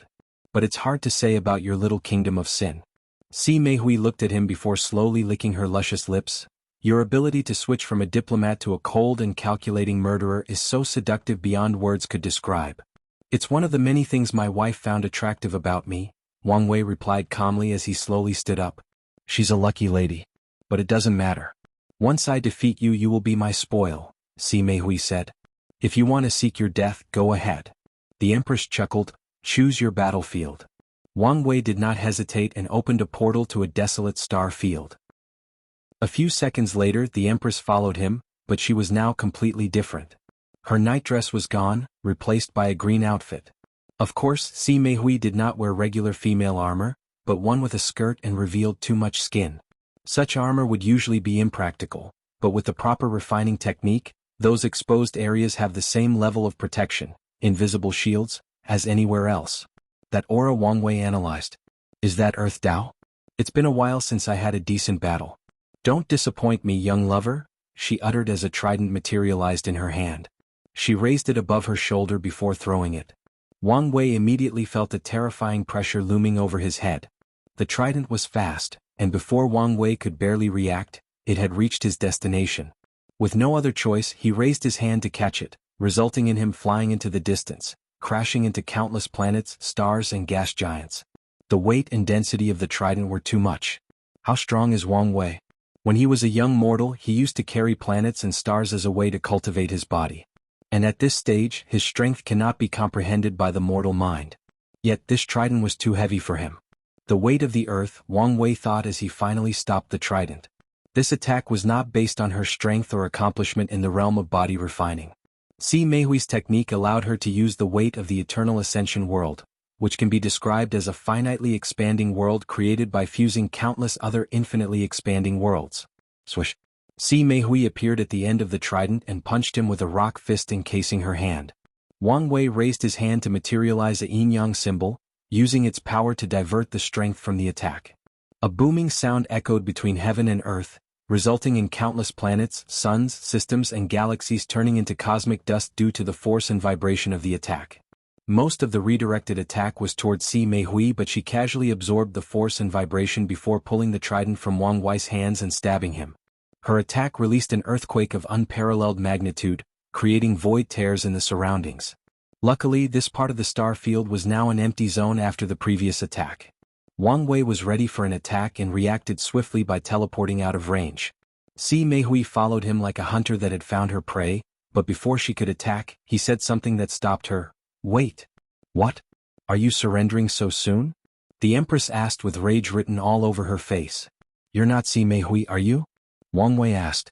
If you find any errors, ads pop up, ads redirect, broken links, non-standard content, etc. Please let us know reports so we can fix it as soon as possible. Chapter 1490 Reality Check, Unedited Chapter. Si Meihui paused briefly before smiling at him. Who am I if not Si Meihui? You're the Serpent Boulder Empress, Li Chuntao, but that's not your only identity, right? Wang Wei asked. Keep going, her smile intensified. You're probably one of the most unique cultivators I have seen, Wang Wei commented. The Heaven Nether Serpent is an extinct ancient primordial life form that should have been on par with fiend gods. It's one of the few ways someone can instantly re-establish their foundation, re-walk the eternal path, or change their Tao, as its blessing allows a cultivator to experience a unique form of samsara similar to rest without any punishment or side effect. You must have found a remnant of the heavenly nether serpent and combined it with your 9-serpent monarch bloodline. You've even noticed that.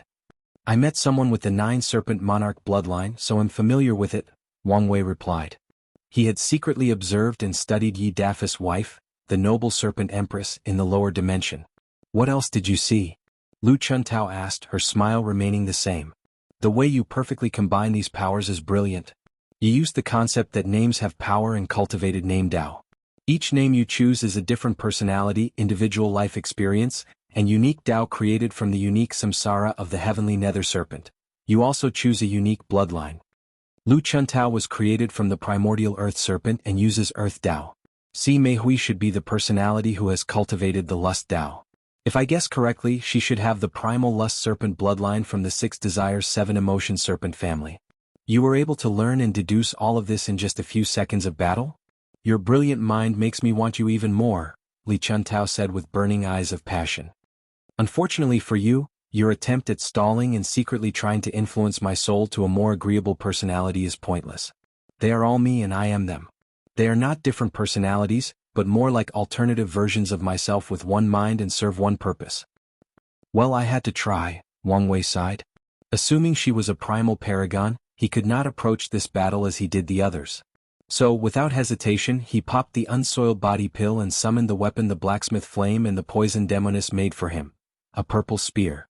Additionally, he also connected to his grand constructs. Source Chi Space, Samsara, River of Time and River of Fate. So, you want to get serious, huh? Fine by me, Li Chuntao said as her body changed. Her armor changed into a proper black robe, her trident turned into a saber, and her eyes released lightning. How about I let Leia Huang play with you? She chuckled. She disappeared, leaving a trail of lightning in her path. As soon as Leia Huang reached Wang Wei, she slashed her saber with unparalleled force, forcing him to hold his spear with both hands to block her. His body was forced a few meters into the sky, but he held on. The devouring lightning serpent bloodline, Wang Wei complained. It was another primordial life form born in primordial chaos, with the power of primordial lightning and a bit of devouring Tao. With that one attack, Wang Wei felt a bit of strength was devoured, weakening him slightly.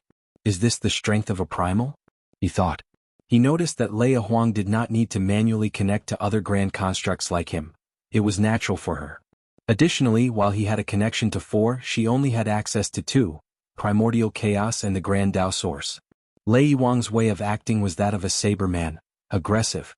As soon as Wang Wei was on the defensive, she took advantage of the momentum. Wang Wei had learned from the first clash and drastically increased his speed and reaction time by replacing his nerves with strings from the River of Fate. So, when the saber reached him, he had plenty of time to release his attack, Domain of Death.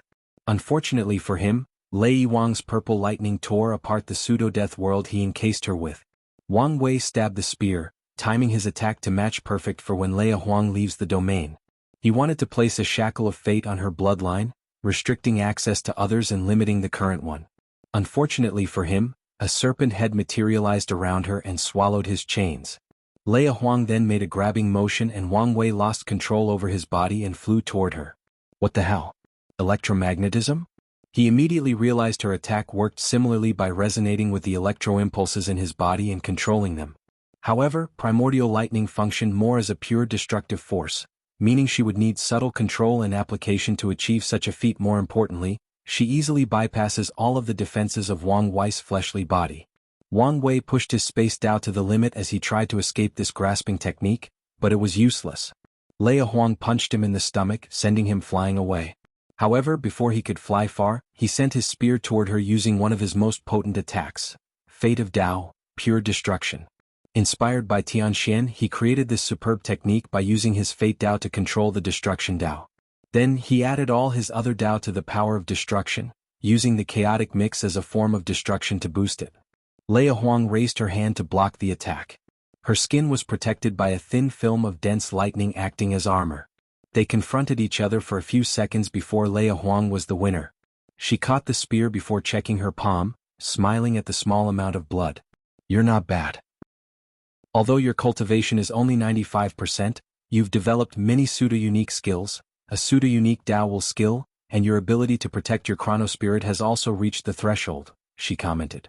There are 3 basic requirements for someone to become a primal paragon. The first one is a unique skill or technique that can instantly kill a peak paragon, in other words, killing them in one strike. The second requirement is a unique Dao Will skill that can remain unremovable inside a peak paragon's body for at least 10 minutes to facilitate their easy death.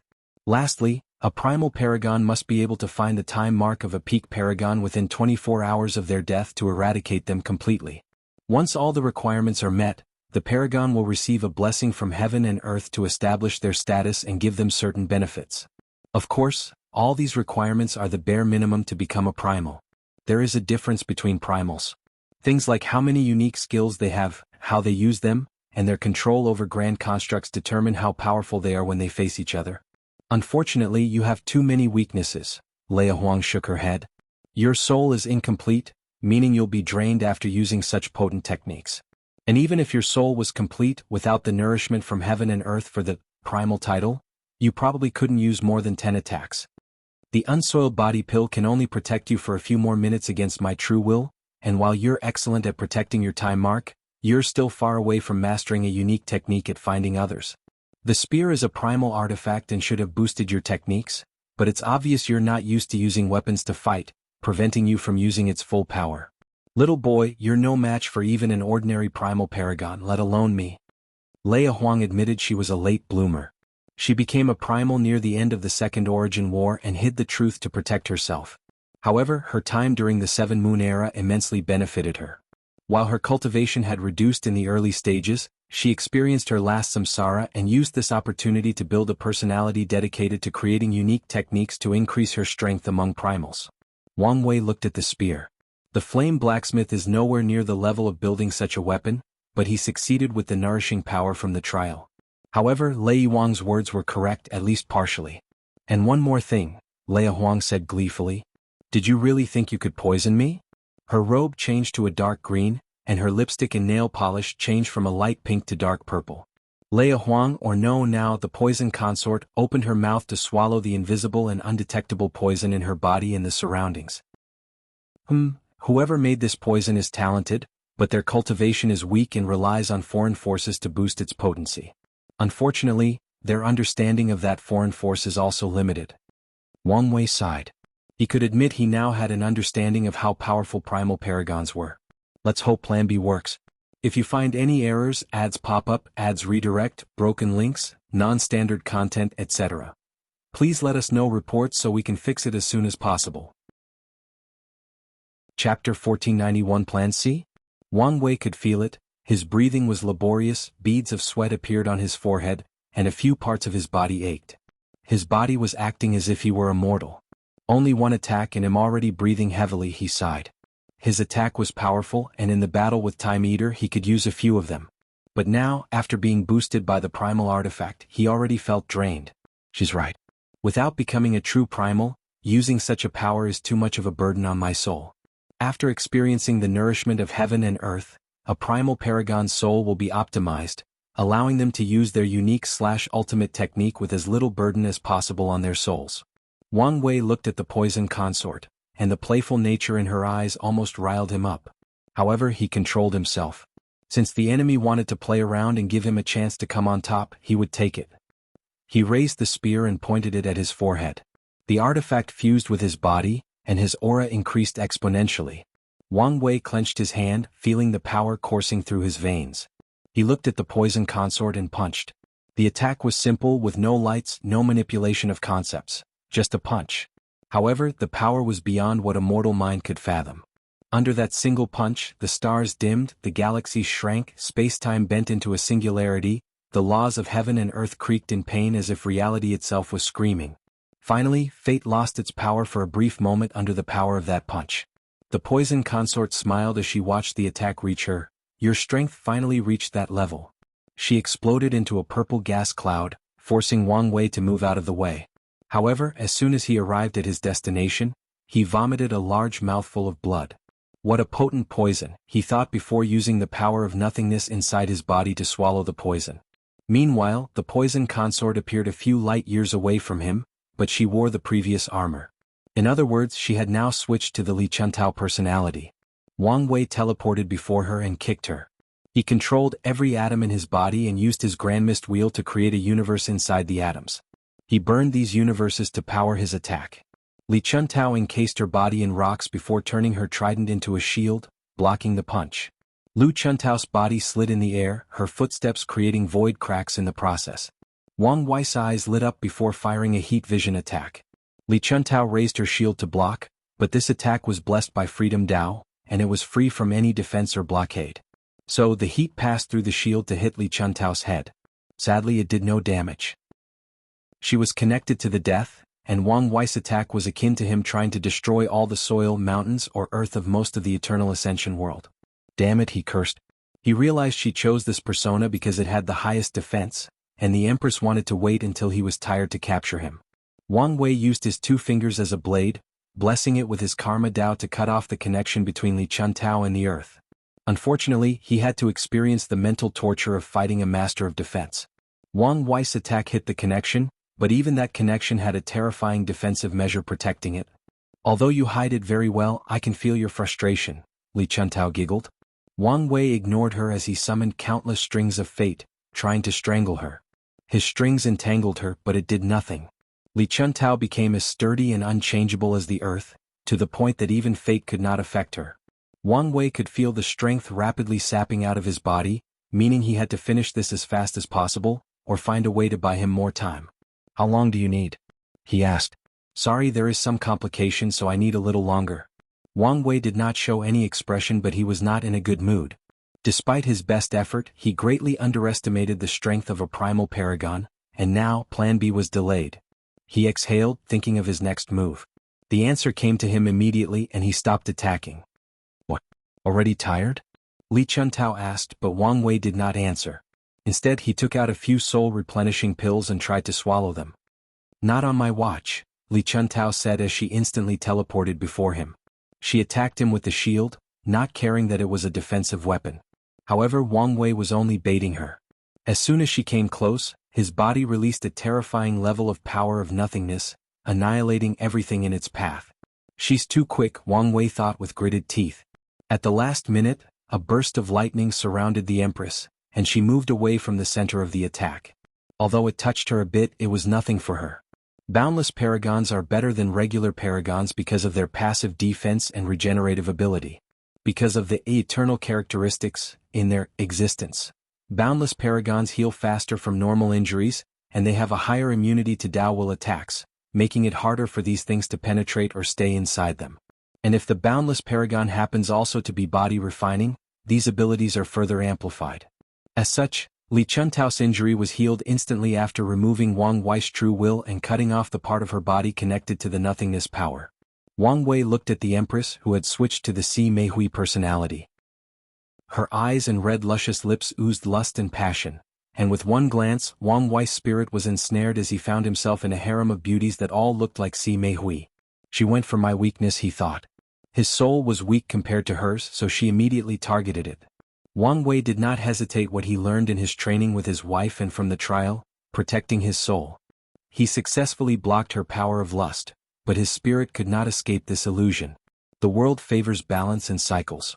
Wang Wei spent all his life bullying others with his powerful soul, and now it was his turn to be bullied. Your plan is useless, Si Meihui said with a gentle smile. What? Wang Wei asked. What you don't know is that Mo Yuan was only a peak paragon when he started his grand war of unification. The spirit imprint and backhand methods he left on the artifact are only powerful because of the artifact itself, not because of him, she explained, her eyes not hiding the playfulness.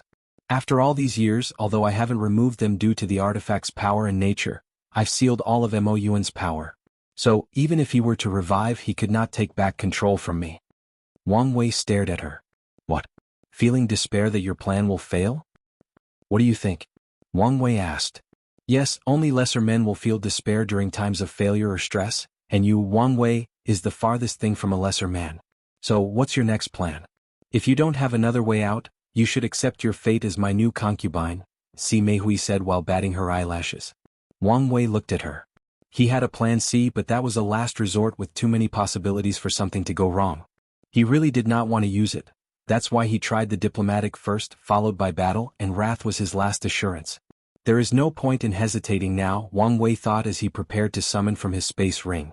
However, before he could move, a terrifying consciousness descended in this spiritual space, shattering it and freeing him in the process. Wang Wei recognized that consciousness, so he only showed a slight surprise. However, Si Meihui had an ugly expression on her face. Mithria, why are you meddling in people's affairs? Si Meihui yelled. A deep sigh echoed in the void, followed by a voice with the natural ability to calm down the mind. Li Chuntao, you are wise, so why are you acting like this?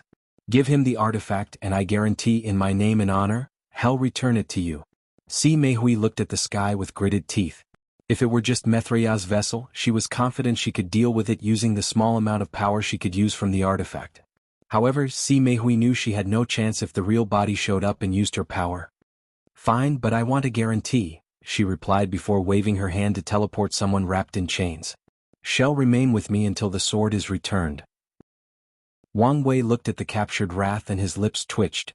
What do you say? Mithria asked. All right, Wang Wei sighed. You can't. Wrath yelled. What choice do I have? Wang Wei asked. You promised to protect me. Are you breaking your words? I promised to do my best and that's what I have done, Wang Wei replied. And aren't you safe? Don't you understand what's at stake?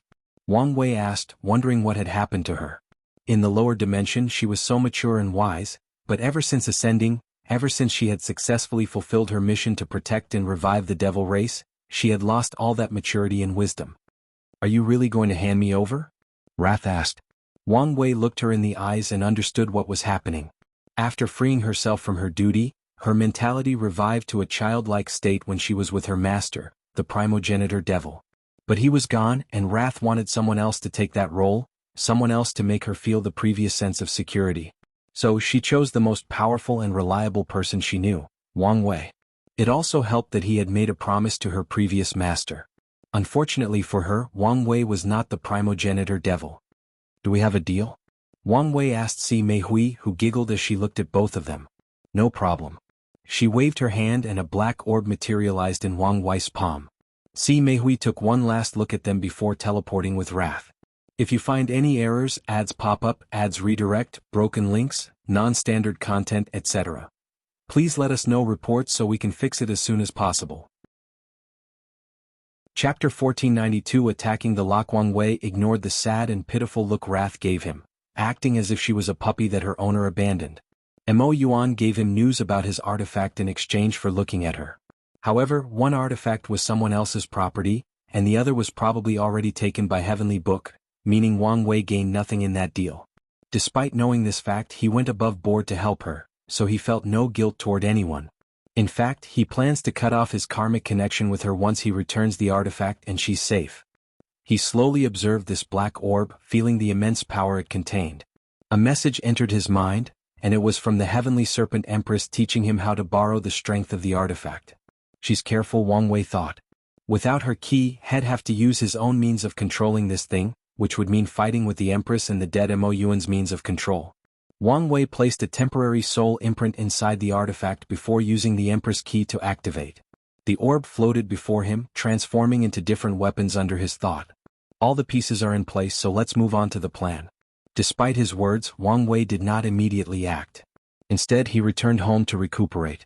Even with the best soul pills available, Wang Wei's soul only returned to his peak after 1.5 million years. During this time, he also handed the artifact to boss Wang Bo and the others to study and record as much information as possible. Once he finished, Wang Wei contacted Yu Kai to get him the best enlightenment pill in the sex reserves.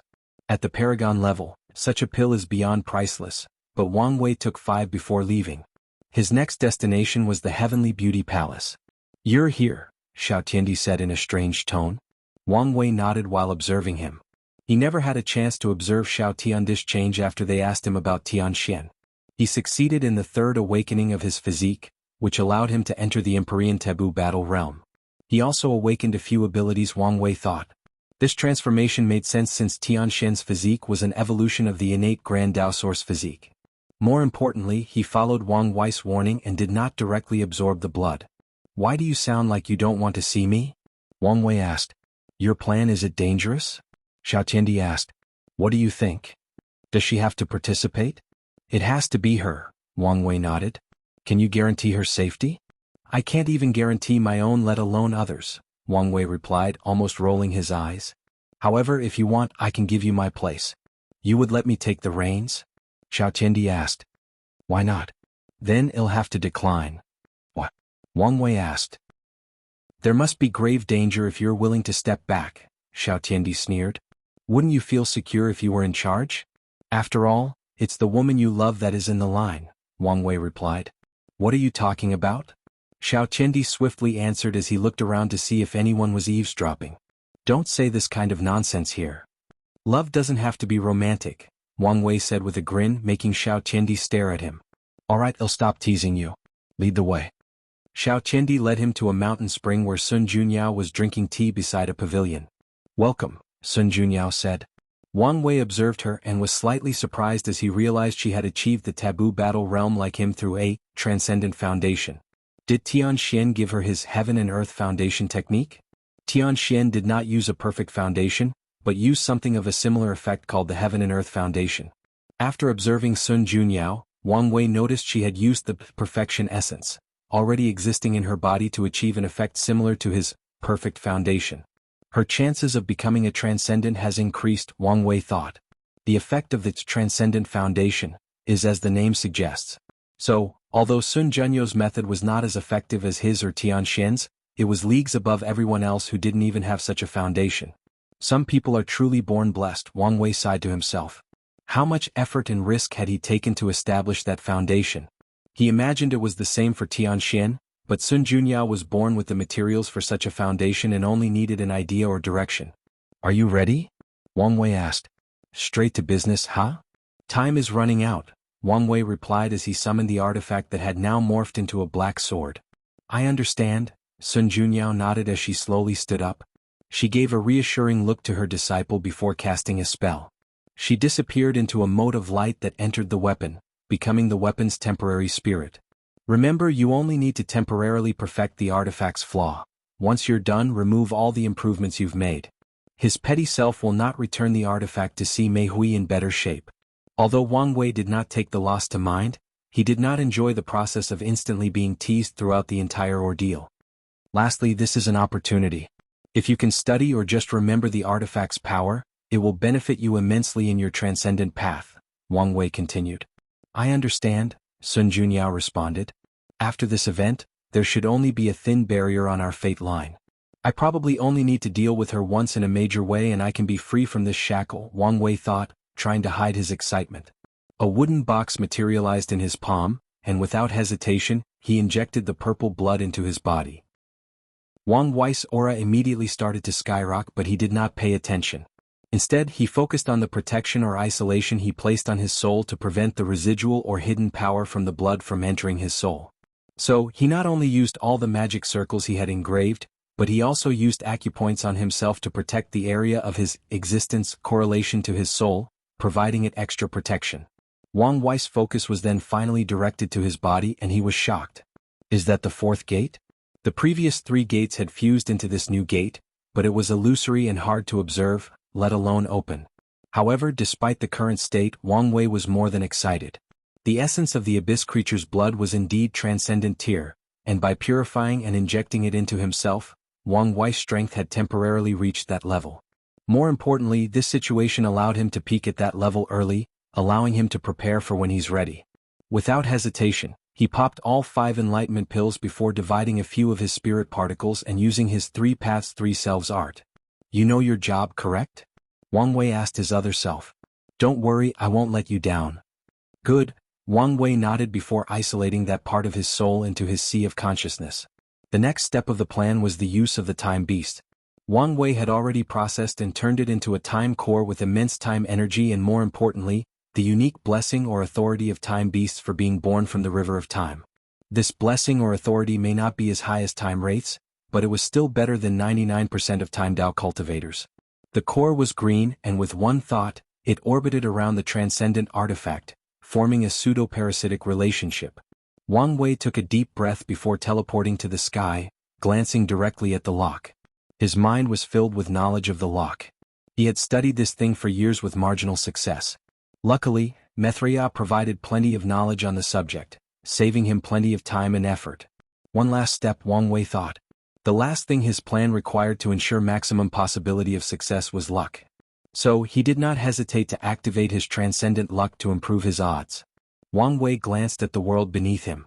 He had prepared everything, and if everything fails he won't complain since he did his best. I bet she'll cry if I die, he thought with a smile. However, he gave himself a mental slap to focus.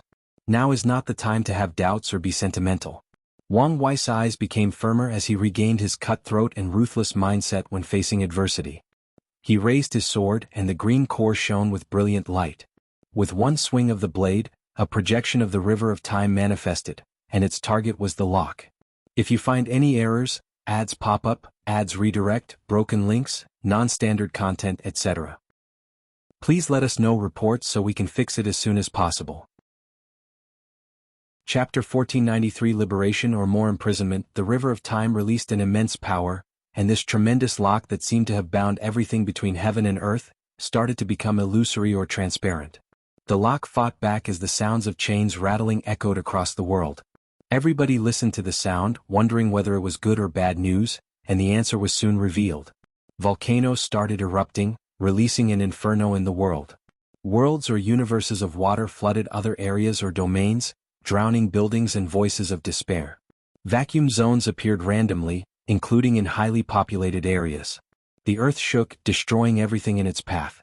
Forests suddenly lost all their vitality, turning into dead zones. Ores started growing uncontrollably from the earth, ravaging everything in their path. The world felt the wrath of Mother Nature, starting with the 5 elements losing control and their balance. But this was just the beginning.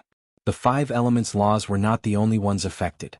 The moon and sun rose and fell as yin-yang laws were broken. Tribulations and divine punishment descended out of nowhere on random cultivators as the thunder laws trembled. Gates from samsara opened, releasing ghosts and unknown yin creatures as the laws of life and death became the next target. People had their lives instantly drained from them as the secrets of fate became transparent to them and they could not resist peeping. Some areas suddenly reverted to ancient times. Space portals opened, connecting random areas or domains. All these disasters were catastrophic to cultivators, but the one who suffered the most, as always, was the mortals. However, Wang Wei was not in the situation to care about that. After swinging that sword, he felt his stamina and power draining at an alarming rate. Luckily, he allowed his body to bear all the brunt of using this artifact, or his soul would probably explode if it were part of the equation. He observed the result with great concentration. Wang Wei's plan was inspired by how the universe dealt with isolating time mark and killing someone from the past. He used the authority of the time beast to send the lock and its effect to an alternate timeline. The primary purpose of the blood and sword was to boost his strength to that level and boost the power of the time beast. He also chose to use the River of Time because it was Mithria's domain and where Supreme Unity had the least control or authority. Wang Wei concentrated to provide ample power to his sword. Time was running out, but he knew that as long as the lock was weakened to a sufficient level, Mithria could use her authority from the River of Time to accelerate the process. So, the only issue was whether he could last long enough to reach that point. The lock continued fighting and became even more transparent. New changes happened in the world. People started to regain connection to the Grand Tao Source and other grand constructs such as the Source Chi space. The Immortal Path cultivators almost cried as they saw hope for their Immortal King path. The others also did not hide their excitement. Unfortunately, the weaker cultivators were too busy surviving to care about such a thing. Almost there, Wang Wei thought as beads of sweat dripped from his forehead. However, things would never go so smoothly. A cry echoed from the lock before a shadowy figure with a pair of cold eyes appeared. Wang Wei stared at those cold eyes with furrowed brow. This should be his last protective measure. Sage Lin Qi, it's your time to shine, Wang Wei muttered as his breath became more rugged. A golden scroll appeared in the distance, and after a few seconds of releasing its holy light, it transformed into the gentle and kind Sage Lin Qi. The latter nodded to Wang Wei before rushing to confront the lock's spirit. The battle was instantly intense, but Wang Wei also immediately knew Sage Lin Qi had no chance. His brow furrowed deeper. This Timeline banishing spell, cast using a semi-completed transcendent artifact and false transcendent power, was draining him at an exponential rate. If not for Sun Junyo's spirit helping him manage things, he wouldn't have lasted more than 10 seconds. But on top of everything, he still has to worry about other things. Wang Wei's mind went on overdrive trying to think of a way to deal with the situation. But before he could come up with a solution, a golden body of merit flew from the north and fused with Sage Lin Qi. Tong Ruobing? Wang Wei thought as he recognized that golden body. Following her actions, a few more golden bodies showed up to aid Sage Lin Qi, proving that more of them hid themselves and did not answer to Wang Wei's previous call. Better late than never, Wang Wei thought, still secretly complaining. He focused on his task, relieved now that Sage Lin Qi could last longer. Unfortunately, his relief did not last long. The lock released a strange vibration that echoed between heaven and earth. Wang Wei sensed something and looked in the direction of the Premarch Origin Temple. Numerous auras flew out of the temple, all tier 12. Heaven Primarchs, Wang Wei muttered. Primarchs were the darlings of heavenly Tao, and the only reason they could fight on par with paragons was due to their blessing. Supreme Unity, now controlling heavenly Tao, activated his trump card by calling these Primarchs to his service. These traitors, Wang Wei said as he sensed more of them appearing, with the demon race providing the second largest number. Wang Wei reacted swiftly by yelling and ensuring his voice could be heard worldwide. Anyone who wants merit needs to stop these traitors immediately. Heavenly Tao, who was completely silent during this ordeal, suddenly moved by releasing a vision. An enormous scroll materialized after the vision, with blank lines labeled 1 to 5, and a title of merit contribution list. No one was stupid and immediately understood Heavenly Tao's message. Paragons worldwide rushed toward these heaven primarchs, trying to kill as many of them as possible. Even members of the Premarch Origin Temple or the tribal sacred mountain turned on their own kind and chose to destroy these primarchs. Without distraction, Wang Wei focused on his task. He took advantage of the lock's weakness to access the source chi space and took the energy from Wu Hong's vault. "Ancestors, give me access to your vaults," Wang Wei yelled, and a few seconds later felt a connection to a few more vaults. He did not hesitate to use their energy to boost the sword and his spell. The rate at which the lock disappeared suddenly accelerated, with more than 60% of it already exiled into an unknown timeline. A golden palm suddenly manifested between heaven and earth, heading directly for the lock. "I'll take it from here," Mithraya's voice graced the world. A black and white hand appeared opposite her, trying to stop her actions. However, right as they were about to clash, the black and white hand disappeared, teleporting above Wang Wei's body and attacking him. "I know a bastard like you would not accept all your plans being ruined by someone you see as an annoying ant," Wang Wei thought with a sneer. As soon as the hand approached, he used his acupoint technique to activate and aggravate the parts of his existence that he could not understand or find fishy. Then he exploded his body, releasing whatever horror was in his body into that attack. Wang Wei watched as his body turned into a purple blood mist that enveloped Supreme Unity's actions. The hand disappeared, but he did not know whether it caused any trouble. He looked at the sky and, as expected, without interference, Mithraya forced the lock into the river of time, banishing it forever. Wang Wei closed his eyes as he felt the connection to the Grand Tao source. Although this was common during the trial, this time somehow felt different. It felt better. He took a deep breath. "Is this the taste of freedom? I like it." A wide smile was plastered on his face. In this brief moment he was happy even though the world was in shambles. Wang Wei connected to his spirit particle and asked, "How was it?" "I'm sorry, but it's only 13% done despite my best effort." 13% is an excellent result, Wang Wei replied. It was tasked to analyze the fourth gate and create a technique to replicate it. Although this technique was only 13% completed, it was a significant achievement as it marked the beginning of his transcendent path. Most people are still in the idea phase of that path, but he already has a technique that is 13% done, and he's not even a peak paragon yet. "Yes, we have a long way to go and this is a great start," the particle nodded before reuniting with the soul. Wang Wei exhaled. "My work here is done. Next it should be their turn. If you find any errors, ads pop up, ads redirect, broken links, non-standard content, etc. Please let us know reports so we can fix it as soon as possible." Chapter 1494. The Empress Might. Wang Wei looked at Heavenly Tao's list. Although it was only a short period, these cultivators did their best to kill the heaven primarchs. Cong was the first in the list, followed by Jian Wushuang, Huafeng Huang, Wang Fushuan and Lin Fan. He glanced at Cong and Lin Fan's names in the first and fifth spots, and a strange light flashed in his eyes. The sky suddenly changed as a vision covered heaven and earth. Then golden merit descended from the sky.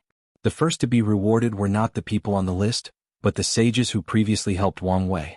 Once these people were rewarded, those who contributed to the lock's destruction received rewards, including the Skill Path Association and Sun Junyao. Finally, the people on the list received their rewards. However, everyone had a strange expression on their faces. The person who contributed the most to the world's liberation, Wang Wei, received no reward. Wang Wei remained calm in his soul form. Now that the lock had broken, he could use divination as freely as he wished, so he knew Heavenly Tao didn't reward him because the latter had prepared something special that it wanted to reward him privately. So, he focused on something that was occurring in the sky. Heavenly Tao was reviving Sage Lin Qi, and his golden body of merit rapidly rose to the third level. The pure golden light from the sky faded, revealing the gentle elderly man with a heart of gold. "I'm glad that fellow Taoist is back," Wang Wei said. Although he was cruel, he admitted he would feel guilty if Sage Lin Qi could not return. Such a kind soul deserves all the blessings and prosperity of the world. "I'm also glad to return," Sage Lin Qi smiled. He once saw the future of mortals from Wang Wei's concept of mortal civilization. However, before he could experience the growth of this idea, he had to sacrifice himself. Now that he has returned, Sage Lin Qi plans to continue his work. "How about you, fellow Taoist? Your situation? No need to be concerned," Wang Wei reassured. "If you say watch out." A shadow suddenly appeared behind Wang Wei to stab him. However, he calmly teleported behind the attacker and opened his mouth to swallow the person's body and soul. With this nourishment, he replenished all his previously consumed soul energy. They say birds die for food and humans die for profit. These words have never been truer, Sage Lin Qi sighed. The poor man probably thought Wang Wei's weakness was an opportunity for profit, but lost his life in the process. Wang Wei shrugged. He did not blame that loose cultivator for taking the risk. After reaching the Paragon realm as a loose cultivator, further advancement will become 100 times more challenging, so it's understandable to take risks when presented with an opportunity. "It's about to start," Wang Wei suddenly muttered as he looked in the distance. As expected, a beautiful woman with a birthmark on her chin and a bamboo on her waist materialized in the sky. Everyone who looked at her felt a sharp pain in their eyes, shocked by the sharpness of her sword will. Yan Hai glanced at everyone before taking a deep breath and spreading her voice through every corner of the world. "Heaven and earth above, the world is on the verge of freeing itself from a tyrant and an era of pain and suffering. I represent the will of all the overlords, the bearer of luck and destiny of the old era, to request the manifestation of the human destiny sword." 13 multicolored dragons materialized above Yan Hai's head, representing each of the overlords, including the Origin Seal continent. Although Wu Hong could not be contacted, her disciples and subordinates in Limbo represented the Origin Seal continent and gave their consent. The 13 dragons swam around each other in the sky before roaring. The world trembled slightly before a golden altar materialized in the sky, holding a golden sword with a dragon symbol on one side and the characters for humans on the other. The sword flew into Yan Hai's hands and her vision changed. She saw a world of runes, but these runes seemed to be infected by an aura. The heaven laws of the eternal ascension world, and that aura should be Supreme Unity's imprints, Yan Hai thought. She did not hesitate to swing the sword, instantly eliminating those auras. However, the core imprint located in Heavenly Tao itself remained intact, except it was dimmer than before. "This is the best I can do, huh?" The sword has granted her immense power, and she could probably fight those two for an extended period. However, this was not enough to completely eliminate Supreme Unity's influence. Alright, the next step. Yan Hai gazed toward the dark truth. The power barrier preventing anything from entering or leaving the world remained. She swung her sword a second time, tearing it apart.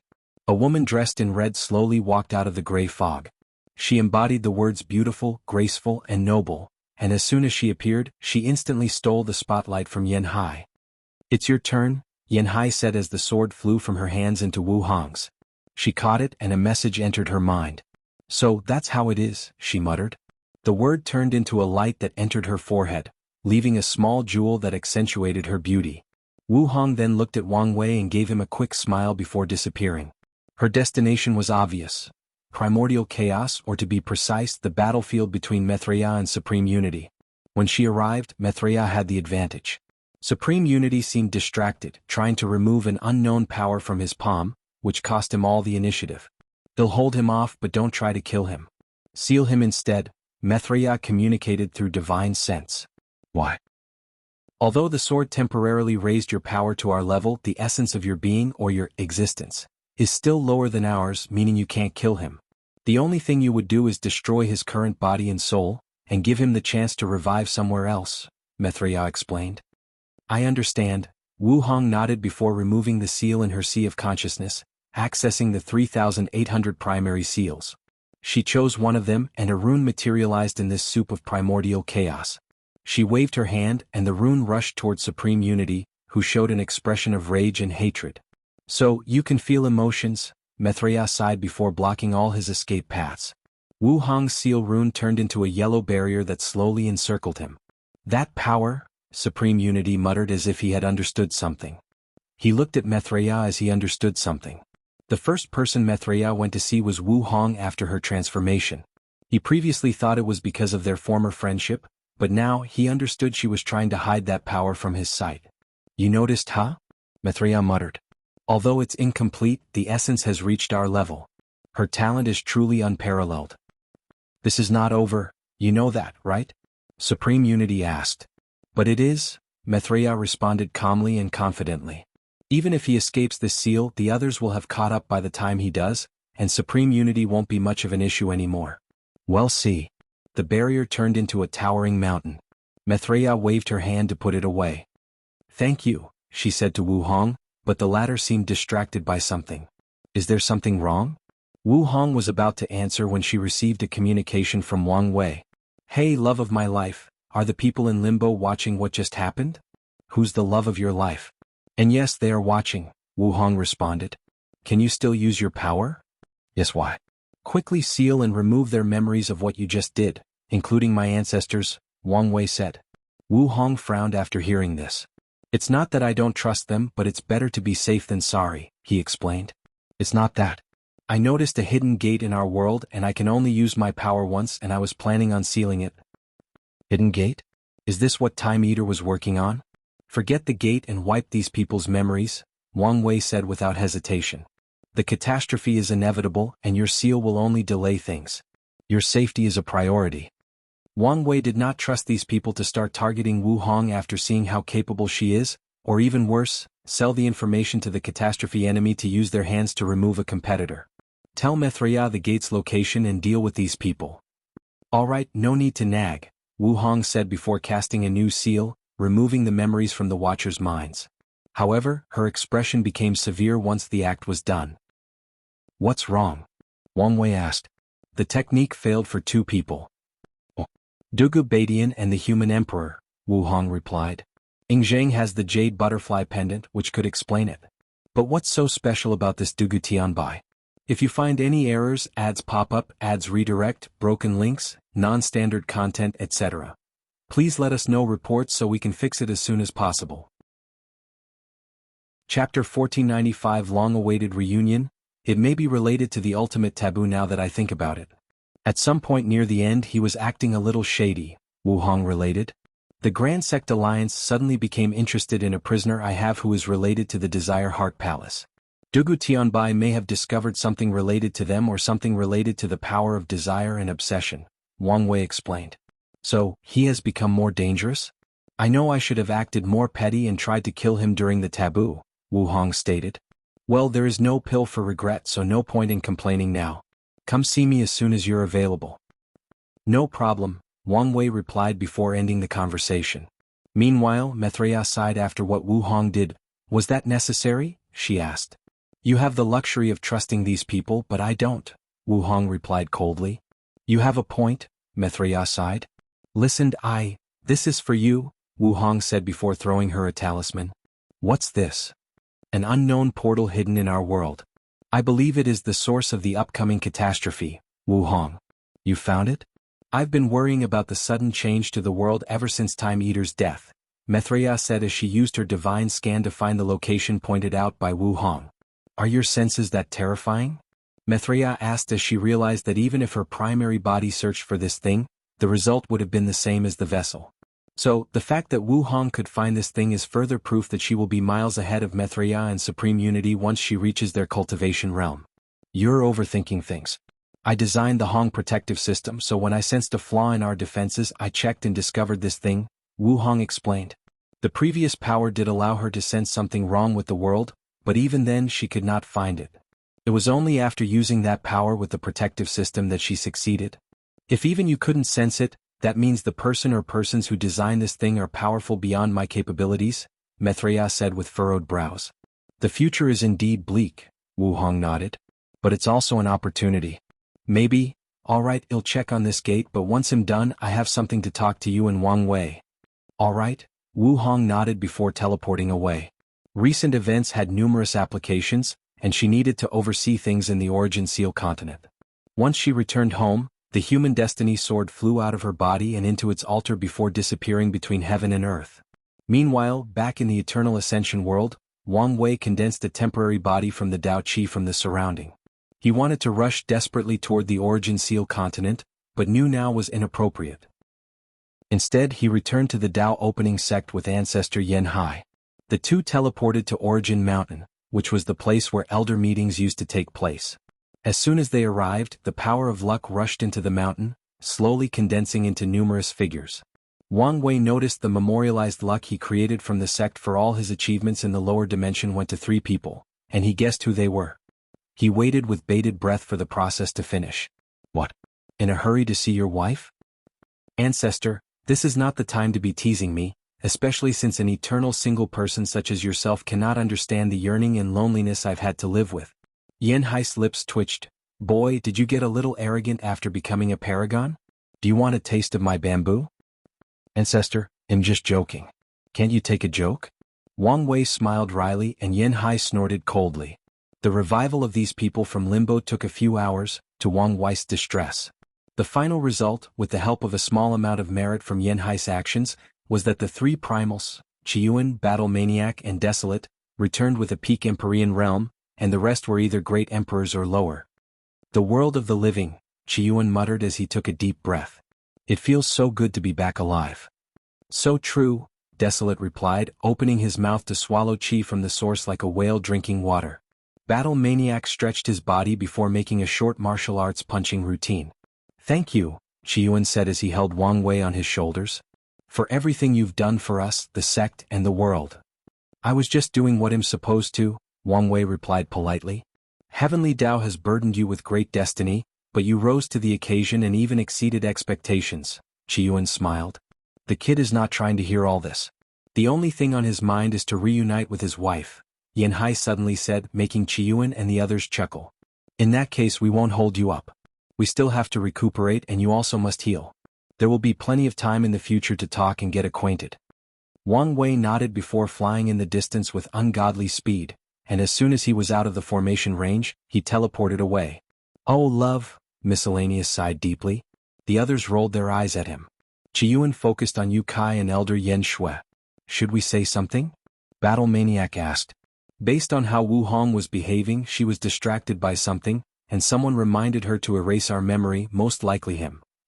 He knows when to put her interest above ours, and when to put ours above hers, so there is no need to worry, Qiyuan replied. I'm starting to think you have too much faith in him, Desolate said. I concur, Battle Maniac added. Add me to this list of concerns. You've been different since the taboo, Yen Hai added. To be precise, you've been acting odd since you saw the kid in the lower dimension. I've told you before, I know I've reached my limit. I've been worried about the future, but now I've found someone who can break my limitations and lead us to a better future. I understand passing the torch, but for many of us, it looks like you've retired and even given up, Desolate added. Maybe I subconsciously haven't fully accepted my new role despite what I say? Who knows? But to reassure all of you, I have not given up. I know he's young and has a lot of room for improvement, and he'll need my help to hold the reins until he's ready, Qiyuan replied.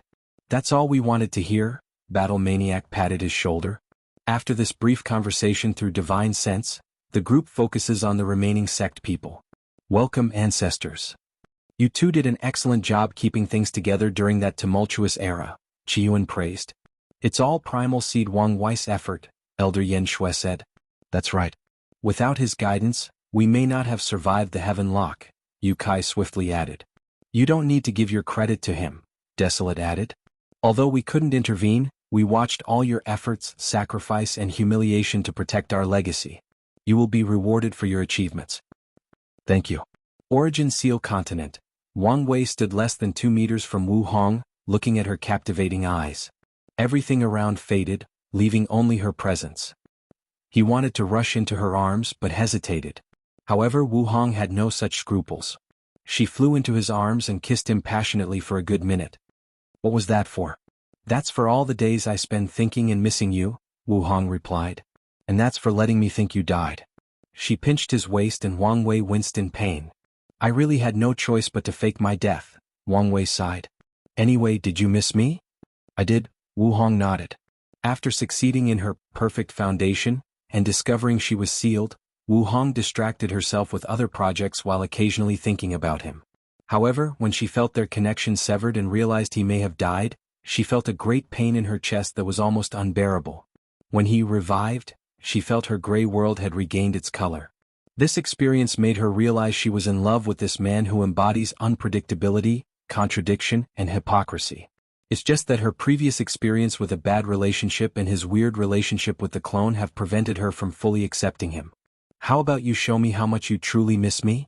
Wang Wei asked and Wu Hong happily reached for his lips. However, she suddenly stopped midway through and started smelling him. What's wrong?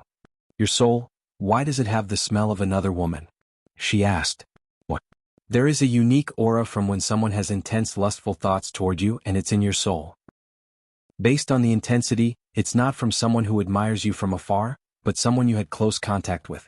So, who is the other woman? You can detect such a thing? Wang Wei looked at her with an absurd look. He realized that if the cultivator world were monogamous, men would never get away with cheating. Are you trying to deflect the question? Wu Hong asked calmly. No, I'm just baffled why you have such an ability. Still haven't answered. It's from the heavenly serpent Empress, Wang Wei replied. Who? You may know her as the Serpent Boulder Empress or Lu Chun Tao. Oh, her? Wu Hong realized. So, what's your relationship? Transactional, Wang Wei replied. You reminded me I should return her artifact. Sun Junyao had already left before Yen Hai took action, but the broken transcendent artifact was still in Wang Wei's hands. It seems a lot has happened while I was away. How about we talk about it over tea? Wu Hong offered as she led them to the dining area. Wang Wei sighed. That bastard Si Mei Hui ruined the moment they were having. This woman is slowly becoming the bane of my existence, Wang Wei thought as he walked with her. For the next hour, he explained everything he had experienced since she entered the dark truth. If you find any errors, ads pop up, ads redirect, broken links, non-standard content, etc. Please let us know reports so we can fix it as soon as possible. Chapter 1496 The Conversation. Unedited chapter. Wang Wei lay his head on Wu Hong's lap and she gently played with his hair. He finished recounting everything he had experienced. See how much I have suffered? I understand, she nodded. Any relationship with heavenly Tao is almost like a curse. So, Wang Wei asked. So what? Why don't you rush over and teach that woman Si Mei Hui a lesson? Wang Wei asked. You should avenge your own grievance. Don't you know I'm a feminist, so I don't hit women? Wang Wei asked. Say that to Lu Meishio and Mo Xingyun Tong Ruobing. Alright. And wouldn't being a feminist mean you have no problem hitting women and men? Wu Hong countered. Now we suddenly care about the definition of words? Wang Wei rolled his eyes. If the situation were reversed, you would expect me to beat the other guy. Of course. Wouldn't you want to show me how strong and masculine you are? Wang Wei replied, asking with an innocent voice and eyes, making Wang Wei's eyes twitch. Fine, you win. I don't know why I tried to argue with you in the first place. I thought I was the two-faced one in the relationship. Little brat, you're still a few epochs too young to argue with me, Wu Hong sneered. As soon as she uttered these words, she regretted them when she saw the glint in Wang Wei's eyes. She knew he was about to make a sexual innuendo or joke about their age difference. Wash your words, she immediately warned. You're no fun, Wang Wei scoffed. There is a saying back on Earth that marrying a daughter-in-law 3 years older than the groom will bring prosperity to the family. He was lucky to find a daughter-in-law billions of years older, but he couldn't take full advantage of this fact. How egregious. Now it's your turn, Wang Wei changed the subject. What did you experience inside the fog? Things started as you said. After sitting down, the materials appeared, including a few not included in your experience. Wang Wei nodded. Wu Hong was a former primal, so it's expected that the process of establishing a transcendent foundation would be different or more challenging. The process was more dangerous than expected. Grand Daos consciousness descended, trying to force me to experience a tribulation for the process. So, it has started regulating these foundations? Wang Wei asked. It appeared so. It makes sense since it regulates everything. Continue. I finished the process and tested my new strength. But then I realized I was sealed, Wu Hong continued. And before you ask, yes, I'm more powerful than before. They'll catch up and surpass you soon, Wang Wei said through gritted teeth. It's good to have dreams, Wu Hong lightly tapped his face. Now that I had more time, I started working on the 12 and 13 foundation. However, as soon as I closed my eyes, I realized I could remember some events of the taboo. Oh. In the last trial, I met a woman standing in this white space that seemed to be the origin of everything. She first showed me the alternate timeline you mentioned. Really? Wang Wei was immediately intrigued. The alternative timeline he saw focused mostly on him, and the Wu Hong he saw was already grown and established. So, he did not know much about her. According to that timeline, I should have ascended during the Devil Race's War of Conquest. That's even earlier than the First Origin War, Wang Wei commented. That's right. The destiny to kill the primogenitor devil was mine after he had made my life a living hell, Wu Hong explained. The woman then revealed she was a version of me, and she cared deeply about losing one of her disciples, so she rewrote the timeline to erase the latter's existence. Erased? Why not just change it? I had the same question, and she said the disciple was the karmic manifestation of her pain and suffering. She saw countless timelines, and in all of them, the latter dies and she suffers devastating emotional pain. So she took the opportunity to erase her. That sounds harsh, Wang Wei commented. He suddenly remembered the only time he saw lower dimension Wu Hong cry. But what opportunity was she talking about? I asked, but she only answered with a smile. Wu Hong shook her head. Of course she did, Wang Wei sighed. What else? I didn't just see the other timeline but experienced it. I experienced all the trials and tribulations of the devil race eradication, the First and Second Origin War, and the tribulation from our relationship. Wang Wei was silent.